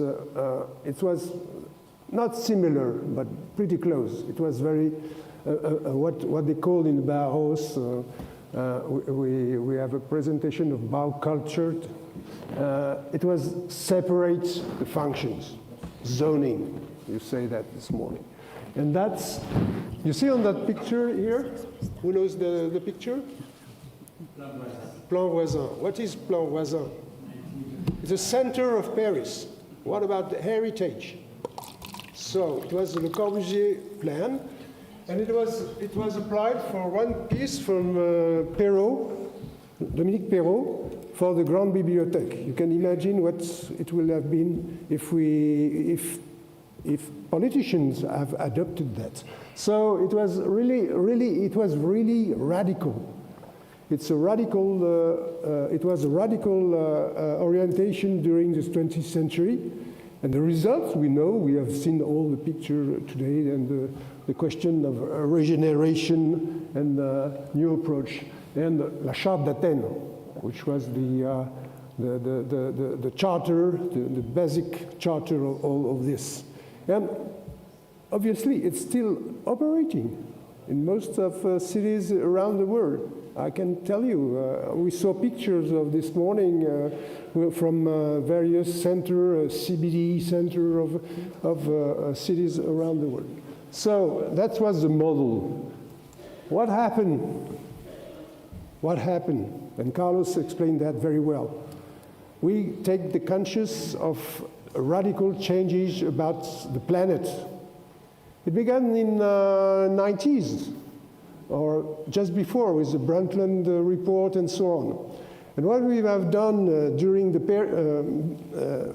after that period, we have lots of emerging ideas and even orientation or decision to take into account the limit of the planet. The limit of the planets in the planet that is on growing population until the 2050. So the 9 limits, you know that everywhere. We have done a very good job in Paris in 2015 on climate conference, the Paris Agreement. We have the opportunity to have the SDG 11 on cities. That's all new. That's what we have achieved together with UN Habitat, with all of you. And now we are at that point. But now we are facing a worldwide, in Europe, in states, everywhere, housing crisis. This is the main topic today. You know, in California, to buy a house, you have to earn $350,000 a year. Who can afford? Who can afford? I'm a professor at University of Paris. I won't afford, not at all. I have the third of that income. And so most of our colleagues, architects, urban planner, academics, they are living in tiny house, so they can't live in California today. So we have done that. We have dealt with COVID-19. We are now there. What next? What can we do? So we have a lot of people, among with Carlos is the main one in this room, and in maybe larger than in his room, hopefully. But it's begun with Lewis Mumford. We have to go back. James Jacobs. They show us how to do now to deal with. And I had 2 books on ecology. Ecology is not environment, it's not renaturation. Ecology is a balance between social, economical, and environmental questions. And in the center of that, the people, the citizens are the groups that are dealing with that, obviously. I put on the corner the little sketch of that Carlos and we know very well. Why? Because in 2020, there was a municipal election in Paris, and Madame Hidalgo was elected on the basis of 15 minutes model. It was the case, you know, Carlos. So, and it's a very good. It's very important to have this new approach with proximity. So I have to finish. Yes, I know. Yes, but may I mention Bruno Latour, because the climate solutions are in his approach. And then I finish on that picture. Look at that chart. The part in France, the parts of the cost of to house even in France between the 60s and 2020 raised from 20% of the average income to 92%. And this is in my country. We are very redistributive economy, you know that. It's a very, and so even with that, it's a big crisis. And then some solutions we are looking for on the right corner down is to intensify the urban. And may I finish with one sentence? Yes. From the Charter of Athens, could we be enough creative and prospective approach to imagine that there will be one day the Roma Charter that will provoke and create that new paradigm of what I call the new organic urbanism. So it's a proposition, but it's just a follow-up. We have to follow up to go be at that point. Thank you. Thank you.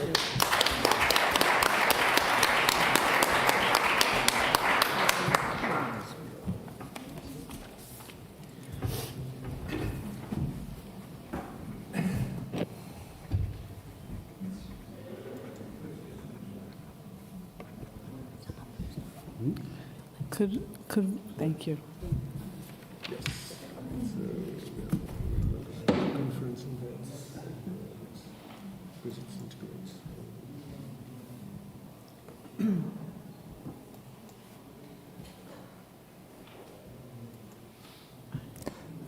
So, thank you for the invitation, Carlos. I'm here to present a recent project that we've done with another architect. It's a matter of creating some good conditions to be in teams that we trust. So it was with François Brugel, architect, and a landscape architect also named Einbik. and another architect, because this project was a mixed-use program. And the other architect who has done the 2 public facilities was Antoine Regnault. And so it was the main transformation of the former Ministry of Defense that moved to another new place. And the idea was to transform this complex or plot into 254 social housing and create some public space to open up this plot that was really acting like a black hole in the neighborhood. So in order to take this structure, which was quite both things in the same time, impressive, massive, but also, as you can see, when we get rid of all the partitions inside, it was quite fragile, made of an efficient structure, made of concrete. And so the idea was to try to bring a bit of a form of urbanity unique to the site. We talked about belonging to a place, and it was done with a lot of attention to things that were existing, like such as graphs, amputation. The site has been transformed many times, and it was part of its history. And the decision was to balance what to keep, and what to transform. On the axon view on the left, you have on the pink color all the big buildings. They were very different. One L-shaped from the 70s, a bit the one that we've seen from the Charte d'Athènes.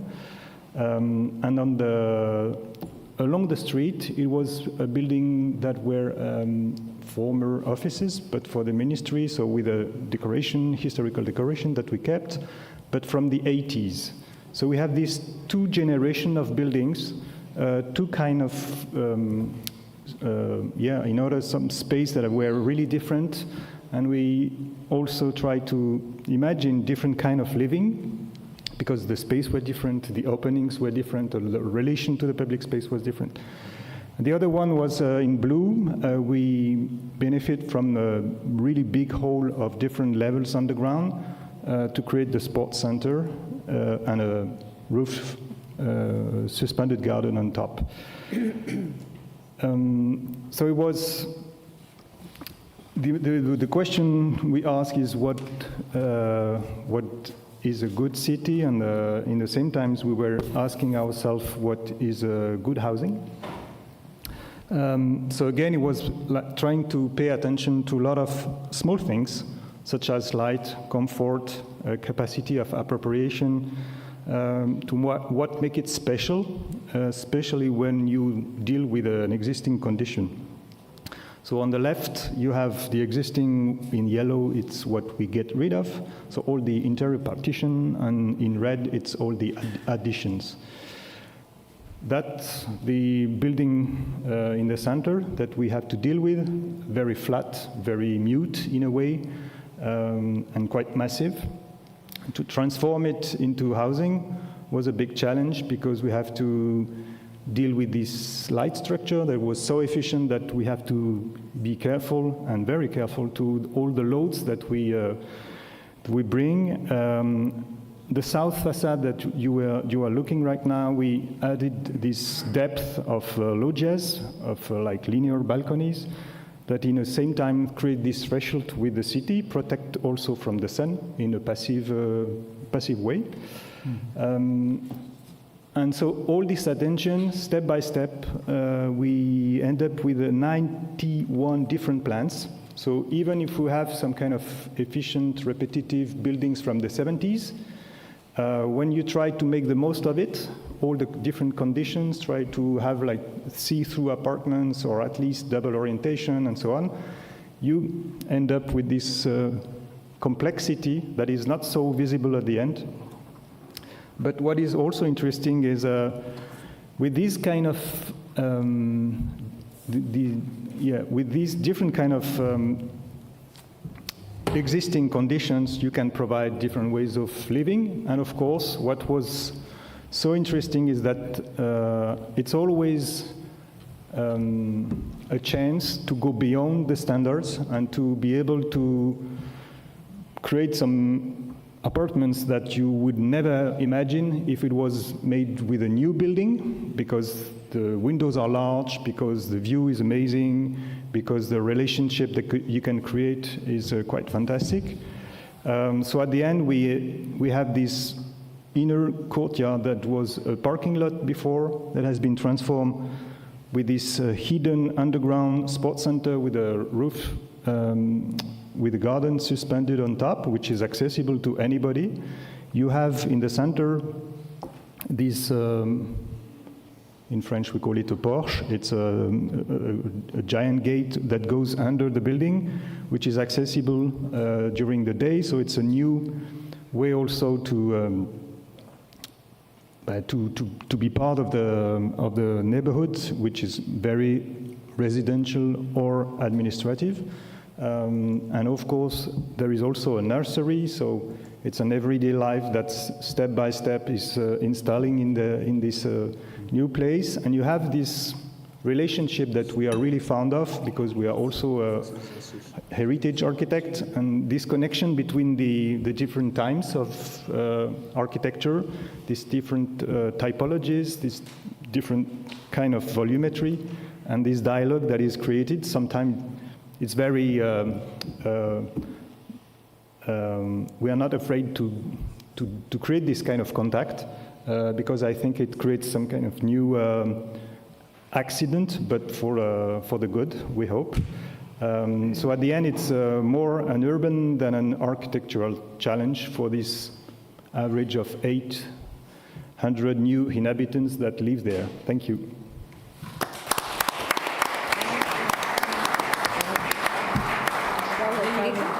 Directamente.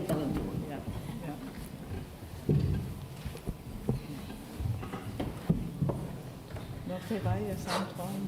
¿Cómo hago para...? Okay. Buonasera. Buonasera. Grazie mille per l'invitazione, è fantastico stare qui. Good afternoon. Thank you very much for inviting me. Thank you for inviting me here today. Sorry, I can't speak English or Italian, therefore I'll revert to Spanish.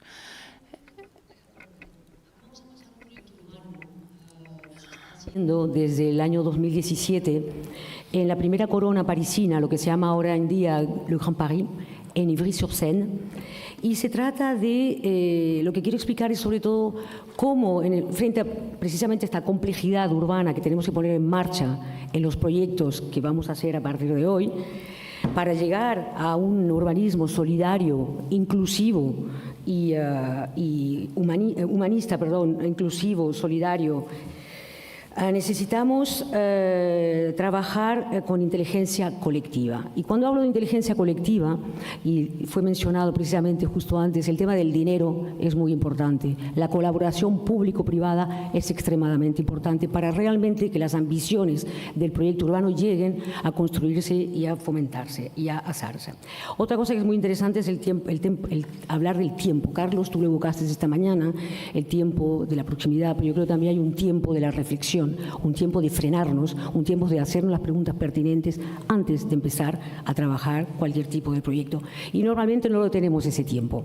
Lo que vais a ver aquí, este proyecto, que nada, lo voy a hacer muy rápido porque es que no tengo tiempo, imagínense, en un proyecto urbano explicarlo en 5 minutos, pero como mínimo lo que sí quisiera realmente hincar es el tema y tenemos que intentar realmente poner como mínimo unos 3 meses, digo 3 meses de intercambio con la ciudadanía, con los productores, con los promotores, con los real estate, con la gente que trabaja, con los servicios de la ciudad. Y para eso se tiene que ser, o nos dan ese tiempo o lo hicimos nosotros, por supuesto con ayuda de sociólogos, en un tiempo escondido que nos supuso un estrés, que por eso no he vuelto a hacer ninguno más. De momento vamos a llevar este así hasta a cabo y ya veremos cómo lo acabamos.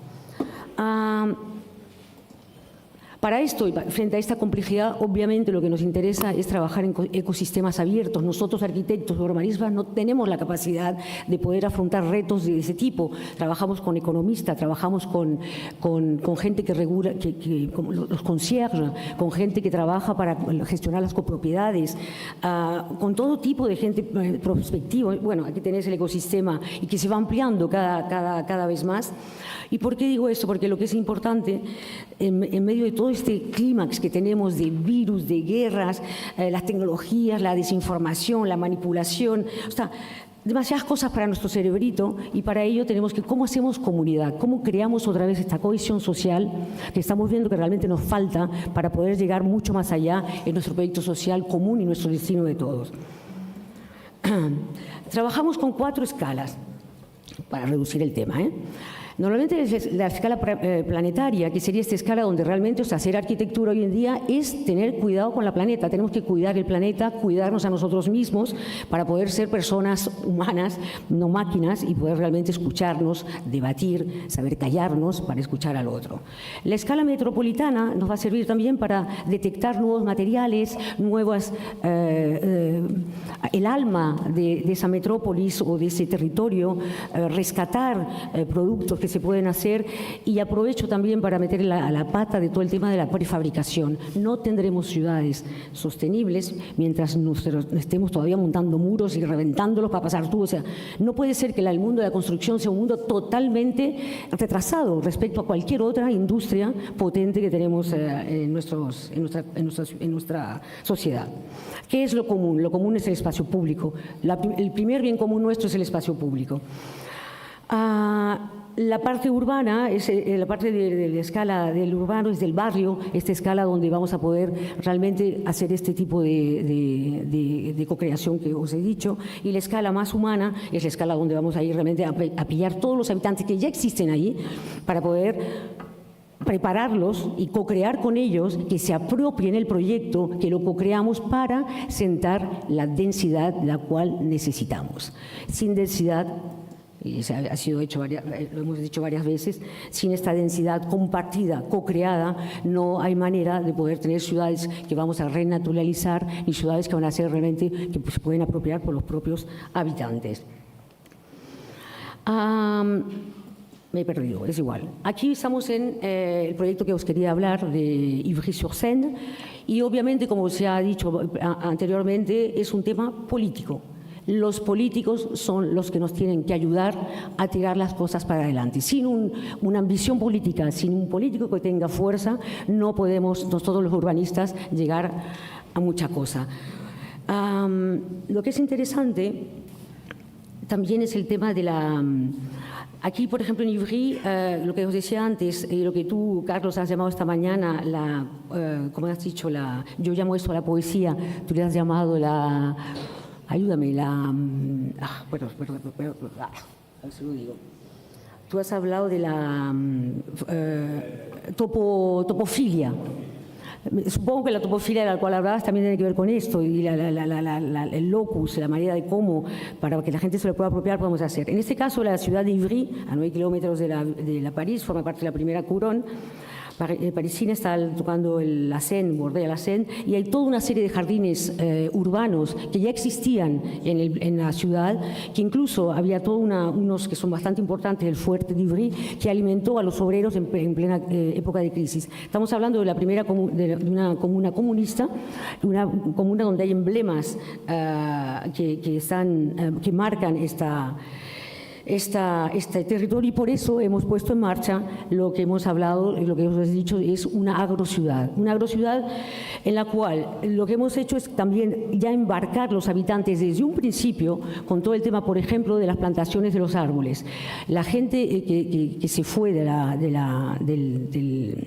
edificio que os voy a enseñar ahora ha padrinado y madrinado un árbol y serán los próximos proyectos del proyecto urbano. Aquí tenéis los límites, digamos, del sector. Lo que veis en rojo es una ciudad social. Estamos en una zona muy, muy social, de mucha fragilidad humana, y esta ciudad de casi 400 habitaciones, o sea, viviendas, todas han sido relocalizadas dentro del proyecto urbano actual, y son ellos mismos los que han apadrinado o amadrinado un árbol que sean las futuras plantaciones del proyecto urbano. Esta estaba tenía amiante, con lo cual no la pudimos rehabilitar. El resto que veis sí que lo hemos podido rehabilitar y conservar con todo el tema de lo que está ahí. Lo que deconstruimos representa 30 toneladas de materiales de construcción. O sea, hoy en día ya no hacemos demolición, hacemos deconstrucción. El ejemplo más grande que hay en el mundo sobre el tema de la recuperación y la reventa a través de plataformas es lo que nos puede permitir también la Internet. La tecnología tiene estas cosas de bueno que nos puede permitir revender puertas, ventanas, lavabos, todo lo que se pueda recuperar, yesos, todo lo que se pueda recuperar de ese antiguo edificio. Aquí lo que estamos viendo es un extracto de un subplano, de un subsector en el cual estamos hablando de que se está llamando el urbanismo puntillista. Es un urbanismo que permite de una manera bastante sensible en el fondo de poder securizar el espacio público. Es decir, y todo lo que ves en verde son los corazones agrícolas. Es un proyecto de 2 hectáreas en el cual 2,5 son agricultura urbana.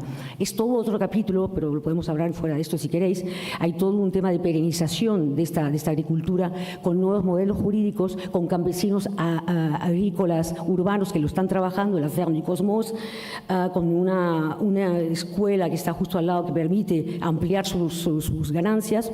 Y también veis todo el tema de la securización, como yo puedo ver lo que está pasando en las otras calles, es la integración de una manera suave del género. Se ha hablado precedentemente también todo el tema del género, el cuidar a las mujeres, a los niños, y que no tengamos miedo en el espacio público. Aquí veis una representación de uno de los corazones de este modelo urbano, donde la densidad es muy, muy alta, y por eso, para esta densidad compartida, tenemos que trabajar con la gente y los habitantes, y que embarquen en el proyecto, se lo hagan suyo. Aquí veis otra cosa que tiene que ver también con la securización del espacio público, que post-COVID lo vimos muy, muy fuertemente cuando los comercios están cerrados en las plantas bajas.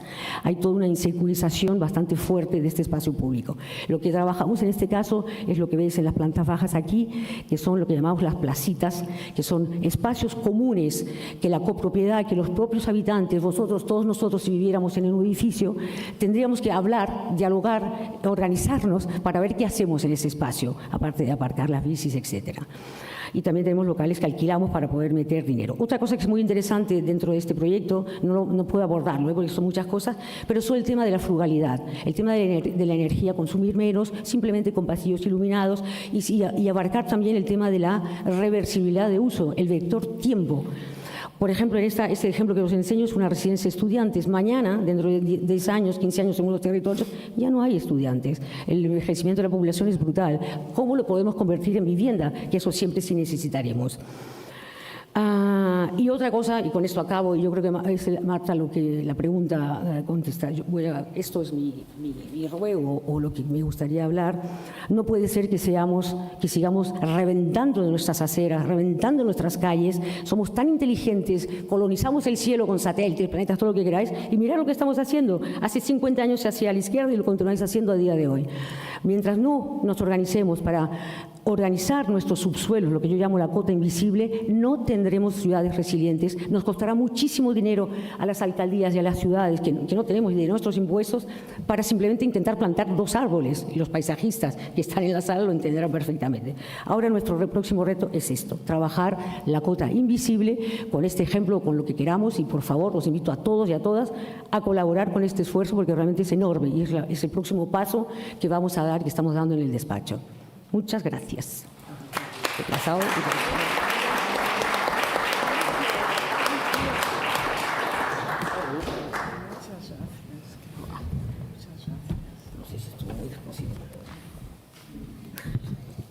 Ok, gracias.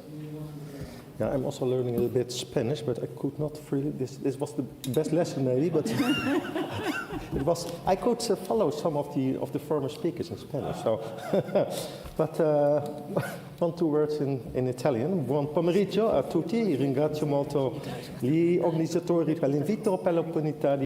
Thank you very much to all the organizers, and thank you for inviting me here today to speak about social cohesion in our cities. Thank you also very much, Carlos Moreno, for also inviting me. I think we know each other, I think now for 3-4 years via Paris Habitat, our, let's say, mutual friend Bertrand Brett. He's not here today, but I'm happy to be here and to give a little bit a light about more, let's say, the housing case, because we talked a lot about planning and about architecture and about marvelous examples also from European cities. It was also very interesting also for me to attend and to learn about what's happening in your field of architecture. So already mentioned, I'm Joost Nieuwenhuizen. It's the European Federation for Living. So that makes it already clear it's not only about housing, it's mainly also about the quality of living. That's also what my organization is working on. And then I have to continue, I think, to the... Yes, here, there we are. European Federation for Living, that's a network of around 70 organizations in Europe, although we also have a little bit connections also in the United States. And we're composed of social housing organizations, associations, cooperative housing organizations, also commercial companies in the field of housing, so let's say the supply industry, and academics, so universities from, let's say, almost whole Europe. And the main thing what we do is also exchange knowledge, experiences in the wider field of housing, development, social cohesion, also urban development. But always, let's say, the focus is on the provision of affordable housing. Yeah, that was the good thing, but we're also facing currently a big housing crisis in Europe. I think you already know about it. It was also mentioned in the previous presentation. To add a few also statistics at this moment, by today, the prices of ownership have in, let's say, in 10 years been increased by 53%. In the same period, rents raised by 28%, so that's almost a half. So let's say for people looking for a home, it's still, let's say, the more affordable choice. But that's not always all available, of course, in Europe. And what we also see that the incomes of the people did not follow the same speed with the development of the prices. So at this moment, it's estimated that around 8% of the Europeans spend more than 40% of their disposable income on housing. And this is rising also dramatically, particularly also for the low-income people, which are also the target group of my members. And what we see also, let's say, the consequences of this price explosion and the, let's say, the shortage also of housing in many European cities is that home ownership is almost impossible to reach for many income. So you need in many cities already two strong incomes to buy something. Young people stay longer at their parents' homes because they cannot move. Older residents also remain in their homes, and they don't leave their homes available for younger people or families. They normally also live in larger homes. We see also the rise of short rental, and many governments are currently also fighting that, including also Italy, and I have also personal experience with that. And also quite also more homelessness. So even here in Rome, I saw many people also in the city center lying on the streets. So that's something happening. It's an urban issue. It's in the landscape. It's in rural areas. It's completely different.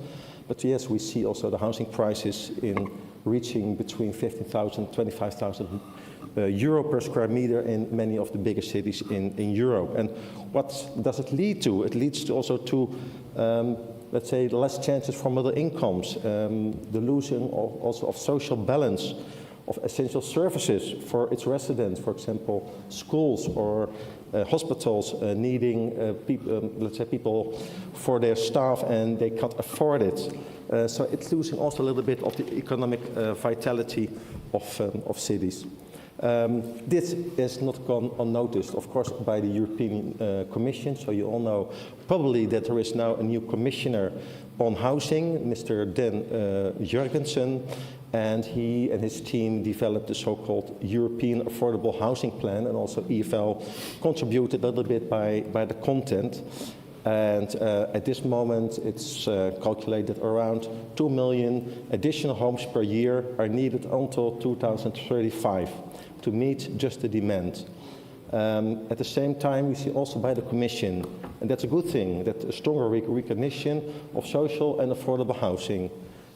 More finance for de-risking through the European Investment Bank, and also new policies to reduce speculation on housing.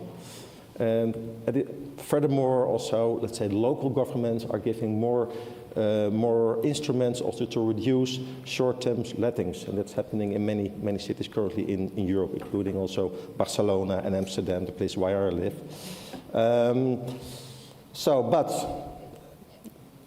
Yeah, Brussels is not building cities, you know. It's always a local thing. So it's the housing providers, it's the municipalities, it's the developers who develop homes for its citizens. And also our members play a role. So they build every day new housing. They renovate homes in the existing neighborhoods. They keep rents as possible affordable. And they also not only invest in housing, but also in the community life. And that's, I think, the strong point also of the organization I represent here. One element is interesting from my point of view. That's the rise of cooperative housing. It's a tradition in, let's say, in the more German countries like Germany itself and Austria and Switzerland. I was last week in Zurich, and there they informed me that currently 25% of the housing stock is owned by cooperative housing cooperatives. We see also across Europe, and here a few examples by pictures of small cooperative projects, but very nice, I must say, in Amsterdam and Barcelona and Milano in Italy. And I think these projects reflect something fundamental about our time. Also a little bit thinking about things like urban paradigms, and people want more participation, and they want more community, and they want also more control over their living environment. And I think also cooperative housing offers exactly that. So residents participate in the planning, in the design, but also in the management of their homes. And it puts also, let's say, social value to neighborhoods. And that's what we see also back also in my own city in Amsterdam, where these projects rise. There's lots of, let's say, communication and community feeling between the residents. But that's not only enough. So we need, I think, also different suppliers. And not only social housing, not only cooperative housing, but also we need also for-profit housing developers. Also in the European Union, sometimes this sector has a little bit bashed for, let's say, many things, but on the other hand, I think we need them.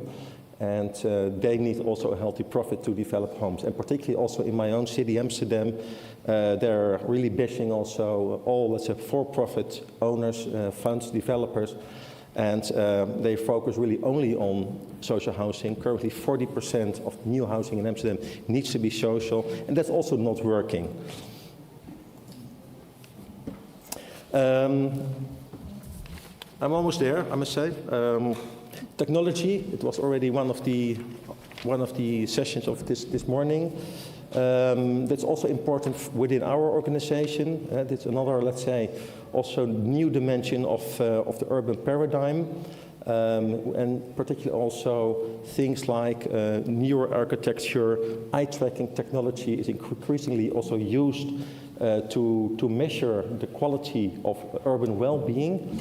Also, our members make increasingly also use of these new methodologies, and it helps also in decision-making regarding urban planning. So I was also very inspired by a Dutch professor in this field, and yeah, here a few of these examples in Amsterdam South. Conclusion, one simple thought. Housing shapes daily life. Housing shapes community. Housing shapes the future of cities. Through cooperation, innovation, and shared learning across Europe, we can develop new forms of living that better reflect the needs of people and one of the new urban paradigms. Grazie mille per la vostra attenzione. Thank you very much.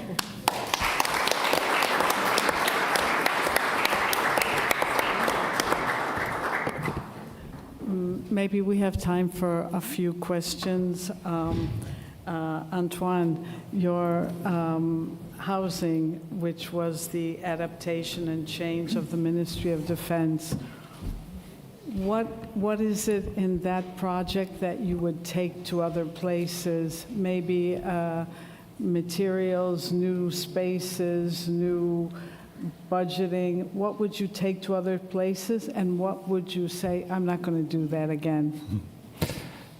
Actually, maybe 80% of what we're doing is transforming existing buildings.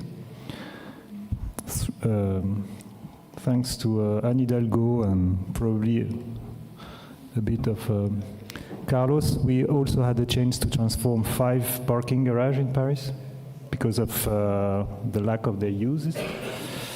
But so we are not reproducing anything because each case is different. Maybe the only thing that we follow through this experience is mainly the process of sometimes we see ourselves in the first phase of a project as a detective, where we have to go through archives to understand what we have in hand and to analyze. And so maybe the only thing which is the line that connects all these projects is probably the process. It takes a bit longer at the beginning, but the more you know what you have in hand and the qualities that you are going to deal with, and you can emphasize and you can play with it, after it's a bit more simple. And it's probably the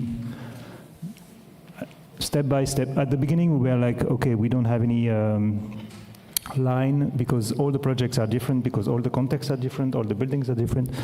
But mainly the thing we discover step by step is that it's so rich in terms of being able to propose spaces and qualities of a place that goes so further and so beyond the standards that normally we get when we are selected in a competition. You receive the program and they are all the same. But because of the existing, you have to trick the rules, and these tricks are just space for doing projects. That's great, thank you. Thank you. I have a question for Just and also Xavier. We talk about new models of finance. You said cooperatives. We have a very bad crisis of housing in Europe. What is the role of foreign investment? Because there's a lot of foreign investment in housing, so it's not always the local players. Are you optimistic about the housing crisis? Can we, more than cooperatives, but are there other ways to attack that? And what is the role of foreign investors? I already touched a little bit that point, and that's the, let's say, the fact that there is a need and there is also a lot of money, foreign capital available on the market. And if, let's say, municipalities or countries limit it maybe also too much by regulation, it fends also investors off. And I see that particularly also in the city where I live, in Amsterdam. Netherlands was for many years also very attractive for foreign investors, also in residential real estate. In the last few years, by regulation, this interest have been gone down a lot. And that's mainly to do by very strong regulation related to rents, rent development, rent caps, and yeah, that's for them not interesting. And what we see, of course, when there's less interest in investments, that also less homes will be realized, financed by, among others, also foreign investors. In other countries, let's say in UK, I think it's a little bit different. There's much more, let's say, grown market also for foreign investors in housing. Xavier, I didn't ask you about that, but perhaps as a professor and with an expert in many fields, you could address a little bit that situation. One thing is, I mentioned I've been working a lot in Global South, so the questions is quite different. The poorest is the city, the poorest is the country, the most of living and housing are built by auto production. People themselves, the products, their own, very bad, sometimes very bad, on a very bad manner regarding the construction norms and so on. But what has changed recently, it was before the crisis of 2009 and after the crisis. I think it changed a lot of things, because when all over the world we discover that the housing is a key element of international, financial, and economic stability, it changed totally the appreciation of the role of construction and housing.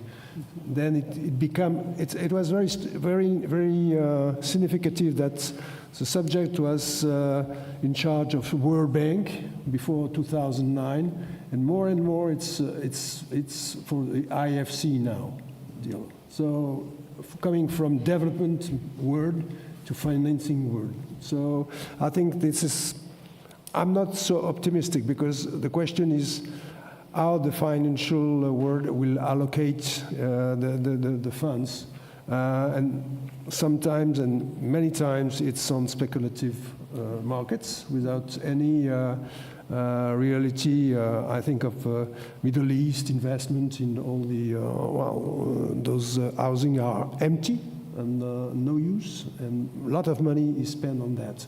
So I think we have to be very careful to that, and then convince the financial sector that he has to move and to shift and to move to the real market, which is understandable by financial sector. I think so. And Carmen, I have a question for you, because we've heard from architects, and you're an architect, and you spoke a lot about public participation. If you had a message for architects, what would you like to change about the profession? What would you like architects to do or be? ¿Qué te gustaría que fuese con el micro? There's, it has to be with the money also. If I speak before of industrialization process, 3T, we have a lot of people to put in somewhere, where. The process of construction houses is totalmente prehistoric. I'm sorry, but it is. It's a fact. So I think in the school for the architects, we have to work with the industrial. We have to approach all the new process, all the new materials. We have to help them inside the school, or maybe in our offices.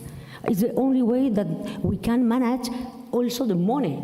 Because if someone has asked you to build for 1.500 euros, you can do 1.700 euros. If not, the project don't go. And for that, you have to reflect and before anticipation. Great.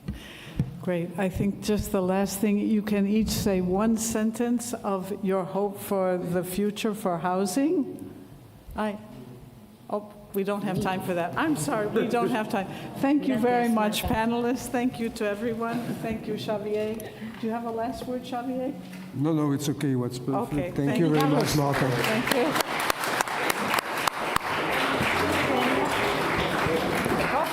I'm sorry. Yes, and now it's not a trick, it's a coffee break. Coffee I break, can conclude.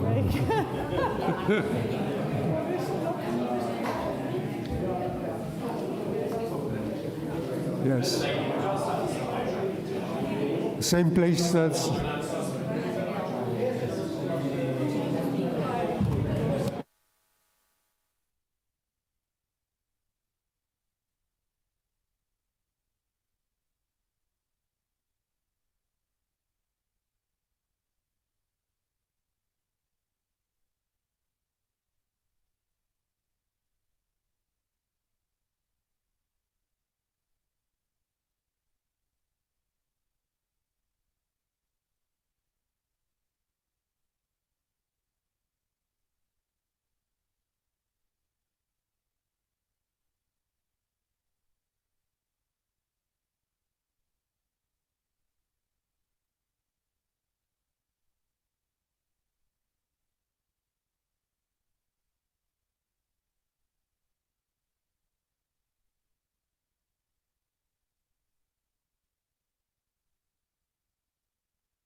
sparkling or no?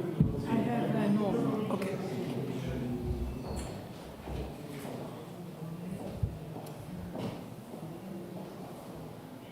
Okay, so Stefania I know, Alexander I know, Paul Krugman has a video. Excellent. They have also the video of Emmanuel. Yeah?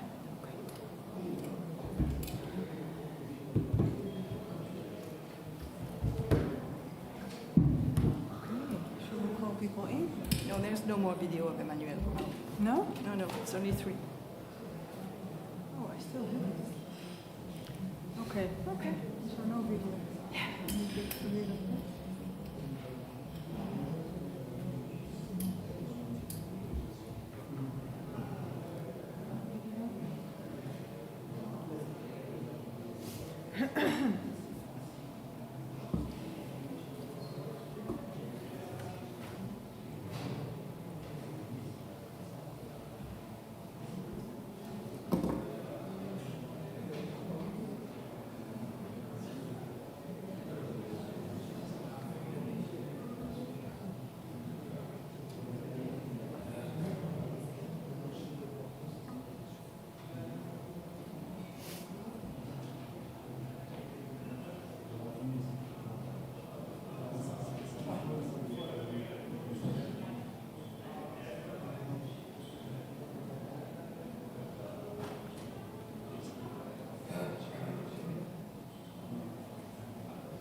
Oui.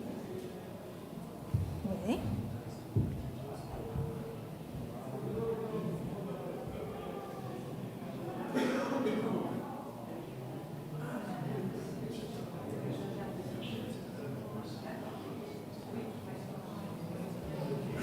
D'accord, merci. On passe.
Yeah? Okay. Let's, ladies and gentlemen, I would like to invite you to take a seat. We would like to start. So, colleagues, can you please join us and take a seat? Thank you very much. Thank you. Okay.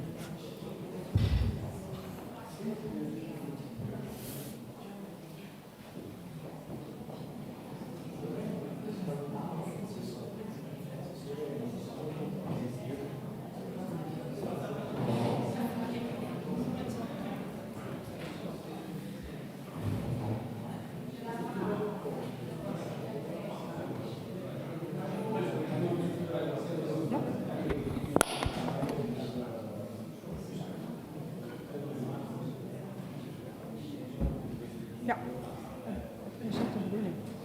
Shall we start? Because Massimo would like to start.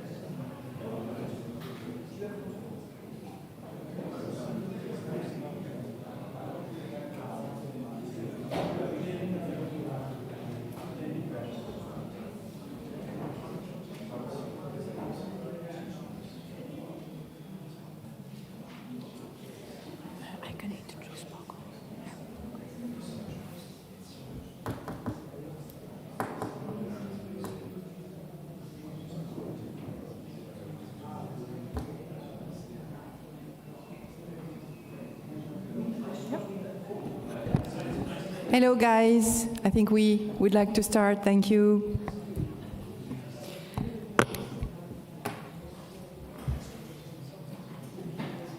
The program, okay.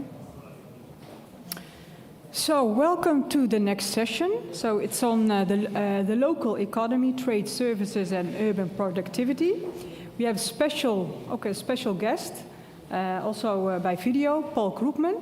I will introduce him in a second. We have Stefania Fiorentino, from the University of Cambridge. But before we start with the video of Paul Krugman, I would like to give you a short introduction of Paul. He's a Nobel Prize winner in economics, 2008. He was also a columnist at the New York Times. He's now working on his Substack. Every day he will post 3-4 Substacks. Can you hear me? Yes? Okay. Now it's better. Should I start again? No? Okay. Okay.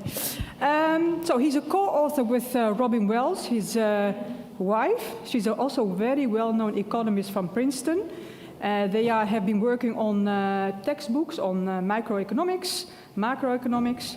His work can be submitted into 3 main contributions: international trade and tariffs, and development of the new trade theory, agglomeration advantages, the founder also of the new economic geography, spatial and distribution effects of growth, insights on the well-being society. So we just started to work with him also on this theme, the new well-being society.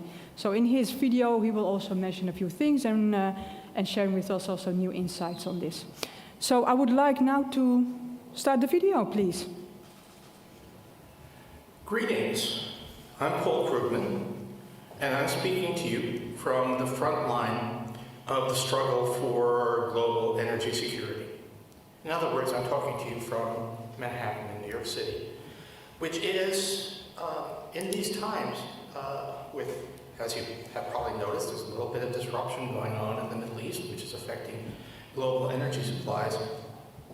It is interesting and important to notice that cities are one of our best defenses against this kind of disruption. How so? Well, I've been doing some homework on energy dependence, and particularly dependence on petroleum, which is still critical in most of the world for transportation. And something that really strikes one is that there are large differences both among countries and within countries, among locations, in terms of how oil dependent they are. Usually we talk about this in an international context, and of course there's a developed versus emerging market distinction, and richer countries are much more likely to own cars and to travel on individual motor vehicle, but even within the wealthy countries there are big differences. European nations in general consume less than half as much oil per capita as the United States. They actually drive only about half as much in terms of vehicle miles per capita as the United States. And some of that is because the price of petrol or gasoline, let me be American and say gasoline, because the price of gasoline is much higher in Europe because of higher taxes, which does provide a financial incentive to drive less and drive more fuel-efficient vehicles. But a lot of it is about urbanism. A lot of it is because, by and large, Europeans live in communities where you can take public transportation or even walk. Not something we do for the most part in America, but in a way that, again, in most of America you cannot. Now, that is, the big exception to all of that is US cities, especially the highly monocentric cities with high population-weighted density, which overwhelmingly means New York. So when I looked at some of these statistics at the level of US states rather than international comparisons. And in these comparisons, New York State really just stands out. In New York State, vehicles driven is only slightly over half the US average, miles per capita. And that is close to European levels. You might say, wait, that's New York State, not New York City, but 2/3 of the population of New York State lives either in New York City or in its suburbs. And even in the suburbs, people in greater New York have far more access to public transportation than their counterparts anywhere else in the United States, although not that much more than many Europeans experience. It's also true that here, we, New Yorkers, live in much more compact neighborhoods. I am a fan of population-weighted density, which is the density of the neighborhood in which the average person lives, much more informative than aggregate density. If you look, New Yorkers consume far less energy and drive many fewer miles than people in California, which might at first seem odd. Actually, gasoline is much more expensive in California than it is here. It's actually slightly cheaper than the US average in New York State. And California, after all, has two very large metropolitan areas. But there's metropolitan areas and then there's metropolitan areas. Population-weighted density in greater New York is about 2.5 times as great as population density in either Los Angeles or San Francisco. So it's a different world. In many ways, I'm a great fan of the work of Carlos Moreno on the 15-minute city. In many ways, I and millions of other people in New York do live in 15-minute cities because things are so close, because you can walk and at most take a relatively short ride on public transportation to get to a vast array of things, including my office, but in general, a vast array of things.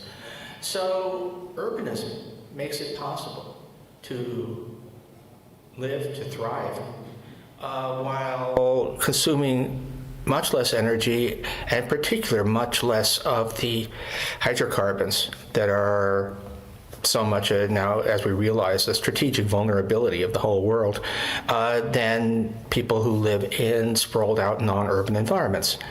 Doesn't say that we're going to want to force everybody to live like people in Manhattan or the denser parts of Brooklyn or Queens, but it does mean that this is not just a lifestyle that I think a lot of people would like to live if they could, but also that it actually in some ways makes us safer as a society. And it's not just a matter of getting prices right. Maybe that's the point where I should end. To derive these advantages, to reap the benefits of dense neighborhoods, of urbanism, you need policies, favorable environment for not just individual choices, but urbanism as an idea. And that is something that we could be doing it better here, but although we do a lot better than any of us else in the United States. And it is something for the world as a whole to look forward to. And I hope that you at this conference will be coming up with better ideas for how to implement pro-urbanism policies around the world. Thanks.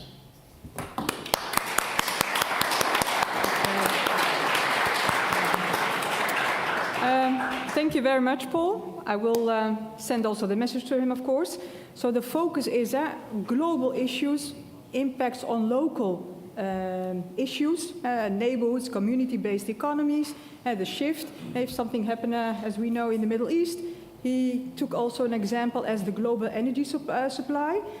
Are we also? He's also questioning the resilience of cities, a disruption in the urban system. Are cities able to perform the way they did before the shock, during the shock, and after the shock?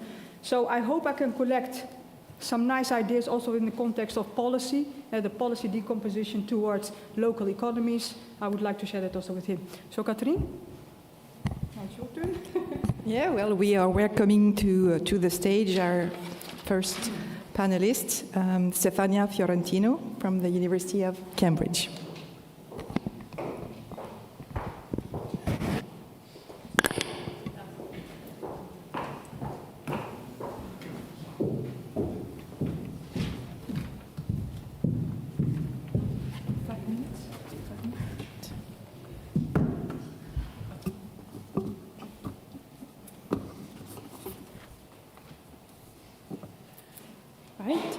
Good afternoon, everyone. I'm Stefania Fiorentino, an associate professor in planning and urban regeneration at the University of Cambridge. So first of all, I would like to thank Carlos Moreno for inviting me here today. And it's actually a great pleasure, after years spent teaching urban regeneration in the UK, to be talking about urban regeneration in Rome. Especially given the new law on urban regeneration that is being discussed by the Italian Parliament. And it's very important because in Italy we probably need to update our conception of urban planning and regeneration, what it means, and also to recognize the powers that planners and local policymakers hold to improve the living conditions of different types of territories. Ultimately, that means adopting a more holistic approach to urban regeneration, and this has been said a lot today in the various presentations now coming last. I hope I'm not repeating too much, so I will really make sure to highlight just the main points I want to make. Now, having a holistic approach to urban regeneration means talking about economic upgrading, productivity improvements, alongside also better social and environmental measures, and more appealing design and place identity. And this last point, I will focus a little bit more as well. And this goes back also to the idea of sense of belonging that has been raised by Carlos earlier and others as well. I'm not an economist, so as I said, I want to really focus on urban regeneration, how we tackle the different challenges that we are facing, how we shape stronger local economies, and how well-being goes hand in hand with inclusion.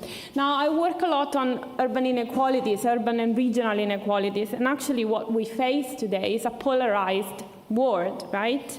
Superstar cities on one side that can deliver a lot of opportunities, and then on the other side, the so-called left-behind places. Now in Italy they've been labeled as aree interne, but actually the concept of left-behind places entangles a number of disadvantages, deprivation, poverty, but also disadvantages facing, for example, challenges like climate change and environmental risk.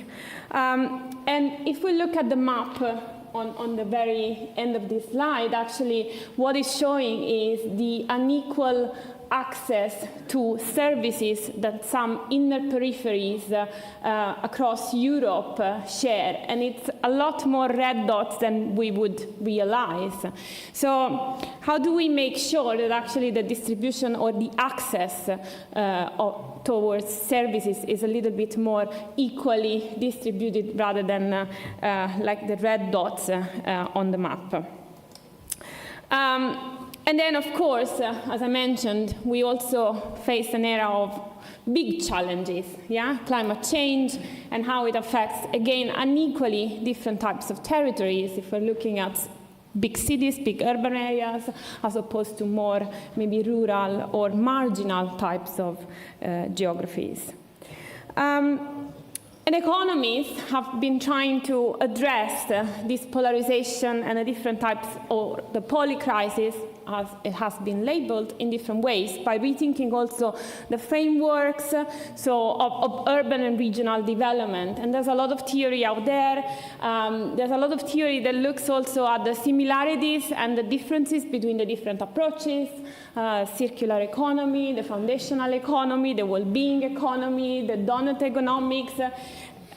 I'm not going to go into details, there's no time for that, but actually all the kind of basic line, the baseline of all these different approaches is that there are a number of services that we could kind of summarize into health and social care, material infrastructure, so the basic things, hard and soft infrastructure that we need to function on a daily basis, and finally culture and hospitality, also the amenities that we use every day in our lives.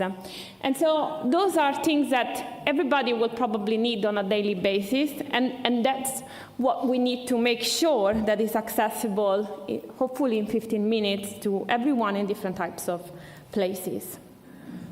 So when I did this project with colleagues from a number of different institutions, including EY and LSE cities, the research was commissioned by the European Commission, different agencies of the European Commission, and it was to scope the proximity economy and how the European Union can address the concept through adequate policy frameworks. So the first thing we did was defining what exactly is the proximity economy in light of all the different frameworks that exist. And we know a fair amount about the concept of proximity, but we don't really know how to translate that into economic terms, or how to measure it effectively in terms of policy frameworks that would allocate funding to it. So again, in the interest of time, that I'm already short of, on the left, you see a map of intra-regional trades across Europe. We're not doing very badly, actually, but most countries sends around 50% of intra-regional trade, and then the rest is actually imported from somewhere.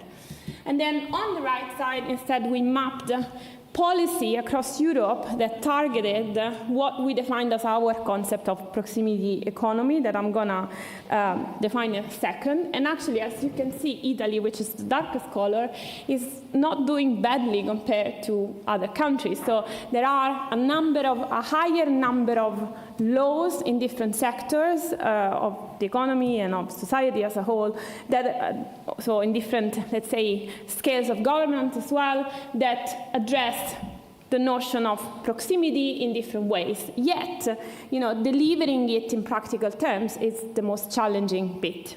So in terms of our definition, just to go very quickly, we define the proximity economy as a community-oriented ecosystem that consists of the production, distribution, and consumption of goods and services within short value chains, enabled by and based on locally rooted social interaction within a geographically defined area of perceived closeness.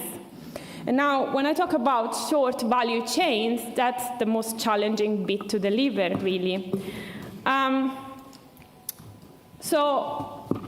I will be very quick here. There are obviously different types of proximity as well that we can deliver. But before that, why do we need a definition of the proximity economy, and how is that going to improve urban productivity, if we even need to improve urban productivity? Well, of course, short value chains mean lower transaction costs, higher density of services will lead to agglomeration benefits, externalities, and economies of scale, but also higher trust of consumers will lower coordination costs, and relational proximity will accelerate the diffusion of innovation. And last but not least, social infrastructure will expand labor market participation. So this takes us to different dimensions of proximity that will need to be planned for, delivered in a policy framework that address proximity and the proximity economy.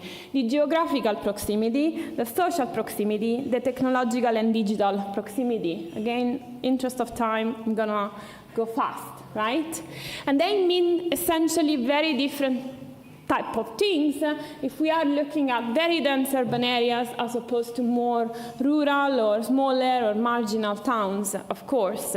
And they mean different things because of the scale, of the morphology of place, but also because urban areas can be monocentric, polycentric, and so the notion of 15 minutes, for example, can change as if we apply it as the whole of the city or different neighborhoods, of course. And then we need to look at size of the conurbation, density of population, but also the challenges will be different. If we think about shorter value chains that I mentioned earlier, if we look at a big city like London, the one where I live in, if we think about the agri-food kind of system and chain, so delivering the food that we consume every day, well, that's probably very difficult to deliver in a shorter value chain. But if we look at maybe the other type of morphology on the slide, so the more rural environment, that's maybe an easier challenge to deliver. Again, we can never generalize, but then other problems like daily services can be actually the challenge to deliver because of the lack of critical mass, the lack of returns on investment, the lack of adequate investors.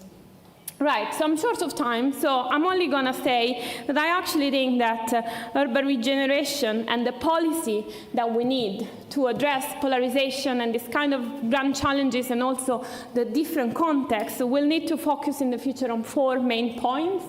The first one is considering the tangible and intangible factors of regeneration. So, in other words, it's not enough to deliver physical buildings. We also need to think about the social and environmental components and how we measure and deliver them through our policy.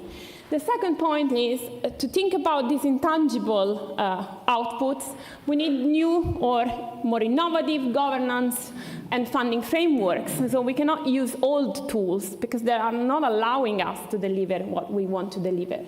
And the third and fourth point actually go together. So thinking about spatial imaginary, sense of belonging, identities, and how people deliver attachment to a certain place and how we can actually nurture that in policy. And what role has tourism? And that goes back to the discussion on short-term lettings, but also how it's changing urban forms, and how can we also make positive use of tourists, nurturing the sense of belonging that I was talking about earlier. Okay, just very quickly an overview of how we translate this point into an actionable agenda. So thinking about the different types of proximity means actually delivering different things according to different contexts, and this could be temporary proximity through digital nomads, for example. Thinking about the value of social infrastructure and the different ones that we can deliver. Supporting independent businesses and SMEs, as well as tactical urbanism, for example. And new engagement with different stakeholders, but also with the different communication means to rebuild trust in local communities and co-plan with them. And the most challenging one is the construction industry. But I'm not going to go there. Thank you very much for your attention.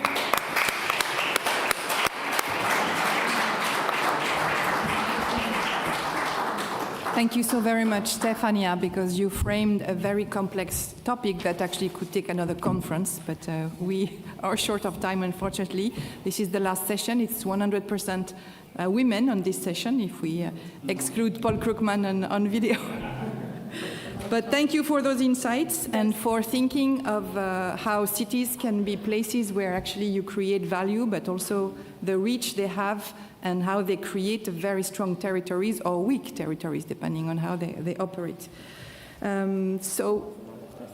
Yes, of course. Of course, we are calling now Alexandru Vanicea to finish up. Oh, yeah. Sorry. You're joining, and we have the parity then. From the University of Iași in Romania. Yes, thank you very much. Seems it's not only woman, but it's okay. I'm Alexandru Bănică from Alexandru Ioan Cuza University of Iași. Okay, and I want first, of course, to thank Carlos Moreno for this opportunity and this invitation.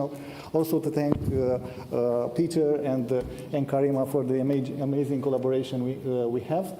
And I will try to present some ideas of an exploratory, let's say, study that we will make in future regarding the ponarchy and in relation to chrono-urbanism and, of course, to the 15-minute city. And of course, it's great to be here in Rome, which is really a very good and a good example and embodies perfectly the multi-layered nature of urban proximity across time and scales. And of course, what I will present today, it's linked to this ponarchy model and which comes from the resilience theory and the concept of proximity. In this presentation, I will try to concentrate a little bit on the theoretical foundation and then to look at some examples and some ideas focusing on Iași city in Romania, and then to come back to the theory with a conceptual applicative model based on our evidence by now. Of course, there are different theories which can be used in our approach. First, the central place theory, which is of course, it's based on a hexagonal structure for distribution of settlements and services. But then, of course, the Hagerstrand theory of time geography, which analyzes trajectory in space and time, and for daily activities, and the holarchy, which it's related to systems and subsystems of whole, which are part of larger wholes, and of course the chrono-urbanism of Carlos Moreno. But I will focus on a term which is really interesting for us, which puts together proximity and resilience, the term proxilience that was proposed by Carlos Moreno. And we actually worked a little bit on that, and we published the first paper, and we want to develop this idea with or including it in the ponarchy model, which is a model based on the nested, reiterating adaptive cycles, which mean phases of growth, conservation, release, and reorganization that we can find at different scales. And for a city, of course, we can discuss the services and the economic activities at neighborhood scale, at city scale, or at regional metropolitan scale. And also, which is very important, is the link between this scale, which is the connection, the cross-scale connections, meaning the revolt, for example, a crisis at a smaller scale, or innovation at a smaller scale can trigger, let's say, an effect at larger scales, or the remember, which means that larger, slower scale can provide memory for the smaller scale. So this link is very much important. I want to get into the general ideas about the socialist and versus the post-socialist cities and the evolution of that, because I will focus on Iași city, which is, let's say, more or less medium-sized city in Romania, but it's the largest, the third largest city, the main city in the northeast region, with a very strong historical and cultural identity, but which also developed lately as a regional hub for innovation and IT. Of course, there are many issues also related to the urban sprawl and the peri-urban advancement of this city. What is important for us is to see how this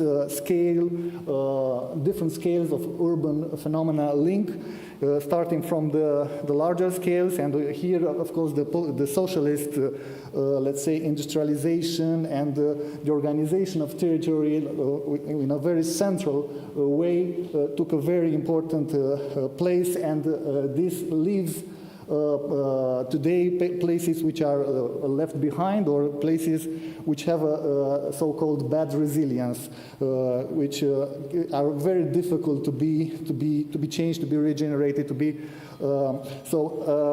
Then, of course, there is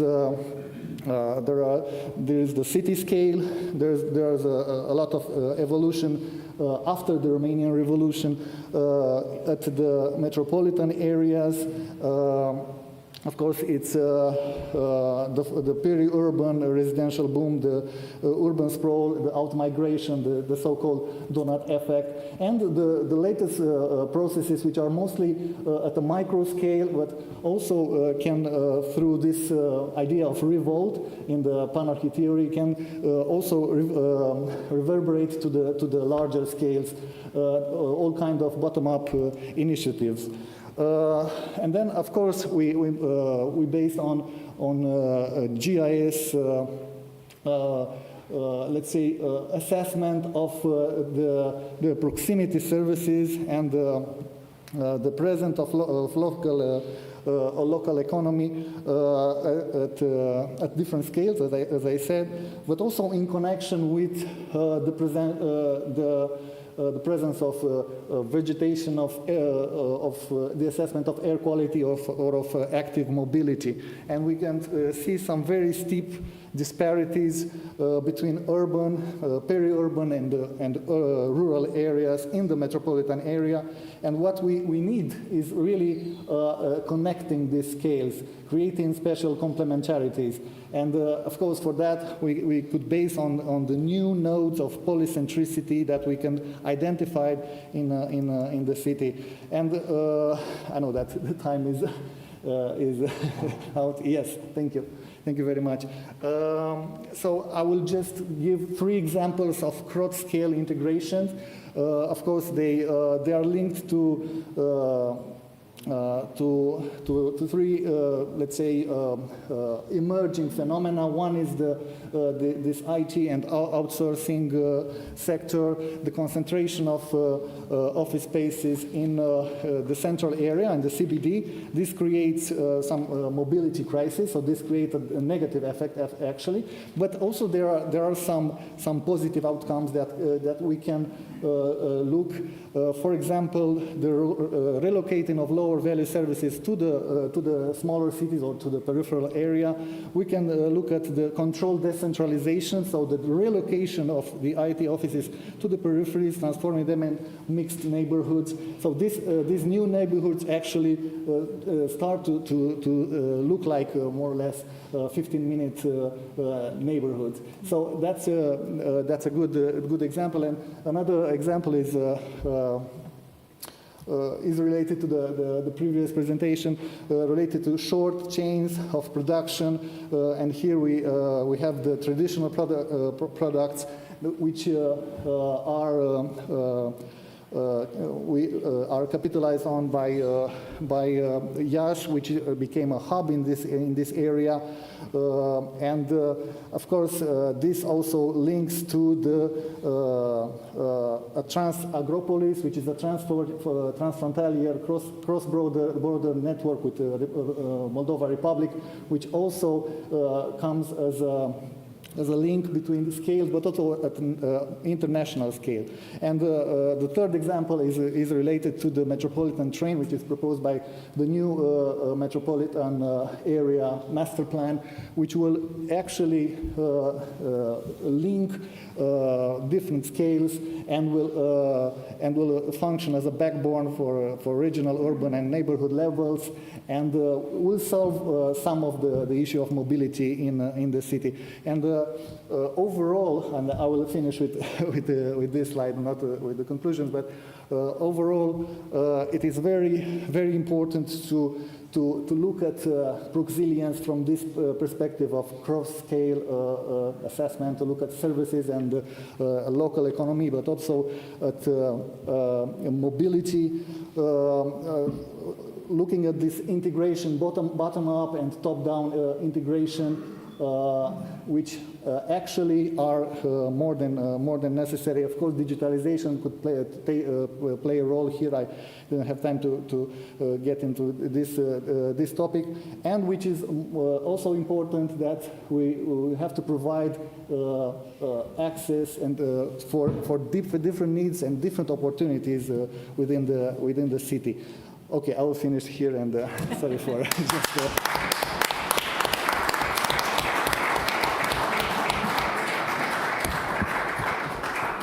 Thank you very much, Alex. Alex is also a very good colleague and friend. We are working for many years now on different kinds of topics, projects, and also focusing on, as he mentioned, the work of Carlos, our friend Carlos, the 50-minute city, resilience, the combination of proximity and resilience. But we're also looking at the performance of these areas, looking at if something happens in one of the systems of these areas, can they defend themselves and keep the performance on an equal way, or perform better after a shock? What was also very interesting in our research, we didn't look only at the quantity of services, but we looked also at the quality to find a break-even point, new points to share these kinds of services, creating new places like the 50-minute city areas. Alex, thank you very much. Thank you. Thank you. Thank you. Okay. Thank you. Well, again, I wish we had another day to cover all of this, because those two perspectives and the third one also with Paul Krugman is really opening a whole new field, looking into economic geography and the economic impact of cities. But we are really short of time, but maybe we can have another conference somewhere on that topic. Thank you to the two of you. It's always difficult to be the last one. This is wrapping up the expert view of the conference, and now we have a final roundtable with the scientific committee of the council. Thank you.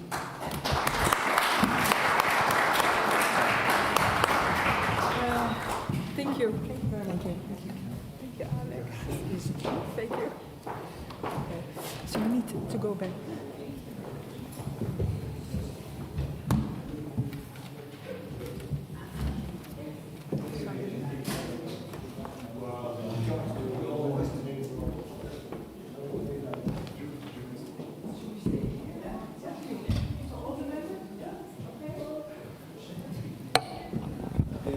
Matteo, Frédéric, Nuno, Pia, Xavier, Peter.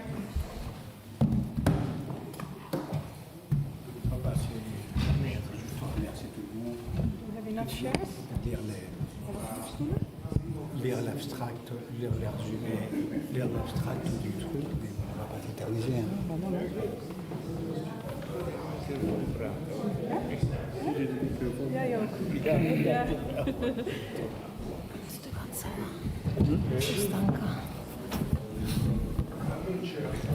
This is just for science, the committee, for the committee. It's not because I want to get some final wisdom. Is that allowed or not?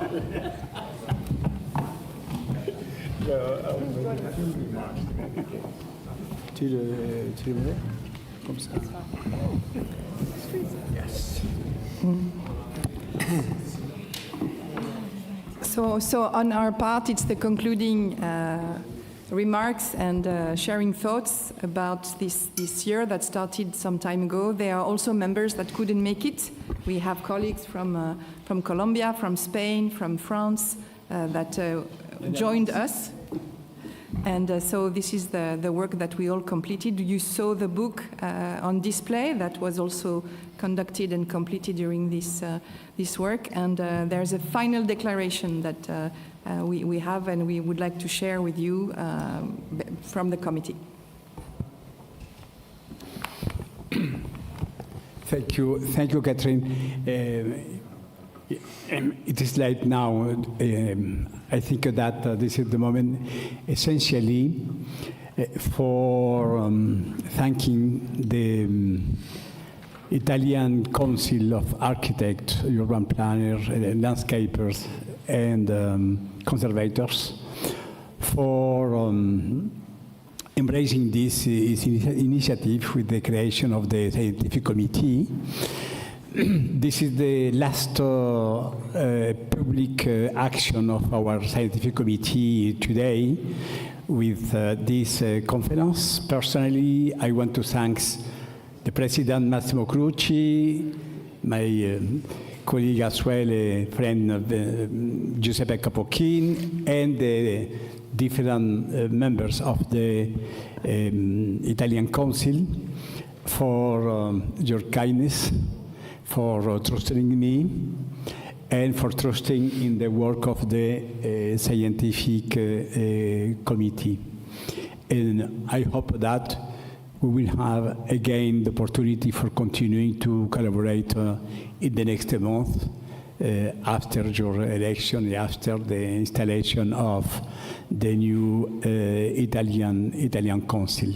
Personally, it was for me a wonderful experience to lead this scientific committee, to develop our different activities, the book, the different conferences, and I want to thank all my fellows and colleagues committed for developing these activities with this scientific committee. We are today present, and we have the other colleagues that couldn't be today with us, but my sincerely thanks for each one of you, for each one of colleagues' absence, and it is for me a pleasure maybe to continue to chair this way.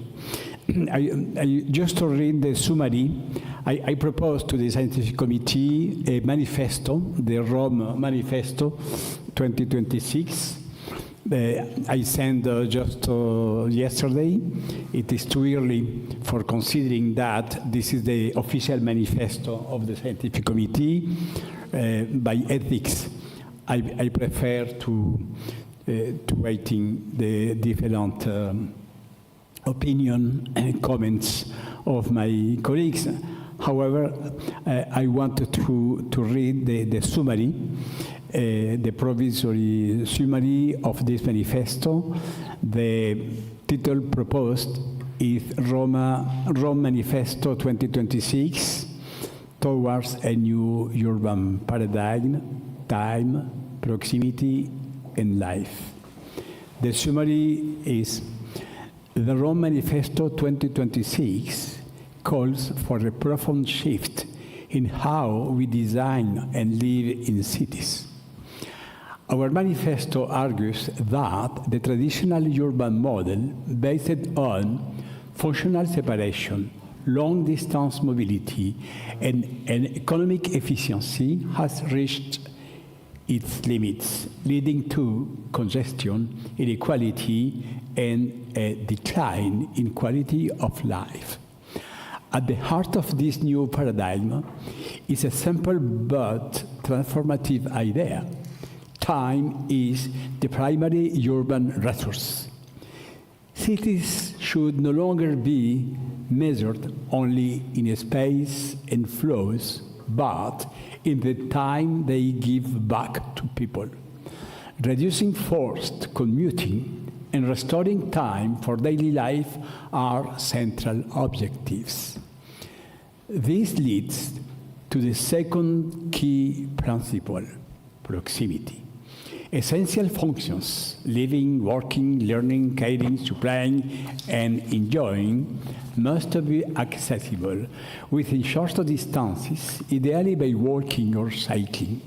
Proximity transforms imposed mobility into chosen mobility, enhancing everyday life. This manifesto also calls for a shift from rigid zoning to mixed uses, hybrid urban environments where spaces can serve multiple functions over time. These transformations requires a new urban grammar, integrating spatial organization with temporal rhythms, social uses, and ecological cycles. Sustainability is embedded in this approach. Proximity reduces emissions, supports local economies, and strengthens green infrastructures. At the same time, this manifesto emphasizes the need to combine three forms of intelligence: artificial, data, and optimization. The first AI, the second AI, adaptive intelligence, resilience, and flexibility, and the old wisdom, the ancestral intelligence, local knowledge, and cultural memory. Spatially, the model moves toward living polycentrism, with multiple local centers forming networks of complete neighborhoods. Institutionally, it calls for renewed governance based on participation, multi-level coordination, and proximity to citizens.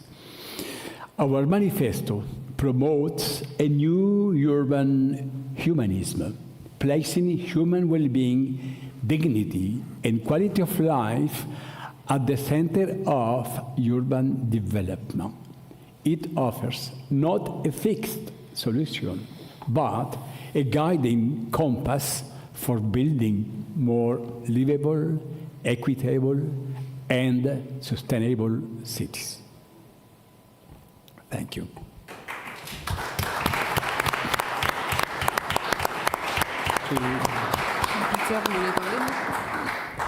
Maybe we could now give the floor to our different fabulous colleagues. Please, feel your free. Thank you very much, Carlos. I also would like to thank Pino and Matteo and Massimo and all others who have brought us on a beautiful journey. A journey more or less comparable to, in the ancient time, to the Argonauts in search for the golden fleece. Did we find the golden fleece at the end of our journey? I'm afraid we made quite some steps forward, but we are not yet there.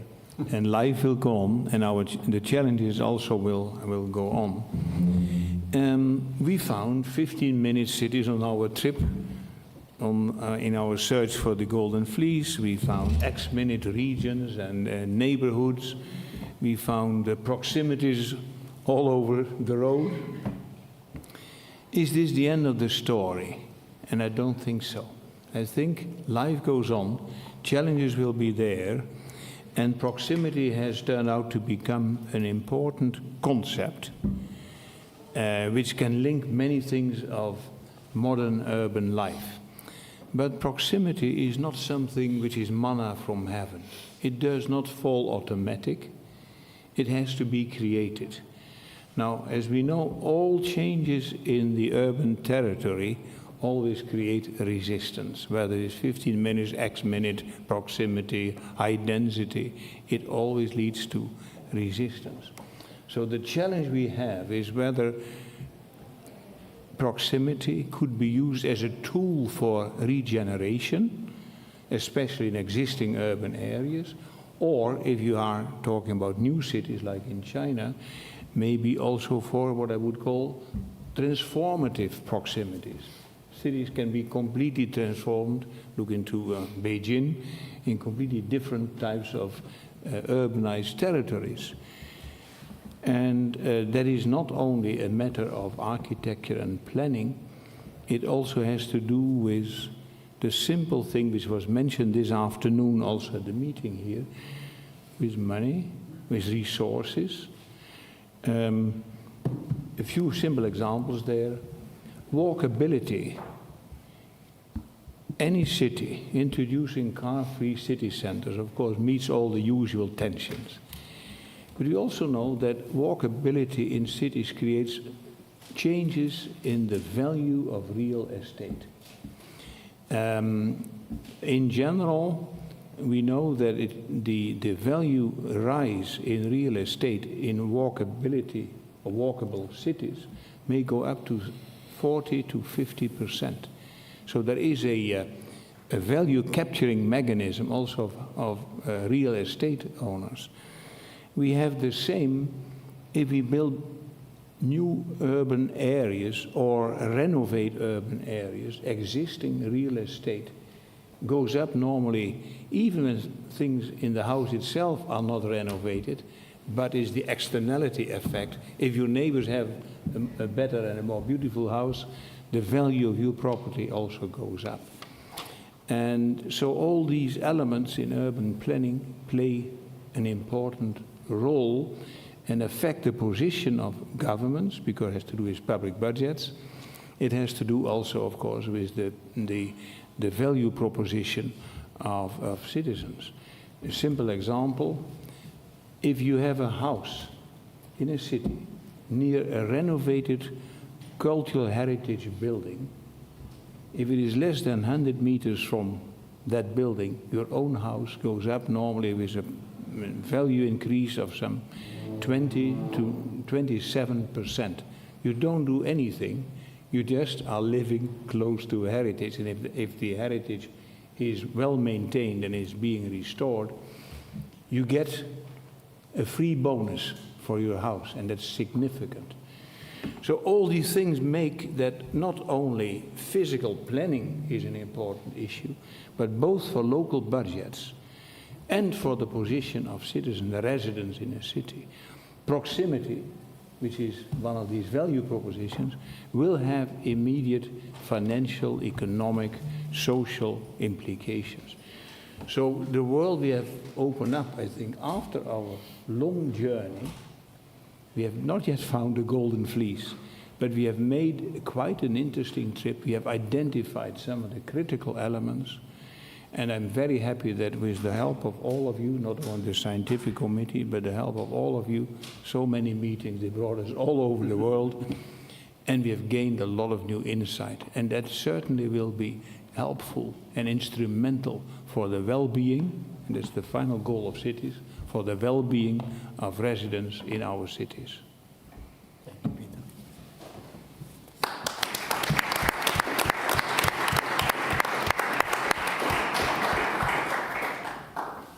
Maybe the other comments, yes. Point of view. Matteo. Okay, thank you. So, across these 3 years of the scientific committee, so we approach it, and the topic of 15-minute city, which is not just a topic, in my opinion, is a value, and which is more than a topic, is an aim, because 15-minute city is always a result, an objective, and at the same time is a result.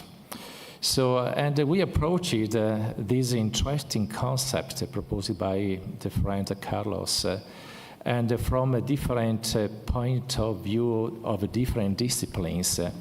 And this was a very, very rich resource for us and for our scientific committee.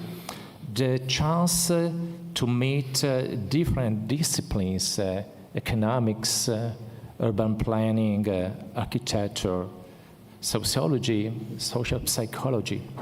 So across these 3 years, we met many disciplines, many scholars coming from different countries.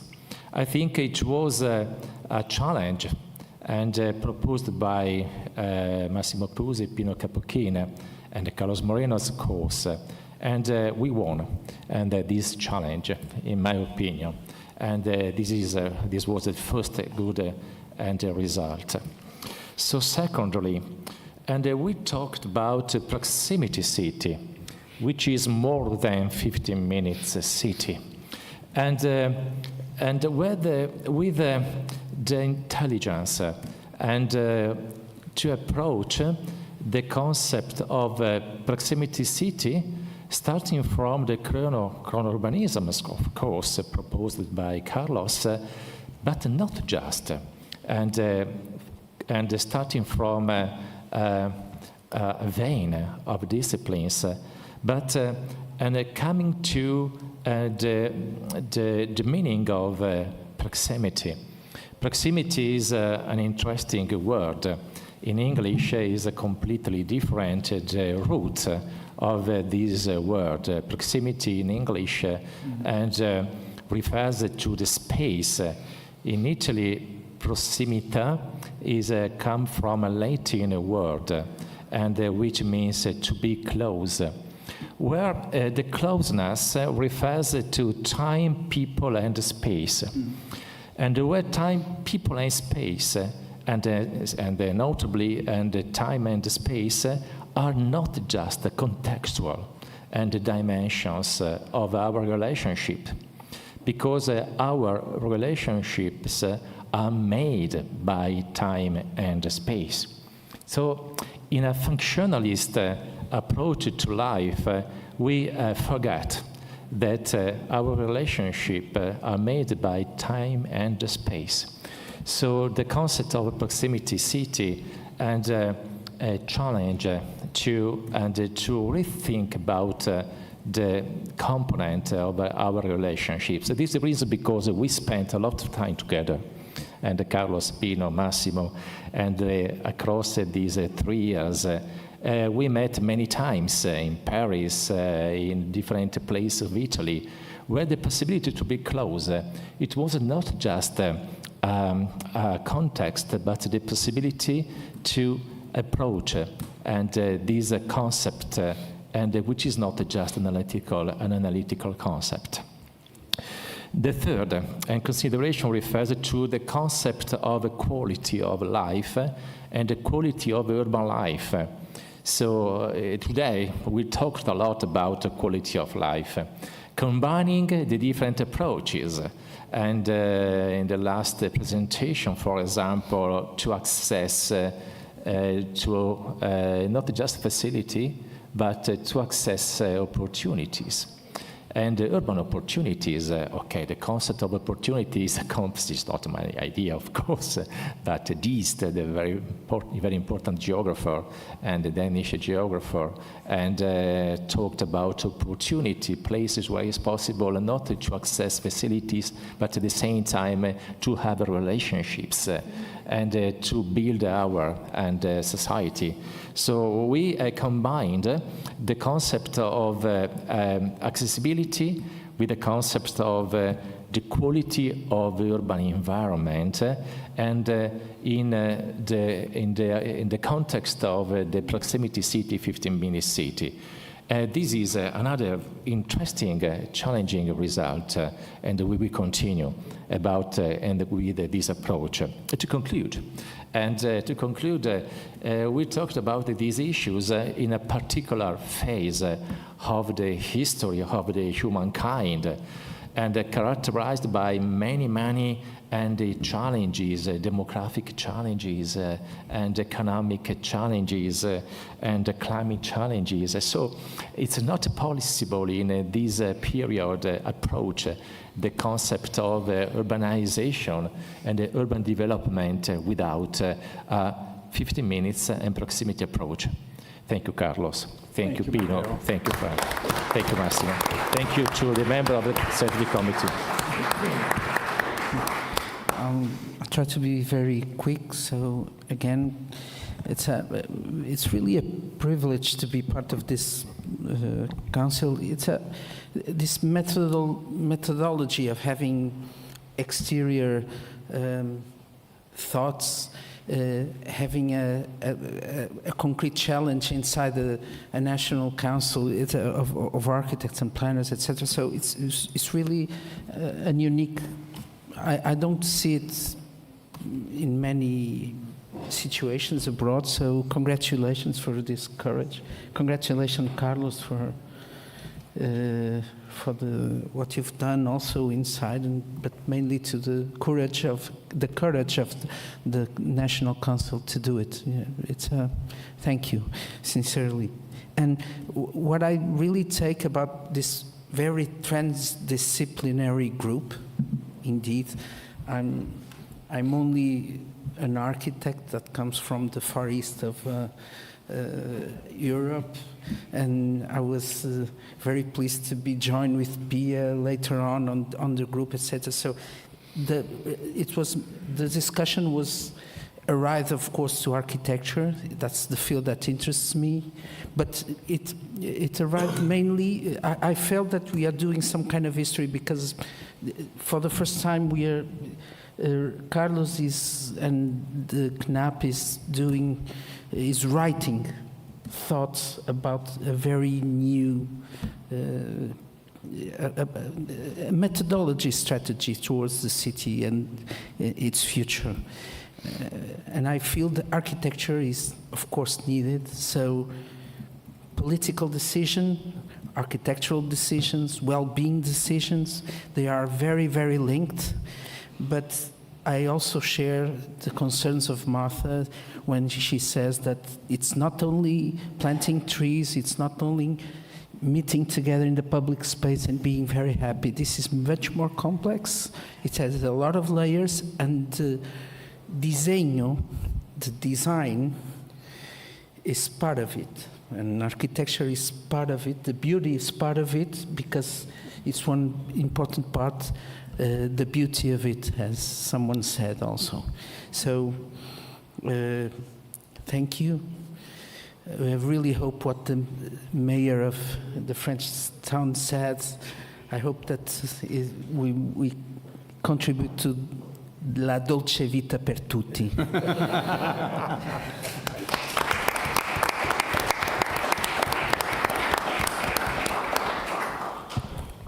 Okay. I see this dangerous clock here, so I want to be really, really short. I was, thank you for all, but I was talking before with José María Esquiaga there, and we say how much incredible way to talk about proximity for so much way from economists, from architects, from designers, from urbanists. It was really incredible to see such a difference and interesting perspective. Today, I have it clear, but today I see that urban regeneration is not possible if we only think in social housing, or only mobility, or only reuse, or only public space. It's necessary to talk about everything together. When we went to Barcelona with Pino last days, we see that we have, for example, very, very good example of social housing in Barcelona and Catalonia and something like this, but it's really important to see it with other things, no? Not only social housing or not only very beautiful public spaces. So this is our next goal or next step.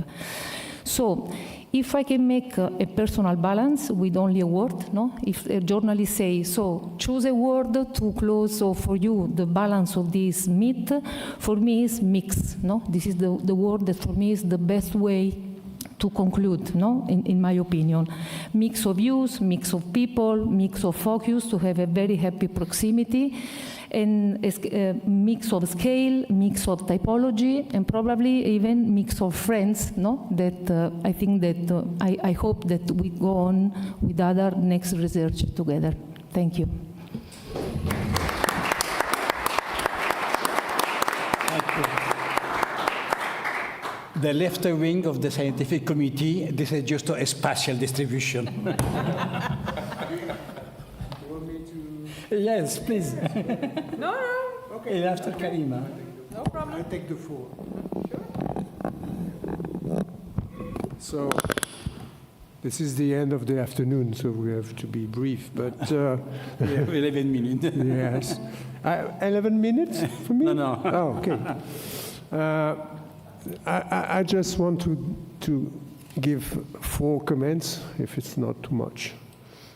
The first one is, as professional, I think the idea and the content of the manifesto is just fantastic. First steps, I think, to a long process. We discussed of that.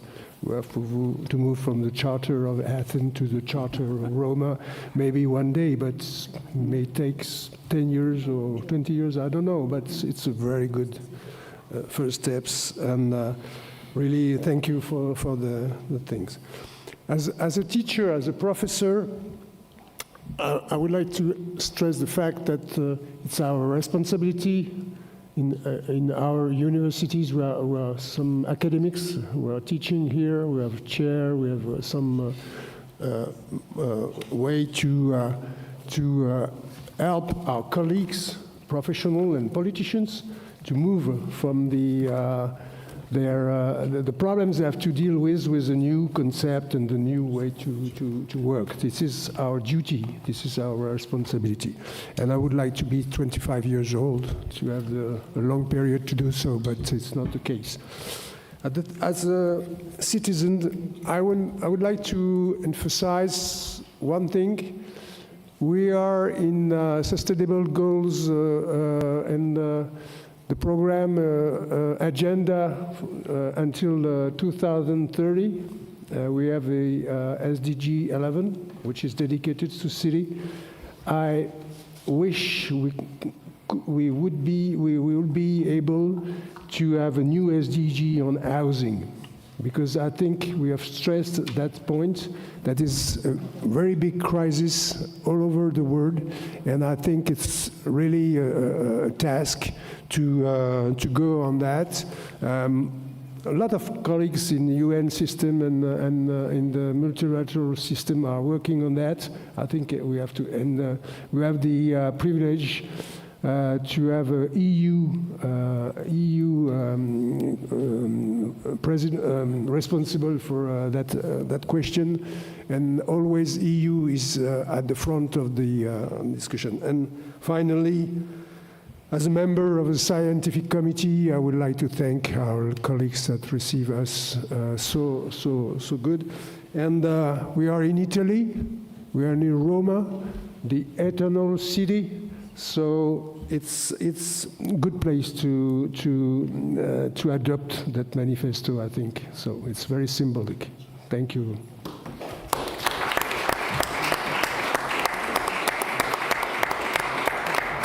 Okay. Once again, Carlos, thank you very much.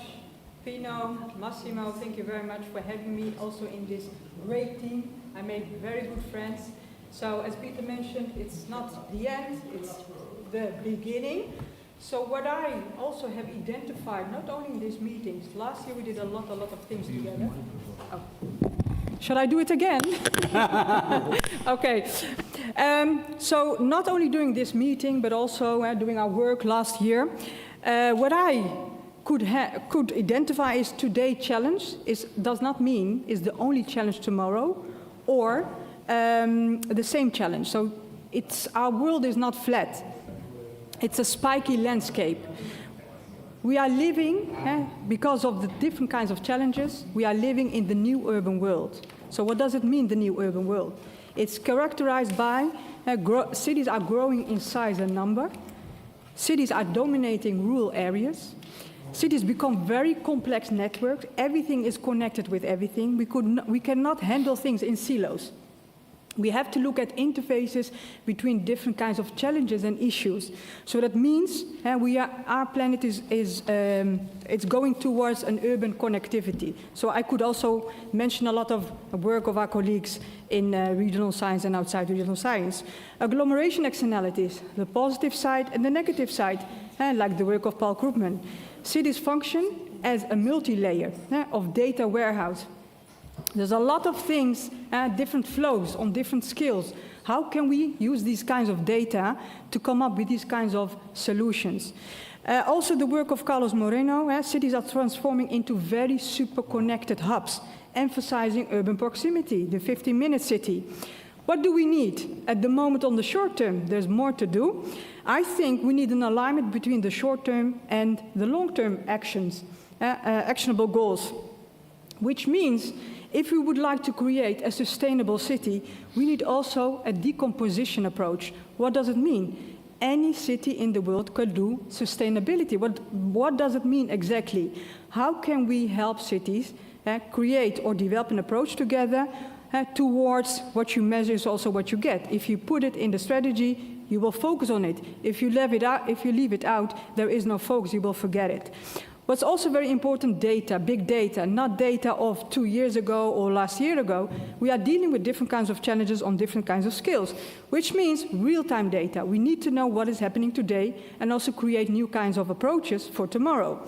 So we need also supporting tools, not as the goal itself, but as a supporting tool to make the right actionable decisions.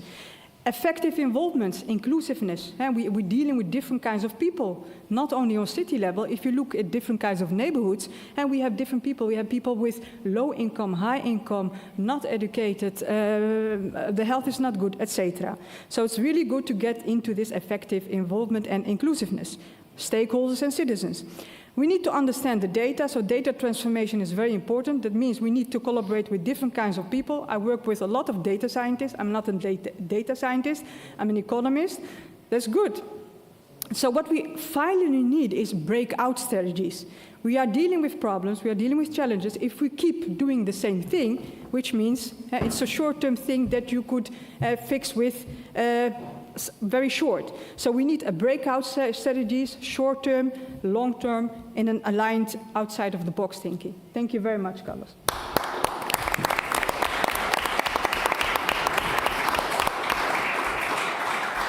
Thank you. Director Catherine Gall? Nothing? Okay. Just for finishing, I wanted to thank as well the different other moderators present today. Marta Thorn, thank you for coming, Marta.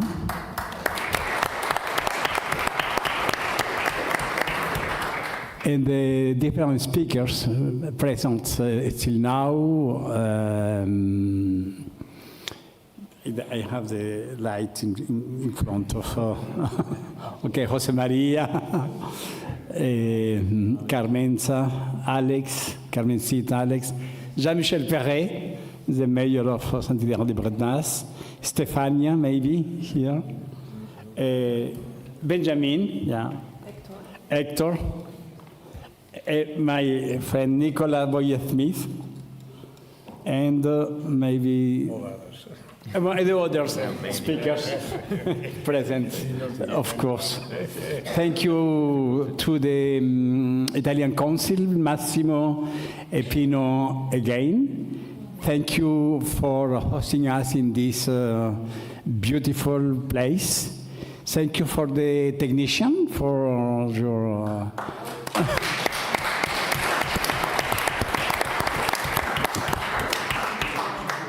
And thank you for all. Sincerely, I'm grateful by the honor to lead this scientific committee for 3 years until now. Thank you so much. It was folk. Thank you.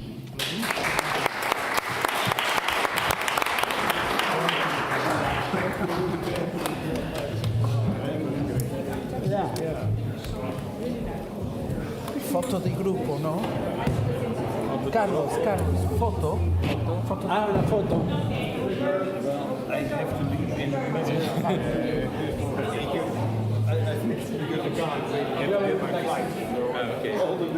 We'll meet again. Voglio che partiamo.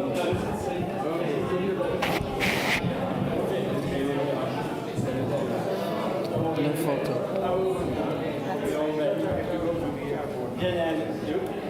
You will take your taxi now.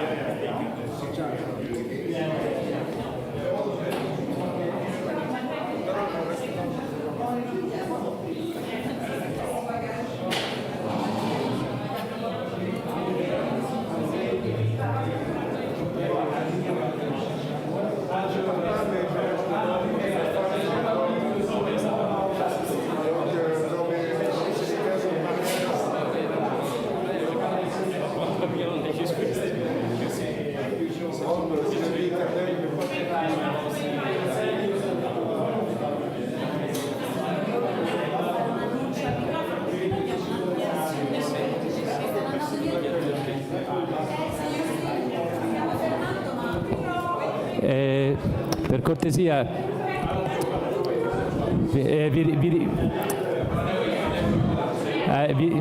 vi ricordo che c'è un'ultima sessione tavola rotonda con i rappresentanti politici, per cui There is one last session with some political representatives.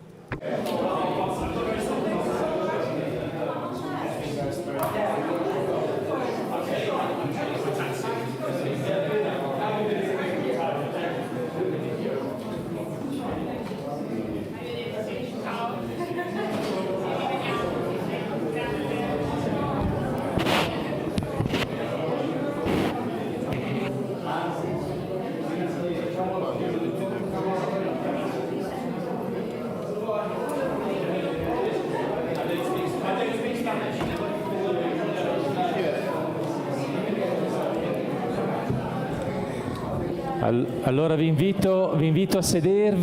I kindly invite you to take your seat, since the last roundtable with political representatives is going to start. So please take your seat so that we can conclude our works.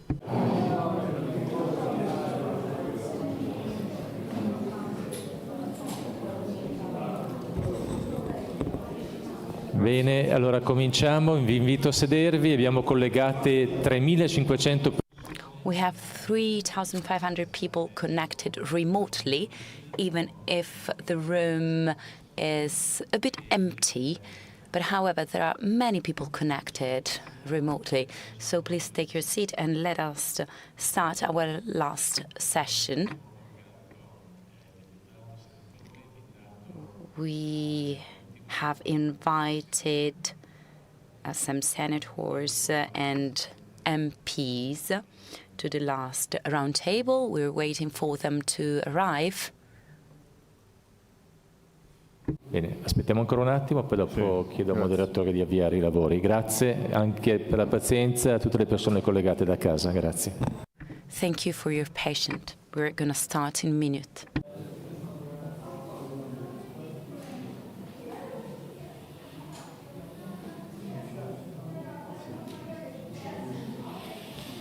Vabbè, io prendo il caffè.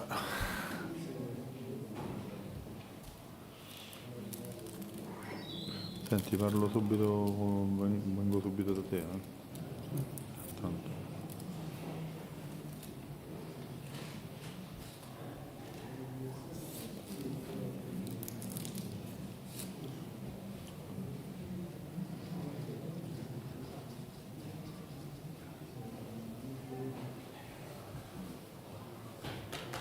Allora dai, cominciamo io e te, che ti dobbiamo fare, così.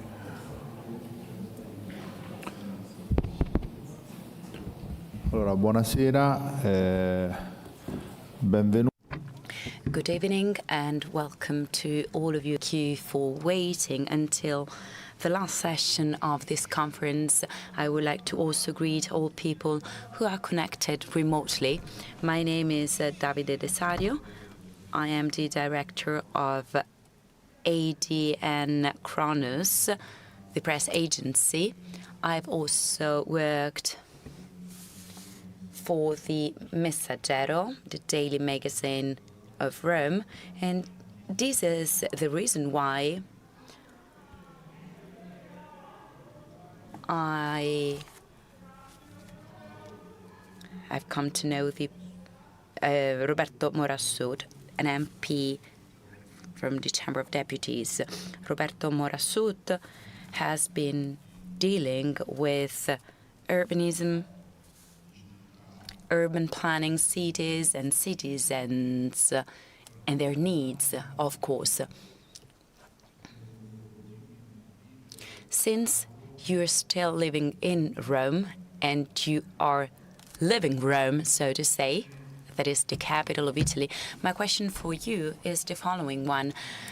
To what extent the city has changed compared to how the city was when you were managing it? Because you, together with your colleagues, you've thought of how to rationalize spaces, mobility and livability of green areas in the past. So let us start with the differences of today's city and the city of the past. I take the chance to thank the National Council of Architects for this debate, and it's an honor to dialogue with the guests of this roundtable under the moderation of Davide Maria De Sario. We've been known each other for a while now, and we've also worked together many years ago, at least 20 years ago, if I'm not wrong, when I stopped working as one of the administrators in the municipality of Rome. How has Rome changed over the years? As most of the international metropolis, Rome has been experiencing the consequences of globalization processes. This means that the market has changed. The real estate market has changed. In the past, real estate intermediaries played and operated within a local market, so to say. There were financial actors that acted in a monopolistic manner. Let us think of the Bank of Rome, that had experienced many transformations. It turned into Capitalia, and afterwards it took on different forms, so to say. However, we were within not a provincial, I would say, but a local framework that had all family-based features in a positive manner. There were exchanges between the financial world and the real estate market, but with the advent of Unicredit, things started to change, and nowadays we have a market that is ever more global in nature. We have investment funds operating in this market, big financial actors, and there's a huge difference compared to the past, because the new actors are structured in nature, are stronger, have more passions,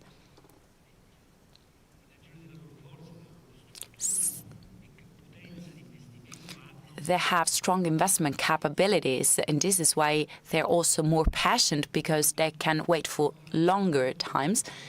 But they also have higher necessities. In the past, the system was much fragile. So, and the over-debt of Roman companies forced many companies to produce and create products that had an excessive value. And the real estate market was not decreasing its value. But now the situation is a bit different, is more flexible, but the presence of those new actors, of those new real estate intermediaries, requires for strong institutions capable of managing these new opportunities. We can no longer rely on the municipality as it was in the past. Therefore, there is a need for big international city as Rome is, to rely on stronger governance. This is the most important shift that has produced. Sorry for interrupting you, but long time ago, during the Rutelli administration, the city manager profile was created. But this profile later disappeared. We have councillors with their own competence department, whilst the city manager is a different profile. Why has this profile disappeared? Well, I don't know if we can talk about disappearance, because I believe it has never appeared, so to say. We had Mr. Galliani Caputo, who was a truly high-profile person. Then we have a head of cabinet, the director general, but the city manager, as such, has never become a true reality. Many changes took place since 1993 onwards. And nowadays, things have changed a lot because administrative bureaucracy has experienced tough and traumatic times. There was a depletion of public administration. There was a shrinking of their competencies and skills, retirement of people, lack of hiring, reduction of powers, basically, and a workforce of the municipality of Rome. In the past, the workforce was much bigger. There is an issue of modernization of the public administration machine, also in terms of real power to be used, so to face the current changes which are taking place. In the case of the Gualtieri administration, from what I see, many new projects have been promoted. I think of the Pietralata project and many others. And the administration is also promoting something that we have already set up in the past. Many mobility projects that have been implementing, like the opening of the Colosseum subway, is an idea that we had many years ago. I also think of the project relating to the general markets. Well, the current project is a bit different from the one we had in the past, but it is somewhat aligned. So there's a sort of continuity. Many years have passed, but administrations still move in a slow manner. They're still too slow, whilst the world transforms and changes very rapidly. If we want to seize the opportunities offered by globalization, we need to rely on agile structures. And now I leave the floor to Senator Gasparri. My question for him is the following one. When talking about cities in Italy and abroad, we need to think of expansion and regeneration as two opposite things. If I'm not wrong, you've introduced a law on urban regeneration. What is your viewpoint and your objective? Meetings about urban regeneration are in high number, and I would like to thank the Registry of Architectures and the National Council. The urban regeneration law started in terms of debate with the previous legislation, with the former Prime Minister, Mr. Draghi. We could not find a solution, so we started up again during this legislation. And we have achieved a baseline document that has gone through different types of assessments. So urban regeneration, we know, includes several concepts. Land use, for example. So instead of building new buildings, we can definitely recover previously existing buildings, like abandoned farms that we can find on different at the sides of a few highways in Rome. So we can recover the abandoned spaces. This type of approach would help us decrease the cost of energy, because if you have a more modern heating system, of course, you save money. So when you talk about urban regeneration, you're talking about several aspects. There are historic centers where you can work and obtain tax breaks if you revamp certain historic buildings in terms of energy efficiency. Each and every one of us add a new piece to the overall discussion. Quite often, the idea of stakeholders is that of making money out of these processes. So the process has become lengthy, and if a process is lengthy, it doesn't work. Therefore, we are at a stage where the legislation is quite advanced, and we are voting on amendments to this piece of legislation. And since, well, I would like to mention de Gaulle, who said that a decision that is taken is better than several theoretical decisions that are not implemented. And I think that we are at a good stage because amendments are being voted. We have to listen to the opinion of the Ministry of Transport and the Ministry of Finance. You know, regeneration is a broad word. The meaning of this word is rather broad, and I hope that this text will get as far as to the chamber. I believe that this is a law that is useful for cities, for the economy. We've carried out a useful work, and I don't want it to be in vain. I have a couple of questions for you. Does this law provide for a streamlining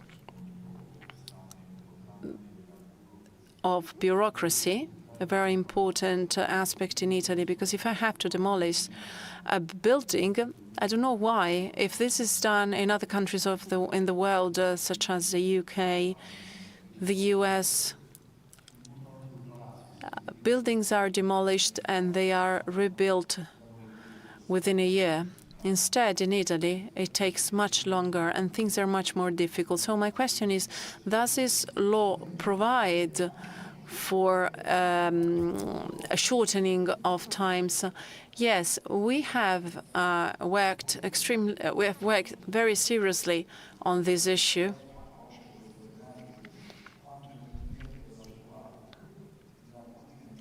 And you may know what I'm talking about because of your political activity.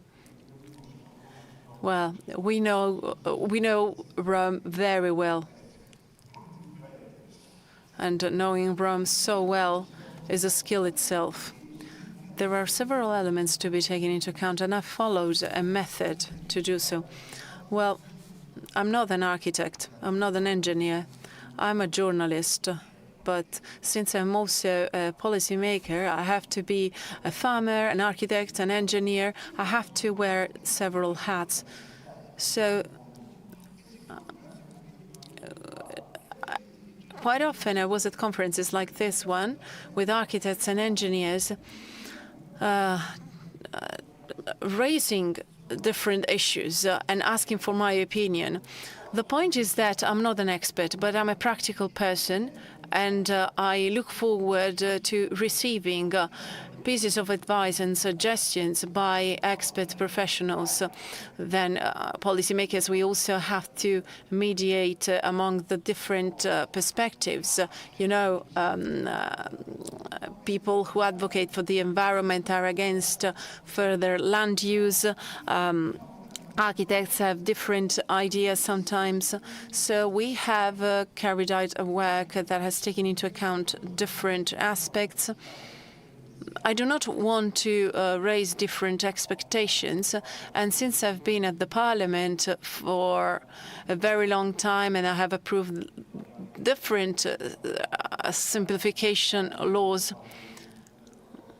and we have gone through several events, and things have been quite peculiar sometimes, but I really believe that we're at the best possible stage with this type of test. I don't feel like I'm the owner of this law. I feel like I'm a person who has tried to favor a process of sharing. I have a question for you and for Mr. Milani. We have talked about Rome. You are from two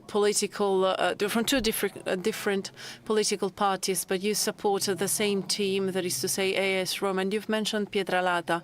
When it comes to regeneration, there's a Roman issue about building a new stadium over the existing Flaminio Stadium. What about that? Well, I am the head of the group. Head of a political group that has Lotito as a member.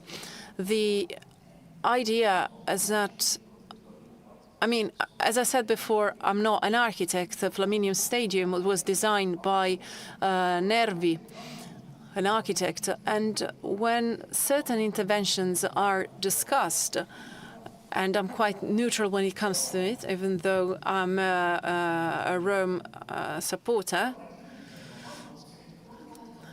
Well, I do not know members of the family of Mr. Nervi, and if they would go to the Flaminio Stadium now, they would see an abandoned area with rusty tools. And I used to be a member of the audience at the football matches that took place at the Flaminio Stadium. I also went to concerts there.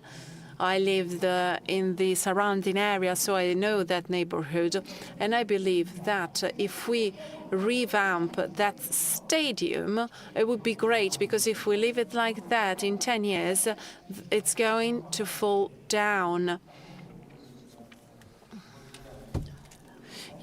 We have so many ruins here in Rome that we have to look after, but why should we transform the Flaminio Stadium into another piece of ruins?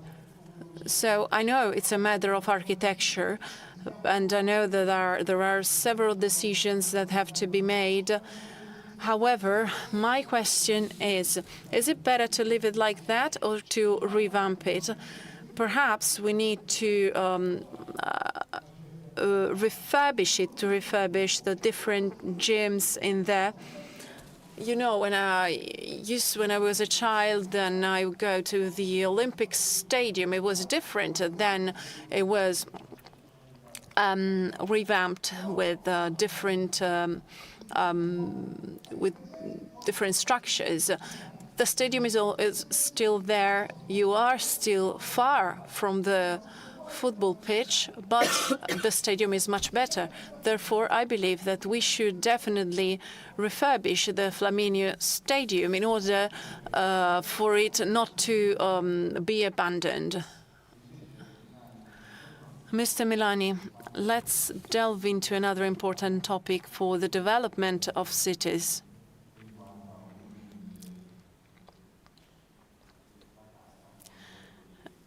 It is about houses and housing emergency. and how to deal with them in the light of the current major migration flows. We have foreign migrants coming to the city and students coming to the city. Quite often they struggle in finding a way to live the city in the best suitable way.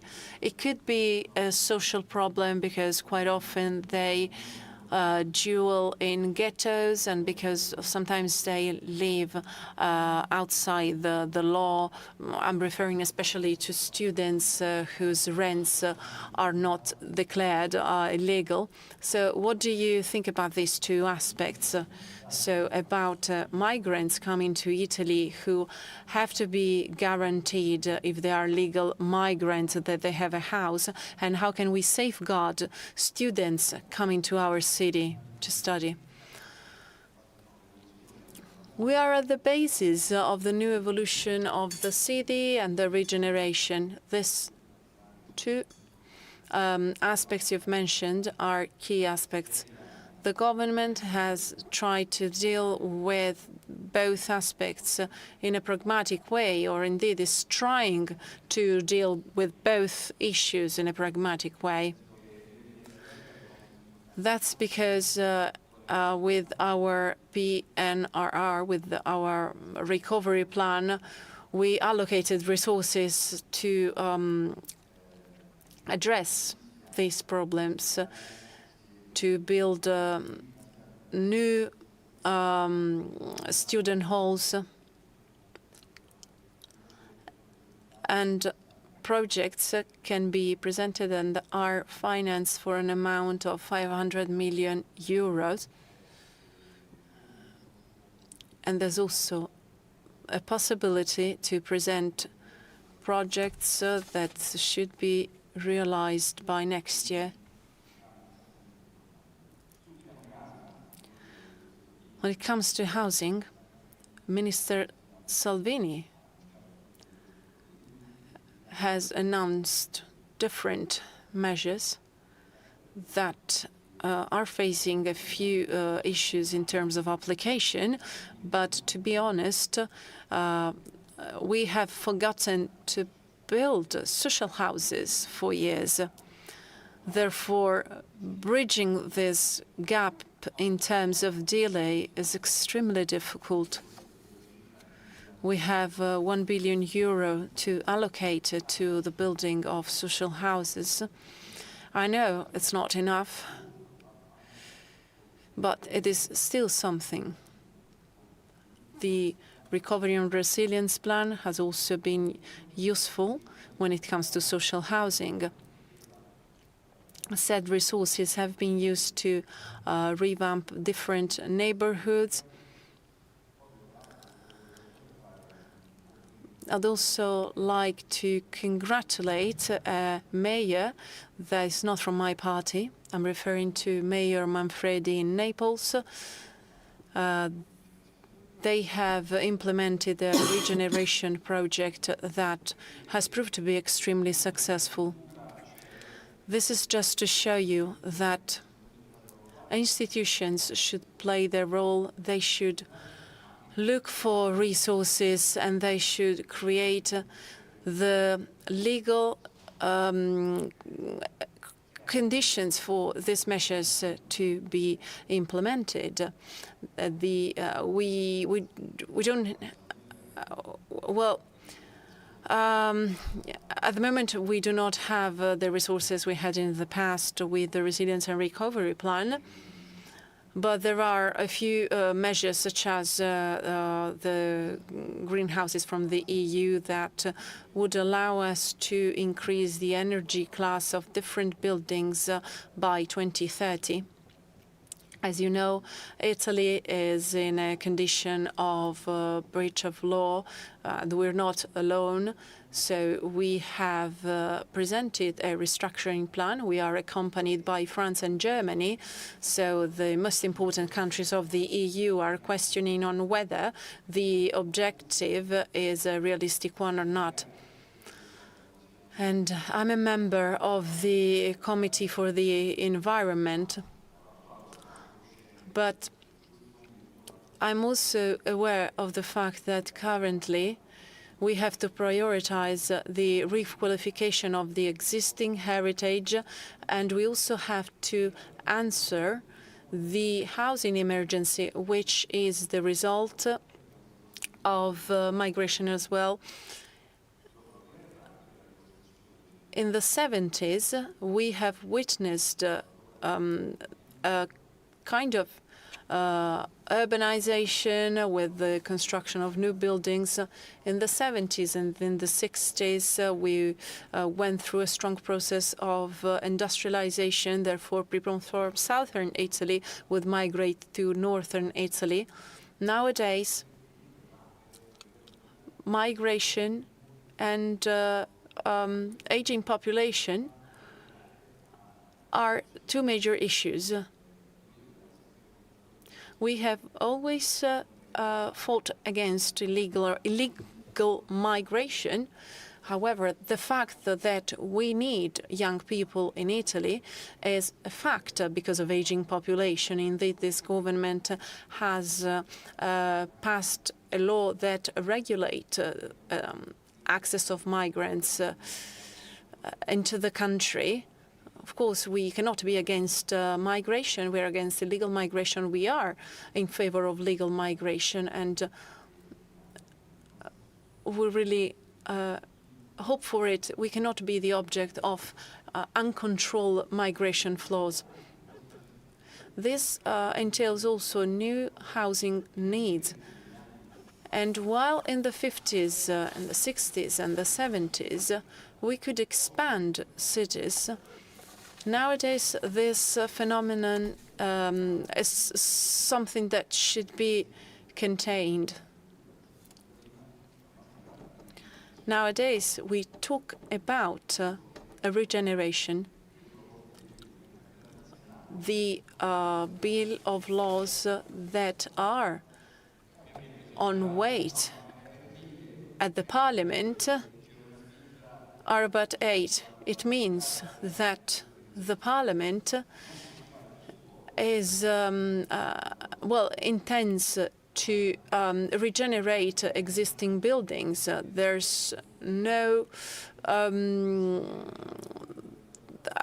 the parliament is not in favor of using more land. The private sector should also play a role in this process, so we have to create the preconditions for urban regeneration to be feasible. And in several cases, we have intervened with a law called Salva Casa, with a measure called Salva Casa, and with an article that has just been introduced in the business law that provides for simplifications that acknowledge existing buildings.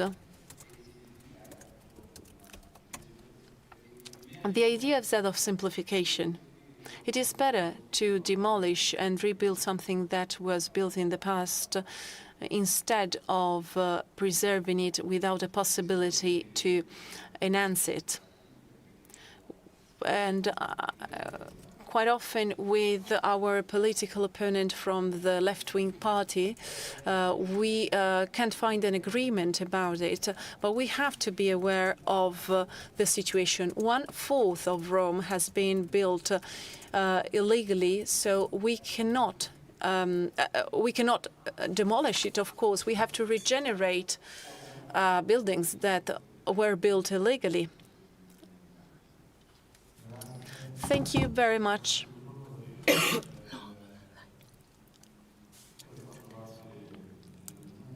You were a member of the council that managed Rome. You were a councillor for urbanism. The current mayor, Roberto Gualtieri, put forward an idea in terms of urbanism. I'm talking about the 15-minute city. The idea was that of reaching places of interest by 15 minutes. I'm referring to key services such as schools, post offices, health centers, parks, retail shops, and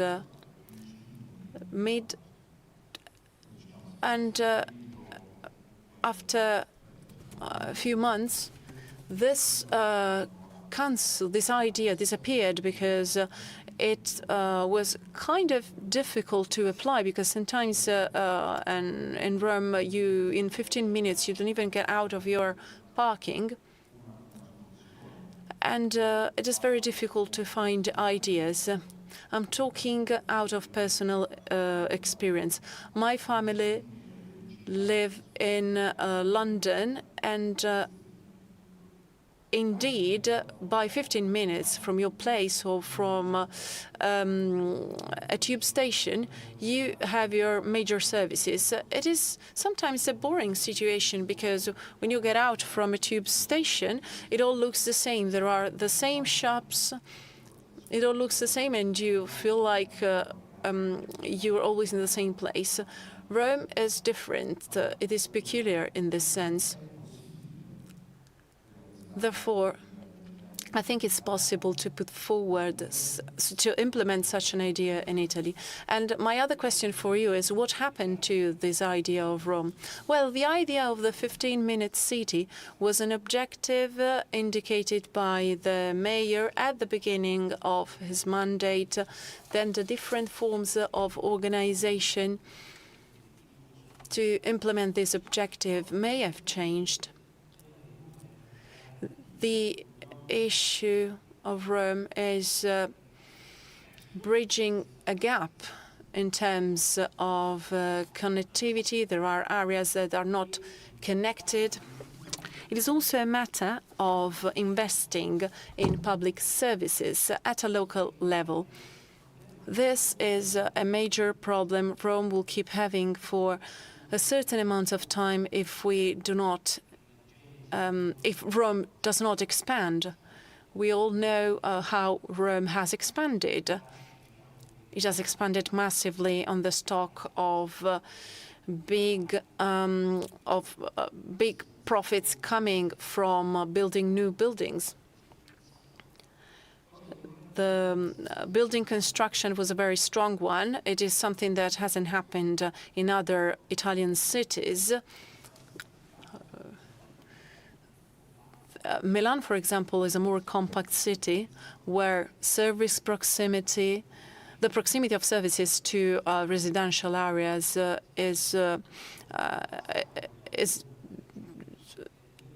actually exists. Well, we should consider the huge outskirts these cities have.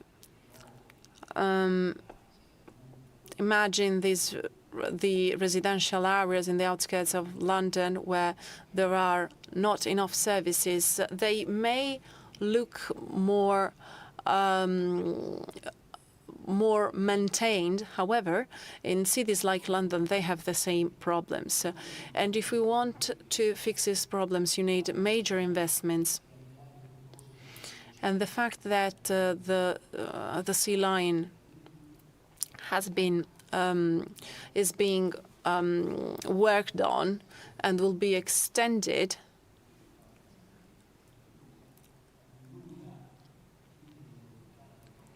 It will become the longer tube line in Europe. Other investments are being allocated to expand the A line, and a D line is also in the pipeline. These projects should continue, both when it comes to mass transport and second-line transport. The tram line, Rome needs to develop new connections to install vectors that do not require major investments. I'm talking about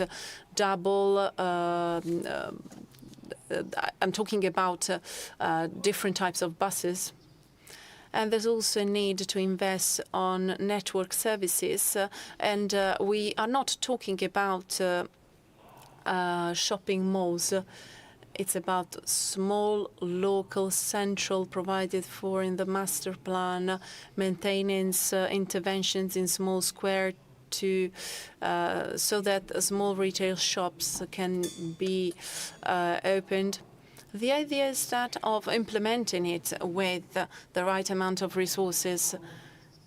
So giving Rome a special governance would allow Rome to speed up certain timings and to pass laws that within the framework of the national legislation may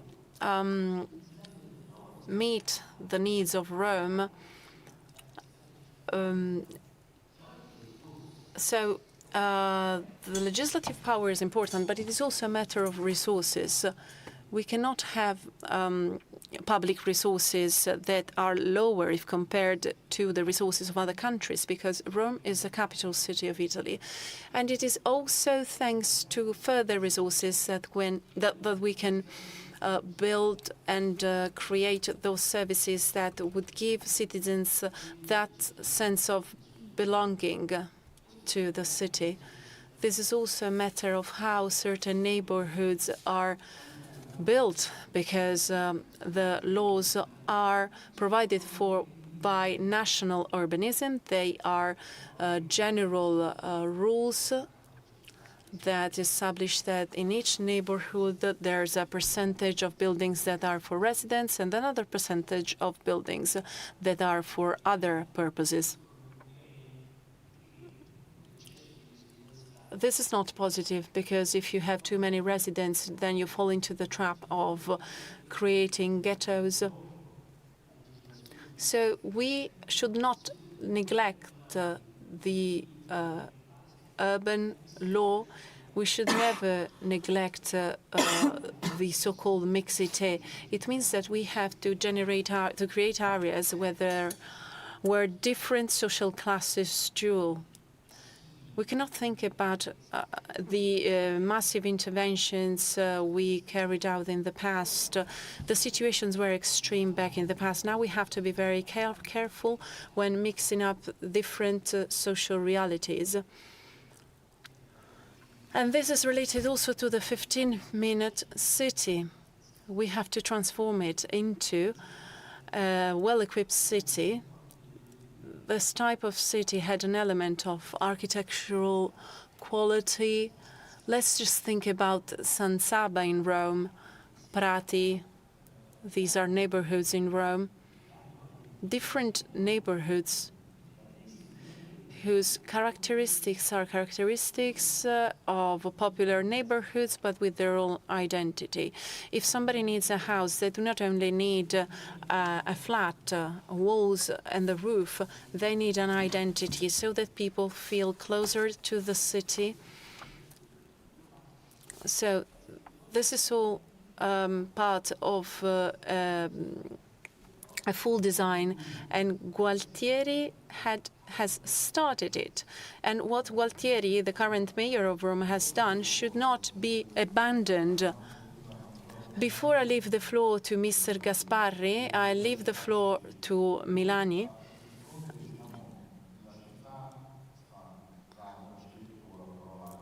The city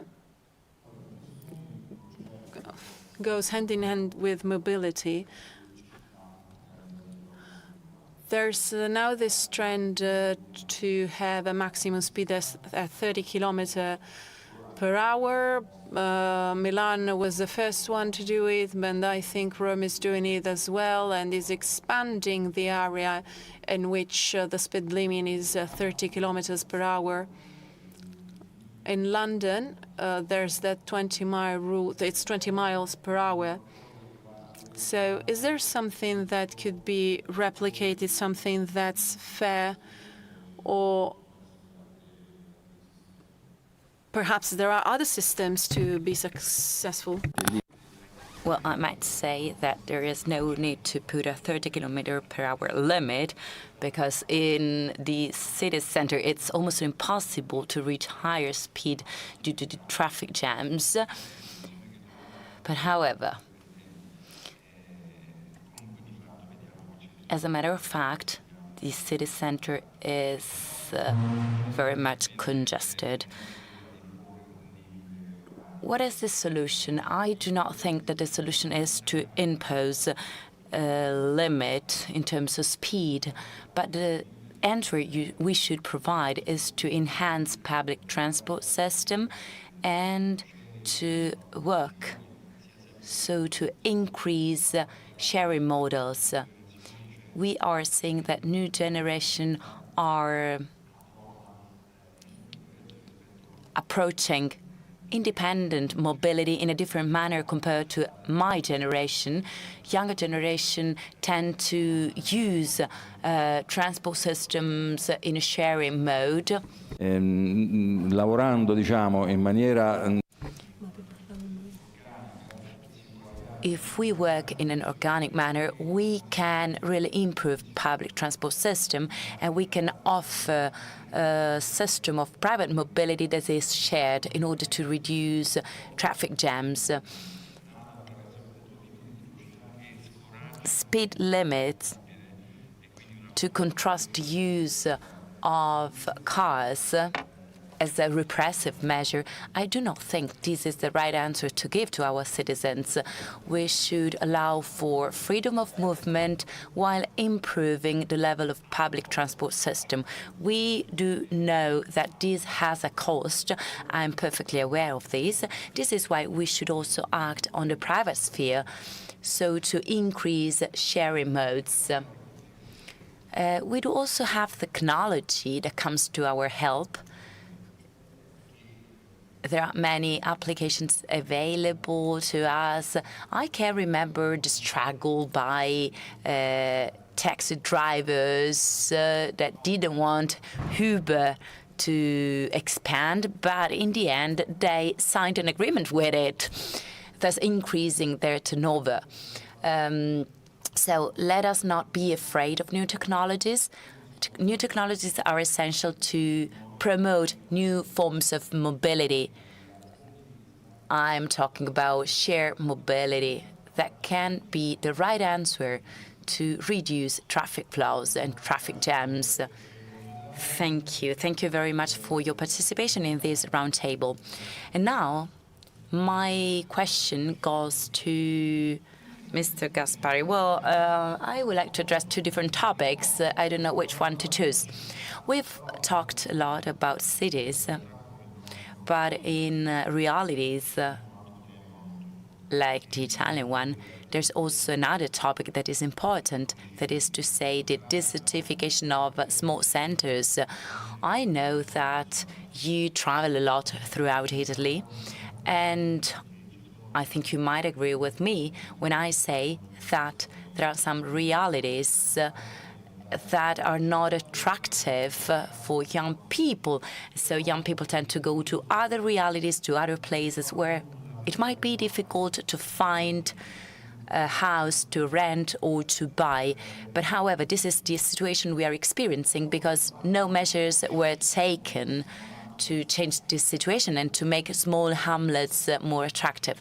Well, my father comes from a hamlet in the province of Cilento, of the Cilento area. Therefore, I perfectly understand what you're saying, what you're talking about. And the measure of the place constantly dialogues with me to understand what to do and how to improve the situation. We've thought for a long time that technology could play a role to improve the situation. So thanks to the broadband, you can also go on living in a hamlet without being excluded from the society. And this is true. We have many people also in Rome who work from their house. We're talking about the intensification of smart working, so to reduce the cost of fuels and so on and so forth. And I hope we're not going to experience another energy crisis as the one we've experienced back in the 70s. However, the export of technology can improve the revitalization of hamlets. However, we are running very slow because in the past, for example,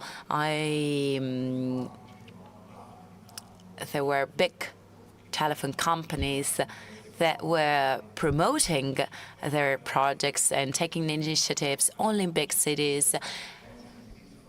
But then open fiber started to bring the broadband in smaller areas and smaller towns. It is very difficult for small realities to have a hospital, to have the Carabinieri headquarters, and so on and so forth. This is a matter of fact. We have many inner areas, inner places, claiming for those services to be available to them.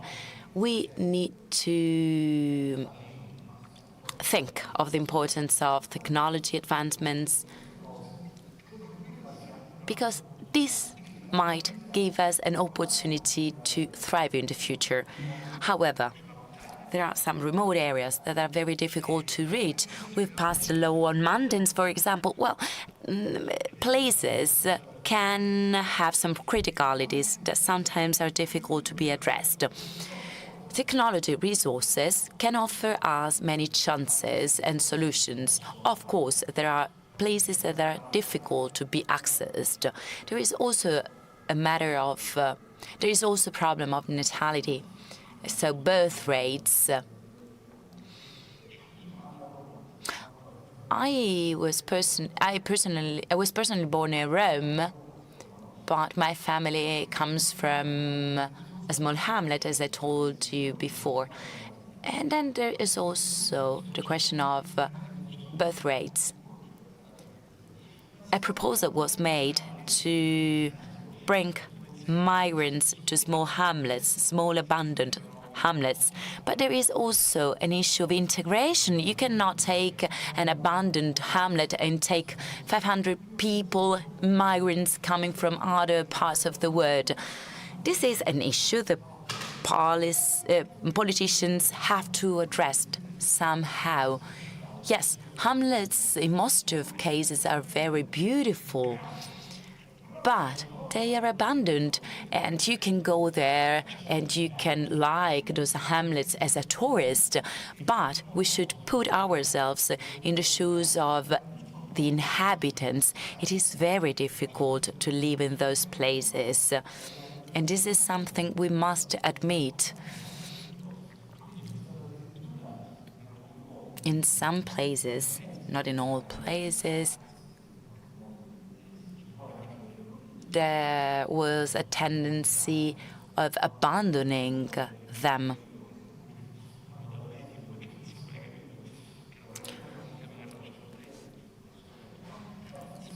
Rutelli launched many initiatives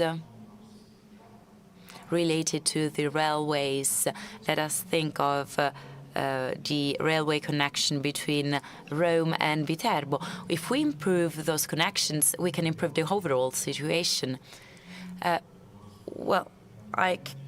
Before concluding, I would like to ask one last question to Roberto Morassud.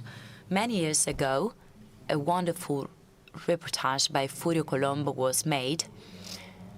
He was in the United States, and back at that time, shopping malls were expanding, and he wrote an article entitled, "When Lights Are Off, Cities Die." Why? What was the meaning of this title? Those titles meant that shopping malls may bring about the end of local activities. And we perfectly know how important local activities are, because those working as shop assistants, for example, in local shops, do know people living in the neighborhood. And nowadays, many of those shops have shut down. They've been replaced by not well identified and identifiable realities. And this is a problem from an entrepreneurial viewpoint. Losing those people, those workers, suppose many problems for the country as a whole. And it is a problem that is affecting cities in their whole.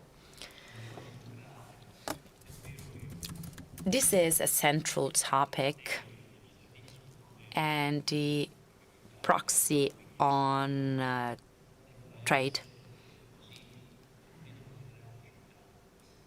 is very important in Italy.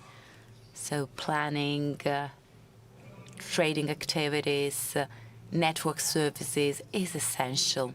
However, my impression is that we've come to a sort of saturation from a real estate viewpoint, but because urban regeneration of abandoned places and their transformation into shopping mall is a tendency that we have seen in the past. But now there is also regeneration in course that says the transformation of abandoned places into residential buildings. Why offices are in difficult situation? Because concentration of the tertiary is decreasing. People working in their houses, there is this trend because of which working functions are taking place not only at the workplace, but also at our houses. And this translates into many different problems. There is an issue relating to the typology of houses which are sold. Your houses, our houses, now have to have a place that we can dedicate to working activities, the so-called studio, the office of our house. This is also an issue of social equality. Those who have to work in their house, working in one's own house is a possibility that must be affordable to all people. So we must think of houses where there are not only places where to eat or where to sleep. There is also another important consequence, that is to say, the reappearance of retail activities.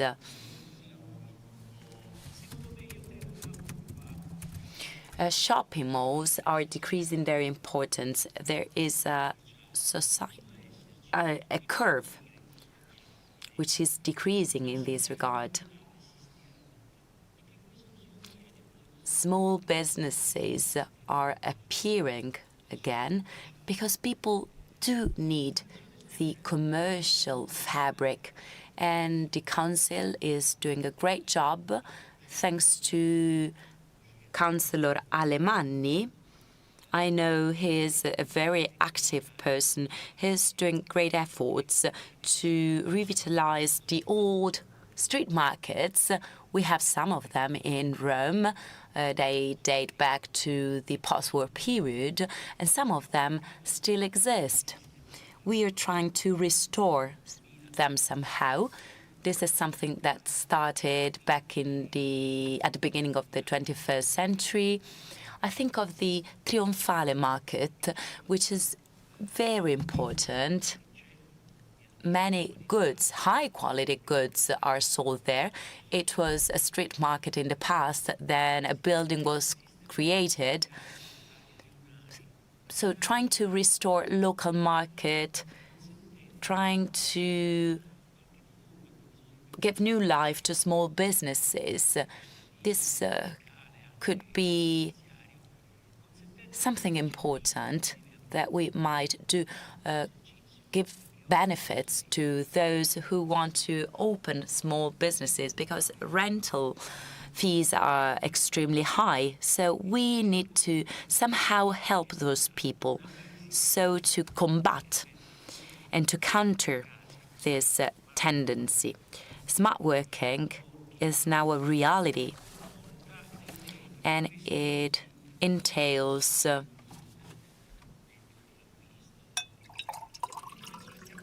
different needs compared to the past.